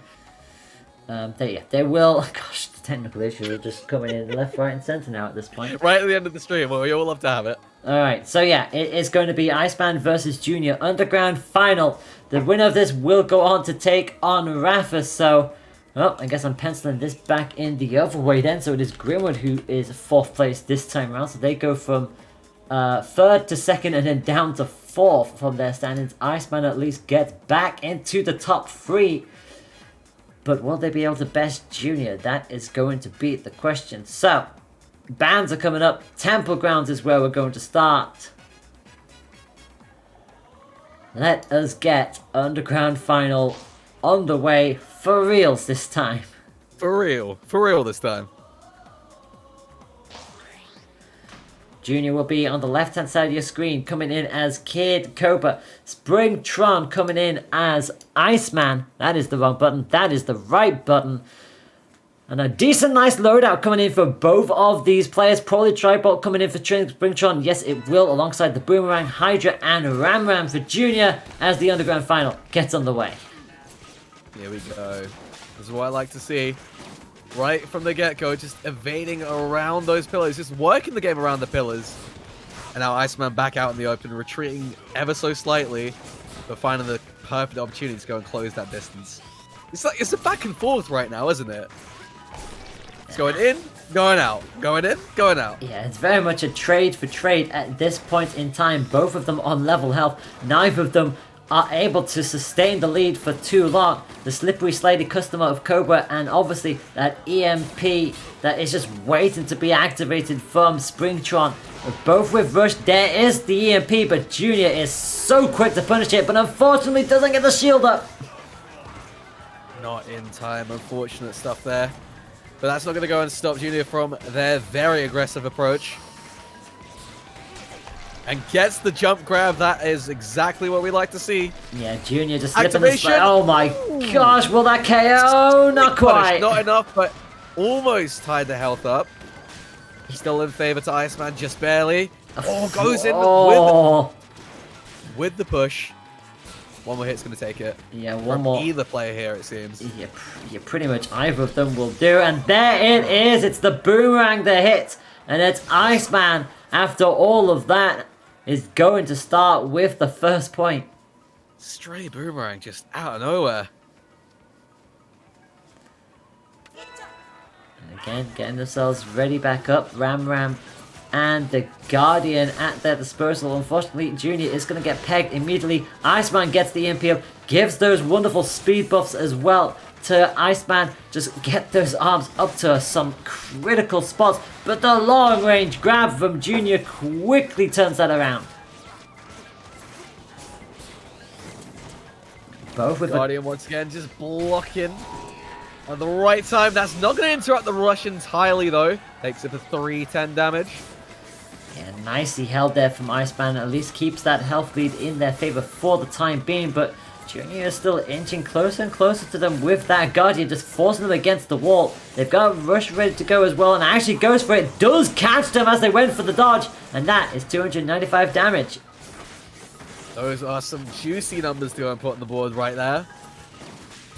Again, the Tri-Bolt's coming up as well. Popped into the corner. Iceman just can't seem to get out of here at the moment, and obviously can't really get a chance to get the EMP off either. Down into critical they go, staring down the gun of that Guardian once more. 30 seconds on the clock, caught by the Ram, and it's just looking good for Junior, but does get caught by the grab at the end. Just bouncing away. Junior knows that they can just go and keep this distance for a little bit. Charging in, avoiding the rush, and just blocking for a bit, holding it down and activating just to make sure to go and take out that round. Activates the rush to go and guarantee it. Yep, one apiece then in our first match of top 3. Both pretty much set and ready to go. Chiller Tri-Bolt versus Ram. Versus Ram and the Guardian. And again, already both getting themselves off to a trade. Just so evenly matched, these two. Really? Like, I'm not even surprised at this point. But it is Iceman who is starting to build up steam here. Again, another successful Tri-Bolt hit. Finally starting to turn their heads around and having the health lead to boot. But again, Junior is always just a hit or two away from turning things straight back on its head. Iceman gets out of the corner this time though. Another stun into grab confirmed, and Iceman has the rush, gets the EMP off to give themselves the buff, but it is going to get continued down by Junior. Oh, and just bonks with the chiller right in the face. Didn't even give an opportunity to just go and activate there. Just direct straight. And with that, despite losing that previous match 3-0 in the end to Grimwood, it is going to be Iceman who starts with the point against Junior. And that will certainly change things around quite dramatically. Oh, it's still certainly not over though. No, it's Still got a lot to play for as we go and change into the sparring ring right over here. Junior also going to switch up as well. Goes from Kid Cobra to Twin Tail. Iceman naturally going to stick with the Tron, Chiller, and Tribolt in hand. And it's going to be Roaster and the Chakram for Twin Tail as we get underway for our boxing ring stage. And it's going to be another Tribolt hit for Iceman to start things off. Again, despite Junior trying to keep that center ground, it's the Tribolts that are still just covering so much ground. 3 hits in a row! The 1-2 is just so effective, but Iceman is going to get interrupted there with a grab on them. Yeah, I was going to say the Chakram pretty much does what the Tribolt does as well. Both of those are stunned arms respectively. Which is why Junior is just slowly trying to chip this back away. Another successful Tribolt hit. I don't think Iceman was quite ready for it that time around. Gets the EMP off, gets the grab as well. Puts it back into their advantageous situation. And will they continue to just go in with these balls? The answer is yes. And Junior has to rush. Just clips. Just barely clips. But Iceman does have a rush of his own. Just misses though. Nicely evaded by Junior there. They're able to get away with it and just about avoids the bolts as well. Takes the central area. Ram just about missing the Roaster. Almost on target, but not quite. Iceman really needs to get a stunned hit into a grab. Gets it, and the grab. Ask and you shall receive. Was not expecting that. Used to seeing it coming so many times, and that's exactly what they needed. It pops them on the board.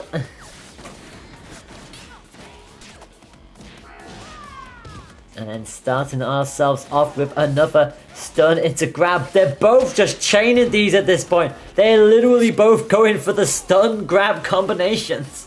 It just works. Like, why stop it if it's just, you know, continually working, right? Activation on the same frame, but it looks like Junior comes out on top there with a massive damage. That health lead is significant.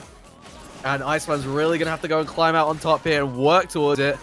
It's going to be an uphill battle. Yeah, they got the Tribolts in again, but so far Junior has a read for it and rakes up into the grab as well. And just like that, Junior tips this right back on its head. It's one apiece. Cleanly done. Very impressive stuff. Yeah, this is going to go thick and fast. Junior is going straight back into Kid Cobra. So, again, for those of you who do not know, winners do announce if they switch characters. The loser of the point does not. You don't have to announce arm changes, but again, because of the fact that Junior wants to switch back to Cobra, we are going to DNA Labs. Ooh, fun one. Fun one to go and just really work around those pillars once again. Very similar to the first match, you know. Yeah, I was going to say, except it's a lot bigger, and we got 2 more tubes at their disposal. Also, we've got a bit more of that small verticality as well. It's still a very balanced stage, but again, you do not want to be trying to play, let somebody who wants to play at range do so in this kind of match. But to be fair, between these two characters, they're very much going to keep up close and personal. Oh, for sure. They don't have any reason to go and keep too much of a distance. But I guess it will go and depend on what their health is at that point in time. Yeah, arm weak on the right-hand side for Tron. They're going to have to be very careful. At least gets the stun in mid-air, so at least gets themselves a little bit of a breath. But again, the pressure from Junior is still consistent. Doesn't get it, and that is a great grab punish. Taking out another test tube. Oh, just barely avoiding it and taking the shield from the tube there. I was going to say, they're being very aggressive around both of these tubes, so they're not letting up whatsoever here. Yeah, and Iceman doing a lot better at the moment, but Junior is slowly trying to get back into this matchup. Smashes down another tube, another explosion from behind, catches Iceman out, arm weak again on that right hand side. It's consistently the right hand side. EMP does get the tag and the bolt to boot. Tried to go and fend that off with the one arm, but it was just not enough. Iceman was prepared to go and follow up. One more hit is all Iceman is looking for, and 13 seconds on the clock. Iceman also knows that Junior has to come forward. Actually gets a little bit of a slowdown there. The chill did actually manage to find its way through. 4 seconds on the clock. Iceman knows they've got the protection. They went for the rush. They break it, but it's not enough. They broke the shield, but unfortunately it came right as it's at 0, so the rest of the damage did not come through, and Iceman gets away with it. But it also means that Iceman starts this match with rush available. Went into that last round though, like, jeez, wow. Was not expecting that. I was expecting, like, just to overcome at the last second, but hey-ho. Yeah, Junior activation. Yeah, no punish this time around for Junior. No cheeky last second grabs. I think they realized they weren't too far. They weren't far enough away to get away with it. Having said that though, they do have rush ready to go. And despite Iceman not getting the proper purchase, look at this relentless onslaught from Junior. So many 1-2 hits. Finally, Iceman gets the chance for a breather, but Junior is just not giving them the time. And you just need to go and keep up that pressure at that point. Like, you can't stop. Can't stop, won't stop, and won't another... Stop. The nade again is just going to bounce straight into Iceman's face. Another chill finds his way through. Junior says, no, you are not grabbing me this time around. I am ready for it. Iceman is essentially one hit away from going down. If anything can happen, it will do so now. Iceman does have rush, so if they wanted to try and go for that cheeky 2-1 lead, they could try and do it, but they know full well that might do it. Oh, what a stop! What a crucial stop from Junior! Whoa. Stop right in their tracks. Oh, Iceman must have thought that they absolutely had that, but to no avail. And again, Junior is just going to dip and dive, and they're like, okay, then fine, grab me. It won't do you anything. And Iceman again has the little dance. He knew that he couldn't really do anything there at that point, so... The shield the shield wouldn't break, and the grab would do not enough damage. So they will start with rush available on both sides of the field. No more tubes to hide around. It's just all about strategy, and Iceman pinned in the corner already slowly starts to slide out. But again, Junior has such a good read on this at the moment. Actually controlling the flow of space right there. Very, very cleanly. And so far between the two, Iceman is just not getting the punches in as consistently as they'd like to. The chill and the tri-bolt is good, but this nade and Birchuk pressure from Junior is just keeping them at bay. They're already past the 50 mark. They do get the EMP up, so now they'll come sliding on in. Gets the chiller, at least blocks out the tri-bolt, and it's going to be the rush. Baited the play out from Iceman, but it's not going to hit. Solidly done there. Got an air of patience here, just dodging into the right spacing. Not close enough though, 40 seconds left. Oh my god, and another Birchuk hit as well, so Iceman just can't seem to get into a position to hit this rush off. They've only got 30 seconds left, and the arm weak on the right hand side. Another EMP buff, but again, Junior's just waiting for them to make the move. They know that Iceman has to do the work here, and they're already pretty much a punch away from going down. Junior has the rush back. Not going to be a lot of time left to go and do too much damage, and the rush is available for Junior, and it is going to be it with that jump grab to go and take it out. Yep, and Junior is going to lead the set by 2 points to 1. Rafa is watching and waiting in the grand finals, and Junior is determined to make it there for reals. Same bands as before. Are we going to see the same stage pick? No, it's Mausoleum. Oh. Mausoleum time. Fun, fun, fun. Back to the land of the dead we go, and Junior not going to switch on up, sticking with the Cobra. Iceman is going to switch on up. We had Tron all the way through, but now it is time for Ribbon Girl. And again, the firepower on Ribbon's side, it's the Toaster and it's the hardest of slaps. Burchuk and Guardian coming in for Junior, so the Guardian is back, and they are going to hope that they could just ground Ribbon Girl down and not allow them to just start their own zip-zap double drop hop. And it's just... It might be smart to go and really use that slap rounder effectively, because honestly at this point, the amount of movement that Junior is doing, you just need to go and catch him off on the side. Yeah, and it's a super effective arm to use against the Guardian as well. It's always a great tool, but again, Junior knows that they have to keep moving, otherwise that slap will indeed catch up with them. It's why you see them always consistently jumping to try and make sure they avoid it, but they finally do get tagged, and it's going to see them straight down onto the floor. The amount of jumps that Iceman was doing there, I was not expecting a little extra. Welcome to Ribbon Girl. Exactly, it's just jump central at that point. Yeah. At least got the read on the rush, but what in the world? Long range grab. I don't think Iceman was quite expecting that. So despite no rush going through, they at least got the chill and the grab, so making up for the damage. And now it's Iceman's turn, but Junior, just calm as you like, takes it straight down. Ooh. Slaps are missing, unfortunately. Nice left hook there. Now, again, they're both very much getting towards that level area, but it's Junior who pops Iceman into critical first, and the Guardian gets the shot! Nice. Oh, hello, trampoline. Oh my gosh, like I said, it's always satisfying when you get a shock with the Guardian straight into the grab, and Junior is on set point. One more win here, pops them into grand. Thing is, at that point, will we be seeing a bracket reset? Who knows? Who knows? There's the activation. And didn't get anything off of it though. Junior went for the punish not once but twice, found it on the second time of asking, and Iceman will not be pleased with that series of events, and now it's Junior with the rush advantage and just waiting to just bait Iceman out. Gets one, another one, two grabs. Are we going to see a trifecta? No, in fact, it's going to be a rush punish. Yeah, a rush punish. And getting that anti-air off of the trampoline there. Going to be very good for Junior to go and play that space here.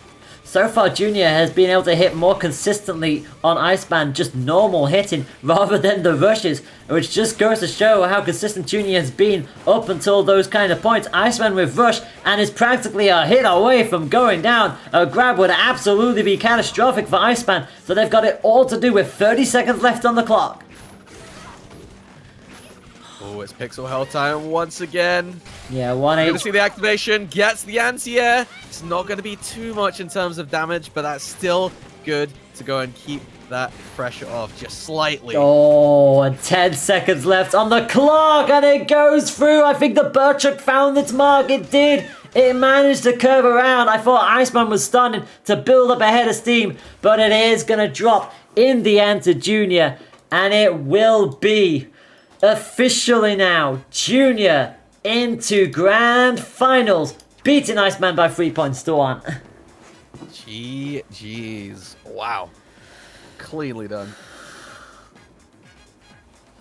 So, it does mean Grimwood in 4th place, Iceman in back-to-back competitions for the Mosh Pit will finish in 3rd place, and it means the grand finals will be gearing ourselves up. It will be Junior to take on reigning Mosh Pit champion Rafa. And do remember, my friends, that this is now grand finals. And guess who hasn't lost a set yet? That's right, it's Rafa. So, for Rafa to win, they just need to win one more set. They won't need to win one more best of 5 set. However, for Junior to do that, oh boy. Could you imagine if we get a reset after all of this? it's gonna be tense. Like it's not gonna be impossible, but it's gonna be difficult. It's a case of just that whole marathon sort of situation. It's a marathon, not a sprint at this point. Gosh, Even though, well, Junior's using a character that is very, very quick. But yeah, that's besides the point. Besides the point. Oh my gosh, that was just awesome to see. And with that being said, these two, well, we know what they're capable of. Junior made it to 4th last time out. They're in grand finals now, so already an improvement. But this is where it comes down to it. Can Junior force a reset set and somehow bring this back to stop Rafa's reign of terror in the mosh pit? Or is it going to be free for free? Rafa's reign of terror, I love that. I really do. It's just like, oh. Well, we call Riffa winning all the time the Riffa Revolution, because it's non-stop. It's always going. So we have to come up with something fancy, and yeah, it's Rafa's reign at this point for Mosh Pit. Reign. So yeah. Sounds very imposing. I mean, to be fair, there was a chokehold on the PR Invitational at one point before, ironically enough, that got interrupted. So you never know. You never know how this will go. But if Rafa wins this one as well, then it's just like they suddenly become the person to beat in this competition. What an incredible set of games that we've seen. Whoa. Oof. Wow. I really legit don't have anything else to say apart from the fact that I've been, blessed to go and see this up close, right? Like, seeing all of this unfold has been amazing to see. It's been incredible. And I think you probably echo the same thoughts that I do. Oh yeah, absolutely. It's just, you just love to see what each of these people brings to the table every time. And the best part is, we've got you wonderful people in the chat also tuning in, giving up the hype, getting excited, and it's just so much fun. It's just great to see. It's why we love doing what we do. And we absolutely do love it.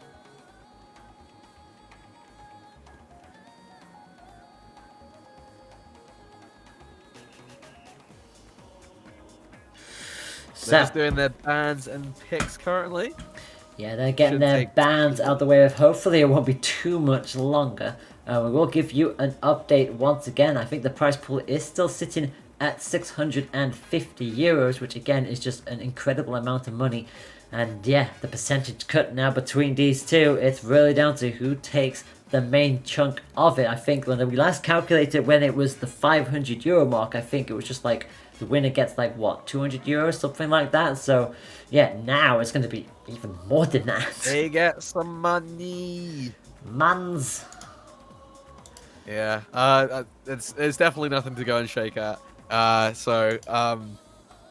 Yeah, whoever wins this, you're gonna be pretty happy. I think everyone who took part is just happy that they were able to go and take part, to be honest. There aren't as many opportunities as there used to be to go and, compete in ARMS tournaments, so when there is one, it's lovely to go and see people coming together. You're absolutely right.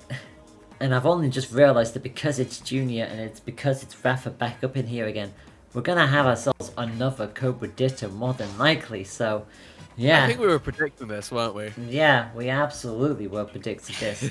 And Junior is set and ready to go. It's going to be sparring ring, it's going to be the Cobra Ditto. Junior on the left hand side of your screens, Rafa on the right hand side of your screens. This is the grand finals. Make some noise. Yeah. Oh, thank you for that. I'm very glad you humoured on that one. It's going to be, wow, okay, odd choice for Junior. We're going to see a big old non-elemental glove coming on in for Junior. Meanwhile, Rafa sticking with their tried and true Popper and Megawatt, so I assume the Big Glove is there to try and at least bulk down the Watt, but the Watt is still going to be a very scary thing to go up against, and Rafa needs to find a way past that Guardian if they want to get any purchase on Junior, which they will find on. For sure. Right now, all I'm seeing is Junior trying to like stop that Megawatt pressure by just clashing with it, but hasn't found too many opportunities to go and get a follow-up after that. Not just yet. No, not yet at all. And Rafa again just keeps the health lead for the time being, but it will be Junior who blinks first with the rush. 290 damage, reached that 300 damage. Pops Rafa back down, and we'll see what Rafa's response will be. The Megawatt, oh, gets the shock. And big time damage coming up with that grab. Turns the tables on its head. Make that two in a row for Rafa. Looking for the third. Goes for the grab. Goes for the rush instead and gets punished. Too greedy, my friend. Almost stashed into the Guardian just there. I was very worried for Rafa there. Yeah, very like dancing a little too close to danger there, my friend. They do have the health lead, and Junior knows a nice timed rush might still tip this back into their favor. They've got 10 seconds to act on it. Gets a big time grab instead. Now, where does that put them? They're very similar on health. Make that, never mind. It's a KO. Oh my. Very well played by Junior. Just bided the time, went straight in for the kill, and did not look back from there. And now we go into match number 2. Absolutely, great idea to go and commit to that rush at that point. 1 week on the left-hand side already for Rafa, our reigning champ, who is already on the slight back foot. But again, you wouldn't think that with how quick the Pop and the Watt are, but it's that Guardian that is causing so much of a nuisance here against Rafa. Rush is coming out, but again, catches in. Big time damage, 320. Damage. That's not going to stop it. Rafa is going in with the dual, dual hits. Honestly, the 1-2 right after the other. Just really managing to go and keep that pressure up no matter what. But this is where Junior is at their scariest. It seems like they activate their own max brass, their inner max brass. Once they get to this stage, they hit critical, and suddenly Rafa just can't seem to get another hit on them anymore, and that's going to be a KO. It's not going to be a KO, ending up on 1 HP. But again, Junior manages to turn this back around in their favor. The Popper bounces through. It's still not over yet between these two, and the Watt finds it. Push through. Yikes. Neither of these two want to do anything about this, it seems. Going straight back into it, and Junior says, okay, fine, we're going back to the ramp. Oh, and there's the activation, but Junior managed to go and sidestep and catch him off guard. Yeah, really good use of the ram. It's exactly what it's there for, trying to get around the Megawatt in time, then keep the pressure up with the Guardian, but Rafa is having none of it so far. Rush is going to come out and chain Rafa down, keeps that health at a nice even level. Rafa is at the halfway mark on their charge, and getting in some key hits in here with the Popper and the Watt. No opportunities to go and jump up, just keeping them grounded at all points. Yeah, the Popper is just such a quick tool. Never underestimate the speed of that thing. And again, nearly got themselves into another chance to go for it. The rush is ready, and throw it out. It doesn't hit. No, wow! What a play! Deciding to go and grab at that point and not get caught by the rush in the process. That took some guts. It certainly did, and Junior's almost got rush. In fact, Junior does have rush. To go and counter the grab. Oh, Junior. Oh, Junior. 1-0 lead for you, sir. Yo, the timing on that was absolutely impeccable, and that was such that hard read. Oh. Crazy stuff. Well, if this is the first match, where the heck do we go from here with the rest of the grand final? That is absolutely ludicrous. Junior just... Oh. Making that climb. Making that, we're going to see a bracket reset at this point, I bet. Oh Oh my gosh, don't say that. It's going to be a long, long session. We are rapidly Hey, approaching the that's just what it 5-hour is about. mark. We can go and talk about. So, Guardian coming back up. The Burchuk is on the back there for Rafa if they want to bring it to the table, but they're saying nope, we are going to stick with the Megawatt for the time being. Ram and Guardian again, so neither of these players going to drop their arms at this point as we head into Mausoleum, and the Watt is going to just go straight through uncontested. Oh, excellent dash forward there to go and close that gap and get a stray hit in. Junior just hugging the wall now for the time being as we go in towards that central platform. Rafa keeping Junior as far away from it as possible. If anything, they can pin them against the wall and just keep this consistent, and somehow rushes through that. Beautiful timing, 330 damage, and Junior in critical. And that is going to go and take out that round with the grab follow-up to go and seal the deal. Yeah, Rafa did not look like they were in trouble once in that matchup. And goodness me, really left that so late on to activate the rush. But hey, it absolutely worked out for them. And now it's Junior coming in with... Is that double ram? What? They're going in with if it works. If Rafa's going to be... Okay. No. Once again, already committing to the grab at that point. So it just gets the rush immediately. Oh dear, and this does not look good for Junior. This may not have been the pick that they were looking for. Finally, they at least get some damage, so there won't be a perfect on the cards, but this is utter devastation here as Rafa is just finding poke after poke, but Junior, props to them, gets themselves a grab and actually gets Rafa towards the 50% mark, but again, the trampoline catches them off guard, and one more hit is all Rafa needs to tie this set up one apiece, and they do. You couldn't really do too much there. At that point, there was just no option to go and escape. You'd have to either firm it and block and have the risk of the guard break, or just get caught. You know, yeah, it wasn't an easy situation to go and deal with, so both options were covered. Yeah, Rafa was not going to say no to that kind of opportunity, so one apiece in this set between Junior and Rafa. This is grand finals, remember. Via and Sparring Ring are both being banned, so where is Junior going to take us off over to? It is going to be Buster Beach.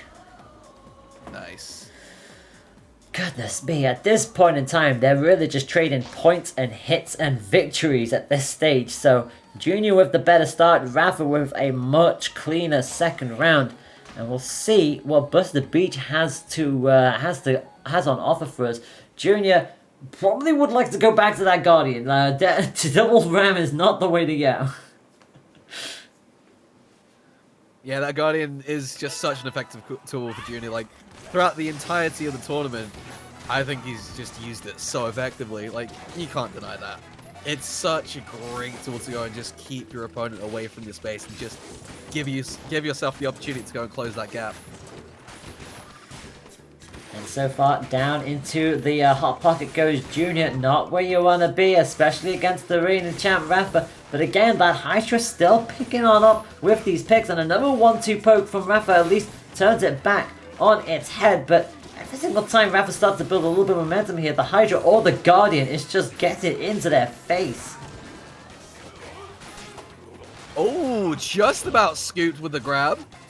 Excellent curve grab there. Yeah, very long range grab at that, and it does put Junior in the cheap seats at the moment, but Rafa, again, having to fight from the bottom up. But again, they're not going to be too worried about this. They generally have these kind of matches go their way, and that was just a beautiful bait and switch. Allowed Junior to go for the grab, and then came in with one of their own. Goes in with the rush, tries to find the purchase, gets the purchase, 130 damage. Again, patiently waited.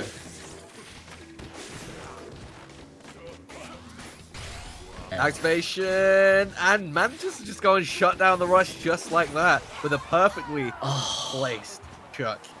Yeah, that popper straight there again. Just Junior just unfortunately could not quite get the proper purchase they wanted, and Rafa just so incredibly patient with these plays. And again, the popper from the start. I mean, why not? You have the popper, just go for it. And in fact, Rafa with that Burchuk as well.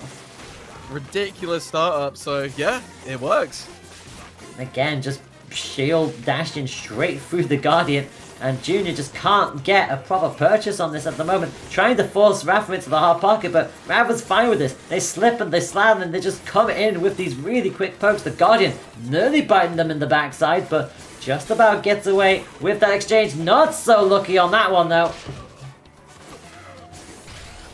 Activation, excellent jump punish there to just go and get out of the way. Didn't get as much as I expected. 265, still quite a bit. It does was pop hoping for a potential grab follow-up afterwards.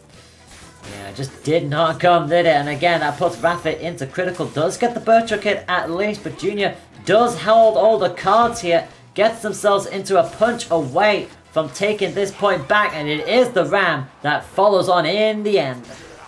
Cleanly done. So, 1 point apiece in the match, 1 point apiece in the set. Who will take the 2-1 lead in this grand final? Will it be Junior fighting in from the underground bracket, or will it be champ Rafa? And so far, neither of these two getting a hit on this third and very crucial point here, but it will be Junior with the rush, scoring in with 350. That is a huge amount of damage and a great way to go and start off this round. Almost at half health already. Yeah, very good start. Junior will absolutely like that. And Rafa knows they've got it all to do. Again, the ramp finds a way to curve on around. The Guardian just puts so much pressure onto you, and finally Rafa gets something on the board, but no purchase with the rush. Well, a little purchase with the rush. A little purchase. They were able to go and cash it out. Just about.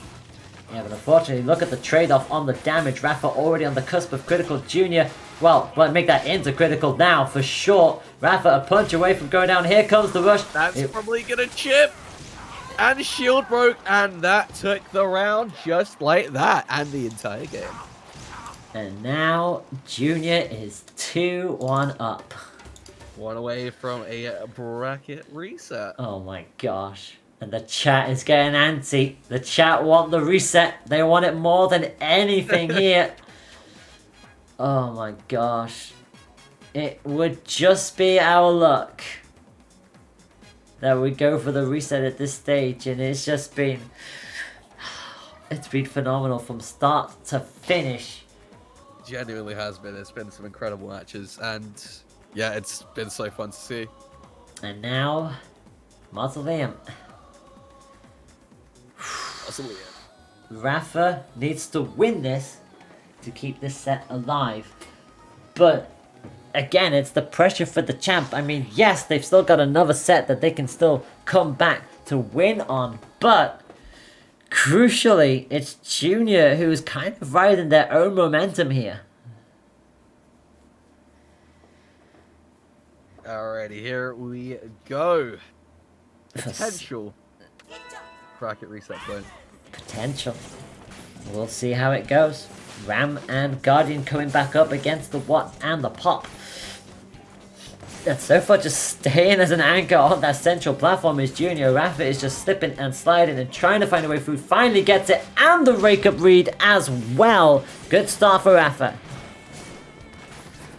Megawatt clashing with the Guardian just there. Honestly, the Guardian +1 combo is just so iconic at this point. It truly is. And Junior, again, pretty much on the halfway mark now, dipped into the halfway mark. And it's just always nice to just have something to be able to actually stop the Megawatt in the form of that Guardian. Does at least get the pick onto Rafa as Junior has the rush ready to go. But again, sent wildly away thanks to that popper on the cusp of critical. Both with rush now set and ready to play. And Rafa's just waiting for that moment to strike now. Ooh, excellent defensive pressure there, right at the right opportunity. Junior's got to be very careful though, because Rafa could activate at any point to go and catch him off guard. Again, especially with that health currently. Anti-activation's going to go and take it out, just like that. Just like that, Rafa gets the point back, and it's 2-1 in this set, but it's 1-0 crucially in here to take this to match 5. Rafa needs to get one more point, and Junior, I thought for a second was going to go double Hydra. What are you doing, you sir? Don't do that as well. We already seen you do double Ram. Don't do double Hydra. Now it is going to be back to Ram and Guardian, and having to quickly thwart that Watt very quickly. Dodging right out of the right side. Nicely done by Rafa. Keeping the spacing up, but getting hit by a few of these stray hits. And getting anti-air just like that. Gonna have to keep a little bit more grounded, I think. Yeah, getting another chip from the air as well. Make that enough. Just Junior seems to be chucking them up now. Anti-airs. Yeah, finally gets slowed down by the Watt, and now Rafa's starting to chain in popper hits of their own, not allowing Junior to get any purchase of their own. Junior may have rushed, but Rafa isn't too far away, and both are actually on similar health here. Junior has a slight health lead, but if anyone can just shut this down immediately, it is going to be a player like Rafa. Junior just trying to keep this central area as they all go dodging on alongside the walls. And it's really just a matter of time before someone decides to blink and go all in with this kind of a push. It's going to be Rafa who hits in with the megawatt. Here comes the juggle. 335. It puts Junior on the cusp of critical. And now, what will Junior's response be? That megawatt is charged up, so anything could happen really here. Oh! Decide not to go and commit and punish after that grab attempt, but still it's probably for the best. Junior gets the grab as well, and with 10 seconds to go, Rafa does get caught in it. And this is reset point for Junior. This is what the chat wanted. Oh my god. They want to see the reset. I personally want to see the reset as well. I'm going to be honest with you. I want to see more games. More games. So let's see how that goes. More games would always be good. And this is going to be a very decisive point as the match continues to boil on over. The trampoline could be making an appearance in this point if Junior is not careful. Not too many more knockdowns will certainly swing it back into play as Rafa did have the initial control, but Junior does find a way of wresting it back down. The popper sends them off the platform, and they're just trading blows at this point. Dodging that rush just barely. Not getting an immediate punish off of that, but that is fine. Just resetting the neutral is all you need right now. Yeah, and Junior, they're doing everything they need to, but again, the popper hits, and that is going to be the trampoline. Oh, on the water as well. Nasty. Activation from the air. Gets the juggle into the trampoline. Yeah, I'm surprised there. I thought Rafa got away with it, but not far enough away. Rafa into critical. Junior gets clipped again. Rafa isn't too far away from Rush if they can survive, but maybe they won't need it. Junior into critical. 33 seconds on the clock. Junior needs to get this to force the reset, but another popper here. Rafa is determined to take this to match 5. They've got Rush. This could do it. This will do it. Anti-air. Taking it to 2-2. Oh my gosh. Even if this doesn't go to the reset, this has been an incredibly close match. And Rafa, goodness me, left that right to the last second. 2-2.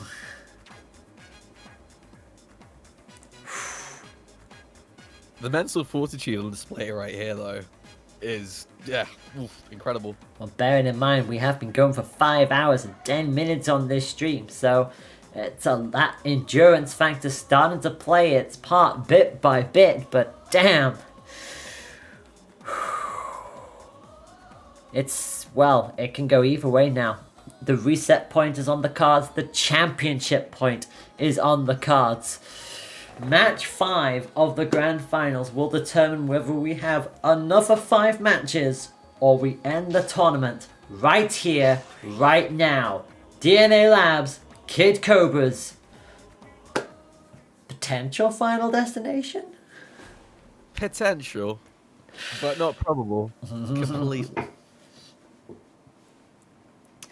So, on the right hand side of your screen, Rafa knows exactly what they want to go for. Popper and Birchuck gonna drop the Watt this time round, bringing in something different on the bigger stage. And meanwhile, Junior sticks with what works. The Guardian and the Ram Ram. Keep him right in the corner right off the bat. Rafa trying to make that space and chilling behind those test tubes. Yeah, It's why it's always nice to have the ram going in to DNA Labs, just catching Rafa out every time they decide to ascend into the air. But the popper is still keeping Junior on their toes. As you can see, pops them straight up back, and thankfully that one was not charged this time. Otherwise, that would have been another nice fight for the Cobra. It certainly would be. Rafa once again showing that air pressure, but getting grabbed in the process. It's not going to be enough to go and keep them right out of their grasp. Not just yet. Yeah, chipped off the tube as well. Junior just above the half mark. Rafa just underneath it. Grab. I thought that missed, but apparently the game says no, it did not. Rafa on the cusp of critical. Both with rush set and ready to go. But again, you feel like, well, especially if you're Junior, they'll probably try and hold on to this, providing Rafa doesn't get too many hits back on them. Because now they are past the halfway mark, and we know that Rafa could still turn this around. And there's another grab yet again. Very, very close to death. Oh. That other throw is going to go and take it out. Junior with the 1 round up. One more round until a potential bracket reset. Reset point. Reset point again for Junior. Second time of asking. It's going to be the what coming back in for Rafa as the popper finds its mark. And oh my god. And that is how you start your next match. Beautiful juggle. We weren't even more than 10 seconds into that round. And already that health deficit was insane. But that was just Rafa making a statement there at that point. Yeah, Rafa absolutely not playing around. But again, Junior is getting so many consistent hits back on them. Somehow the popper doesn't go through. Somehow neither did that as well. Junior is looking out massively here. They've turned this match right on its head. We've still got a minute of this to play, and Rafa is suddenly in critical. What is going on here? They're both in critical. Right back. That's it. And that's going to be it. We've got a bracket reset on our hands. You have got to be kidding me. You okay there, Layla? Oh my god.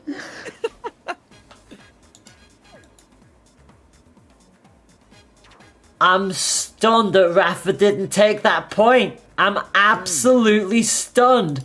Because it means we've got to do another best of 5. We've got to do a bracket reset. Of all things. Of all things. It's coming down to a bracket reset. That's how you know this is a meaty, chunky tournament. You understand? Well. Glorious. And they will defend. They will defend. It's going back to 0-0. We are doing it all over again. Between these two who are just putting everything on the line. Junior wants to dethrone Rafa. Rafa determined to try and keep no one else from winning this tournament. It's just... oh my gosh. What more do you want? More arms. More games. More motorcycles. Not what, card games, the motorcycles. There you go. So, the Kid Cobra dance resumes. They are both on an equal footing, and it's lights out, and away we go again in this competition. Grand final reset, Junior versus Rafa. Here we go. This is what it's all about. It absolutely is. They want the big prize pool. They want the honors. And it is going to be the pair of them trading blows right at the start of this confrontation. And Rafa is just going nuts with the popper and the what. And somehow still pegged down into the corner. They're both just shielding at the same time. It's how in sync these two Cobras are. They're in each other's heads. They know exactly what each other's going to go and do. You know, I know everything you're going to do, but you know everything I'm going to do. Strange, isn't it? You know? Not so strange after all, as Rafa is going to get caught with another grab. Both down onto similar health levels. Another popper comes out to at least pop Junior back down on their butt. Both with rush set and ready to go. Another ram hit towards the right hand side. Both activate rush at the same time, but it's Rafa who gets the better punch of it. Oh, and just with the popper on the left-hand side, manages to go past the Guardian, just barely. Oh my word. And we are on again. Back into another match. Junior with the Guardian and that Ram. Unfortunately getting pegged straight back down by Rafa, who is on a mission now. Not happy with the fact it went to the reset. They are literally trying to force that popper into places it should not be. But again, still being walled by the Guardian. But that popper is just so crucial. And another grab. Unrelenting pressure from both sides here now. Once again, Rafa is really good with those follow-ups and those grabs. Like, honestly, haven't seen such clean grabs in a long time. But there's the activation for the rush from the air. It's going to really take it down to the ropes here. Critical HP at this point. Rush is available for Rafa. Yeah, Junior wants his point, forces the break, but doesn't get the grab. Somehow Rafa gets away with that. Rush is going to come out. That's going to be a KO. Goodness. No, it's not. They didn't get the juggle. At What is this match? What is happening here? Rafa's looking for one more hit and finally gets it. the face. The face. Oh my goodness, Rafa starts with the first point after all of that. They'll be annoyed that they couldn't get it in the previous match, but they start as they mean to go on. These two holding nothing back. Nothing whatsoever. Honestly, like I said, they're both in each other's heads. They know exactly what each other's doing, but there are those slight moments where they're like, oh, wait, they did that? And get caught by it. And we're going back to sparring ring. So both of these two, they know what they want to do. It's going back to the tried and trusted. They're just keeping it in this ring. Megawatt Popper, Guardian Ram, match number 7 between these two in a row now. And goodness me, what more can you ask between these two? Sticking with the sparring arena as well. That's what you love to see. Like, fully neutral gameplay. And two very different playstyles as well. Their own respective arms, both working with and against each other. But it's Junior who is pinged down to the halfway mark. But row 2 is Rafa. The second one person gets a lead, it's immediately cut straight back short. And now it's Rafa who is on at the back foot. But you always know he's a popper or two away from just turning the times just like that. And there's the air activation, but the dodge and the counter rush is gonna go and actually connect. I was expecting that to fall at that point and drop out, but no. Connected all the way. The wind just keeps that carrying on, and the Watt again just big and scary right for that rush. Junior brave to go for the grab, and Rafa says no, I've got the bigger arm, and gets the grab in as a result. Gets a really good start, clean hit with the popper, forces Junior into the corner and is not relenting even for a second. Look at this from Rafa, they want a perfect. They absolutely want a perfect. Are we going to go and see the first official perfect of the tournament? No, Unfortunately, we not. The won't. Guardian does come with the right hook there. God. But that is completely fine. That is still an incredible life lead. And that is almost a KO for Junior. And just like that, the pressure did not stop 1 second. Rafa is Unrelenting. 2-0 up. Goodness me, Rafa is 2-0 up in a grand final reset. Junior did the hard part. They managed to force the reset bracket, but it looks like it's finally catching up to them. And Rafa is 1 match away. They have the whole tournament in their hands. Can Junior do anything about this? Surely you would not go back to sparring ring. But would they? Oh my gosh, they are. Really? They They're that are.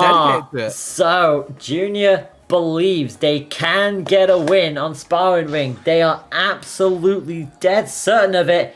And so certain, in fact, it's a twin tail. Oh, ooh, okay. Junior coming out with the wild card here. I guess that's why they wanted to go and stick with, this particular stage. They wanted to go and stick with Sparring Ring. Let's go and see if it just plays out differently. Yeah, the Actress Aura will try and slow down Rafa's onslaught just a little bit, but again, the Popper is still fighting its way through, and obviously no Guardian to deny the Watt anymore, so they're putting a lot more reliance on that Hydra, but again, Rafa knows this. They just close the door immediately, another Watt hit into another grab, and this could be a perfect for sure for Rafa. The Hydra is just gonna miss, the bomb is weak on the right hand side, and it's still not a perfect for Rafa. But still, that doesn't matter because the amount of health difference right now is absolutely immense. The activation to counter, but the counter rush takes it out. And this is gonna be championship point for Rafa. Popper, Megawatt is gonna be the pick. Roaster and Chakram for Junior. Can they do anything about this? They do actually get the first stun. So very good start from Junior, but they've got to keep this up. They cannot afford to be pressured by this Watt.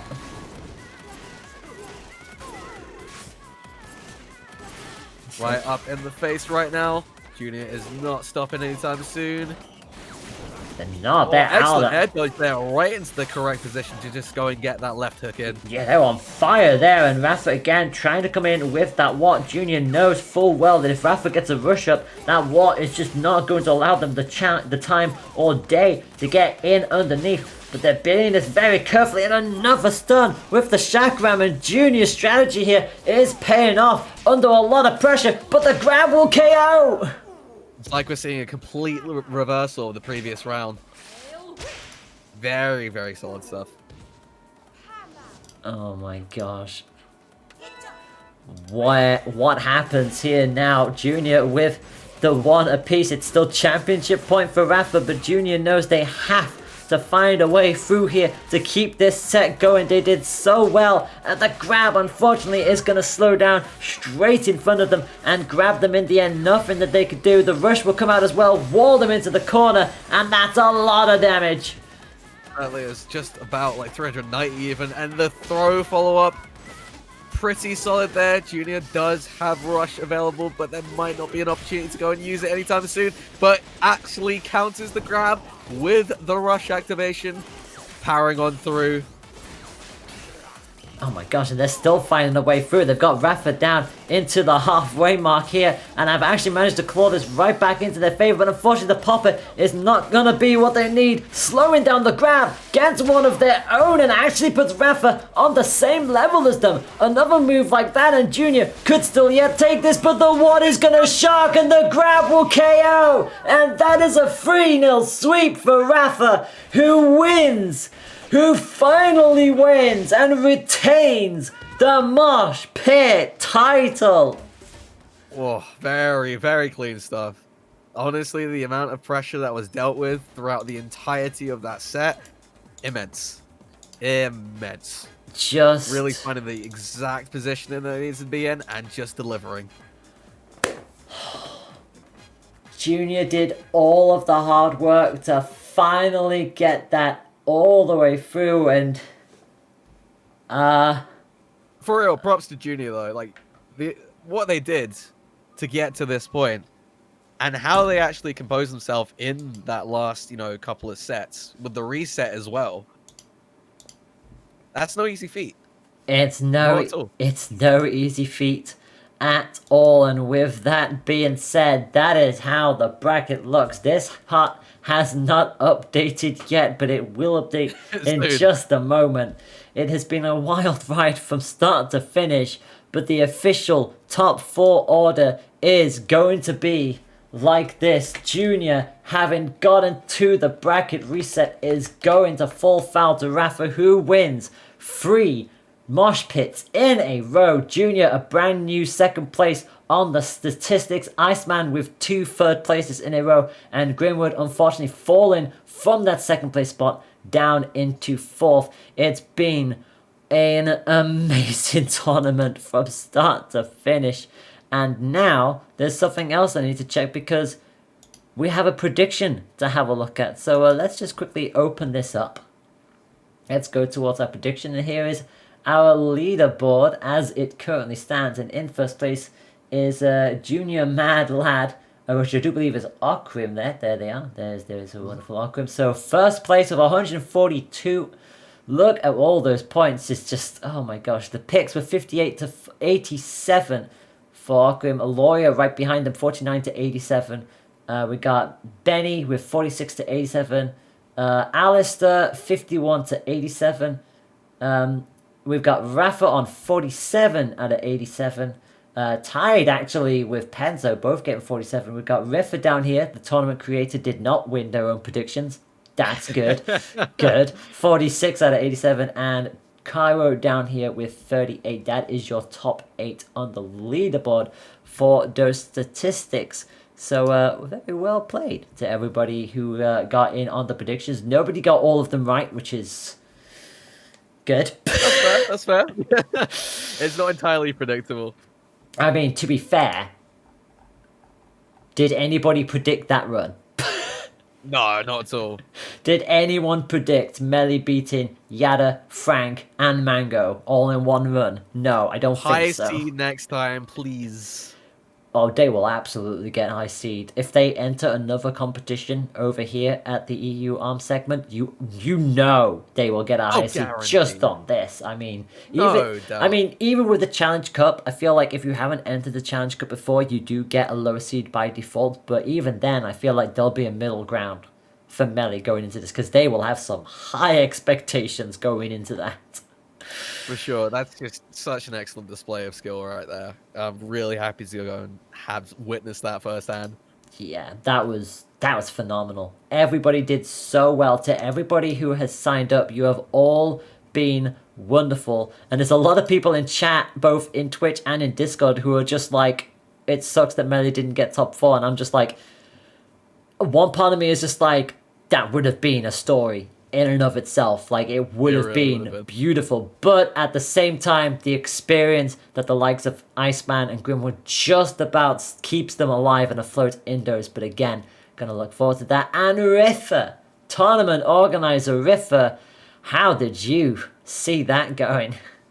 Oh man, I don't even know what I should say right now. It was such a crazy tournament. Also, I hope the chat can hear me right now. Oh yeah, chat can hear you. Chat can hear you loud and clear. Good. Cool. So yeah, I just wanted to hop in right now to just thank everyone who's been involved in this. Since like when I first had the idea of creating a new tournament for the European scene, like I knew we had the weekly tournaments like Scrap Stars and Champions of the European Union, and of course we had the bi-weeklies arms challenges. So with the new tournament, I really wanted to have this major kind of event feeling for the community. So seeing how the Moshpit 3 turned out right now, with all the players coming back and this huge prize pool and all those amazing matches, it just makes me really happy to see that. I think I achieved exactly what I was going for, and it's just great to see that. So with that being said, I just wanted to thank everyone involved, like all the players who played today, all the viewers, of course. We had a lot of viewers throughout the whole tournament, and it was 5.5 hours. So it's nice that all the people stayed here for the time. I want to thank, of course, both of you for doing such an amazing job on the microphones. Absolute pleasure, genuinely. Thank you so much for getting in touch with me and working this out. It's been a lot of fun. I can't thank you enough, as always. Yeah, just the commentary from you two was just incredible, the whole tournament. I loved it. And I, of course, want to thank everyone who donated to the prize pool. This is such a huge prize pool. I think it's the largest prize pool an online tournament from ARMS had ever. Like, not just Europe. I think really it's the largest prize pool for an ARMS online tournament. And we even beat some of the offline tournaments that happened in the past. It's just incredible. Yeah, I also want to say thanks especially to Ku, who just donated 200 euros, which is insane. And I also want to mention Defer because he reached out to the Japanese community. So without Defer, we wouldn't have this huge donation from Ku. So yeah, it's just all the people involved here made this such an incredible event, and I loved seeing all of the great matches.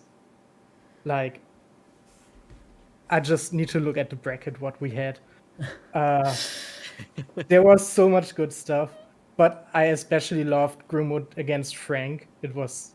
I always love to see Frank. Oh my gosh. It's a blast from the past, and finally getting the chance to actually commentate on Frank, because obviously I've seen them in the stats, but I've never actually had the chance to commentate on their game, so that was great. Like, that was a good indication of, yeah, you still absolutely got it, my friend. Exactly, and basically every match we had on stream was hype in like some kind of way. Oh my God. Of course, the incredible bracket run from Melee that no one expected. It's just amazing. Like, beating Yetta and Frank and JK and nearly beating Iceman to make it into top 4 is just Like literally, like, between you and Iceman, you two are the most consistent players in the EU ARMS competitive scene. The fact that Melee took Iceman to match 5 is just, I still can't believe that, and I cannot wait to see if they get into a point where they go up against you. I cannot wait for that now. it will be a good one, I'm sure of that. But yeah, with all of that being said, the grand final was just amazing. Junior getting the reset is incredible. And yeah, at this point, I think all I have to say is congrats to Rafa for winning the 3rd time in a row. And I think the last 2 you could say, okay, he won, that's pretty nice. But looking at this bracket to like go out on top of everyone else that played today is such it's crazy work. It's incredible. And I believe he won, let me check. Rafa wins. Yeah, the prize pool is like 40%, I do believe, Yeah, in first place. He wins 260 euros from that. So congrats to Rafa at this point. Really well done. Yeah, and with that being said, just again, thanks to everyone involved in tuning in. And I hope you all have a good rest of the night. Yeah, Absolutely. it's 11:30 here in the evening, so definitely need to rest both my voice and my spirits, because I'm gonna goodness get my me, that's dinner. awesome. Yeah, get your dinner, have a nice chomp down, and again, Riffa, thank you for all that you do, both as a competitive player and as a tournament organizer. This has been a lot of fun. I cannot wait to have another opportunity to do this again, and with that, I think we're going to sign off then. So, Riffa, thank you again. Mark, with a C, you have been awesome. Where can people find you before we all sign off? Yeah, sure. So you can go and find me on Twitter at thatmark with a C, ThatMarc with a C. You know, basically what you see on screen now, essentially. I also stream every now and then. So yeah, you can find me on Twitch as well. Yeah, give me a moment. Oh. I'm just looking for the links right now. That's what you're up to. I see. So here's Mark. Plug yourself, Riffa. Yeah, please do. We need to plug everyone at this point, honestly. I mean, we also need to plug Layla. Oh my gosh. You can find me at TK_Layla on pretty much everything. Twitter, Twitch, Insta, you name it. I'm pretty much there. Goodness me, it's just still surreal that all of that happened. Obviously, I'll be casting tomorrow for In the Zone. That's for one of Sender's tournaments. That's gonna be ridiculous. Oh yeah, 2 days in a row, I'm doing a tournament for a competitive player.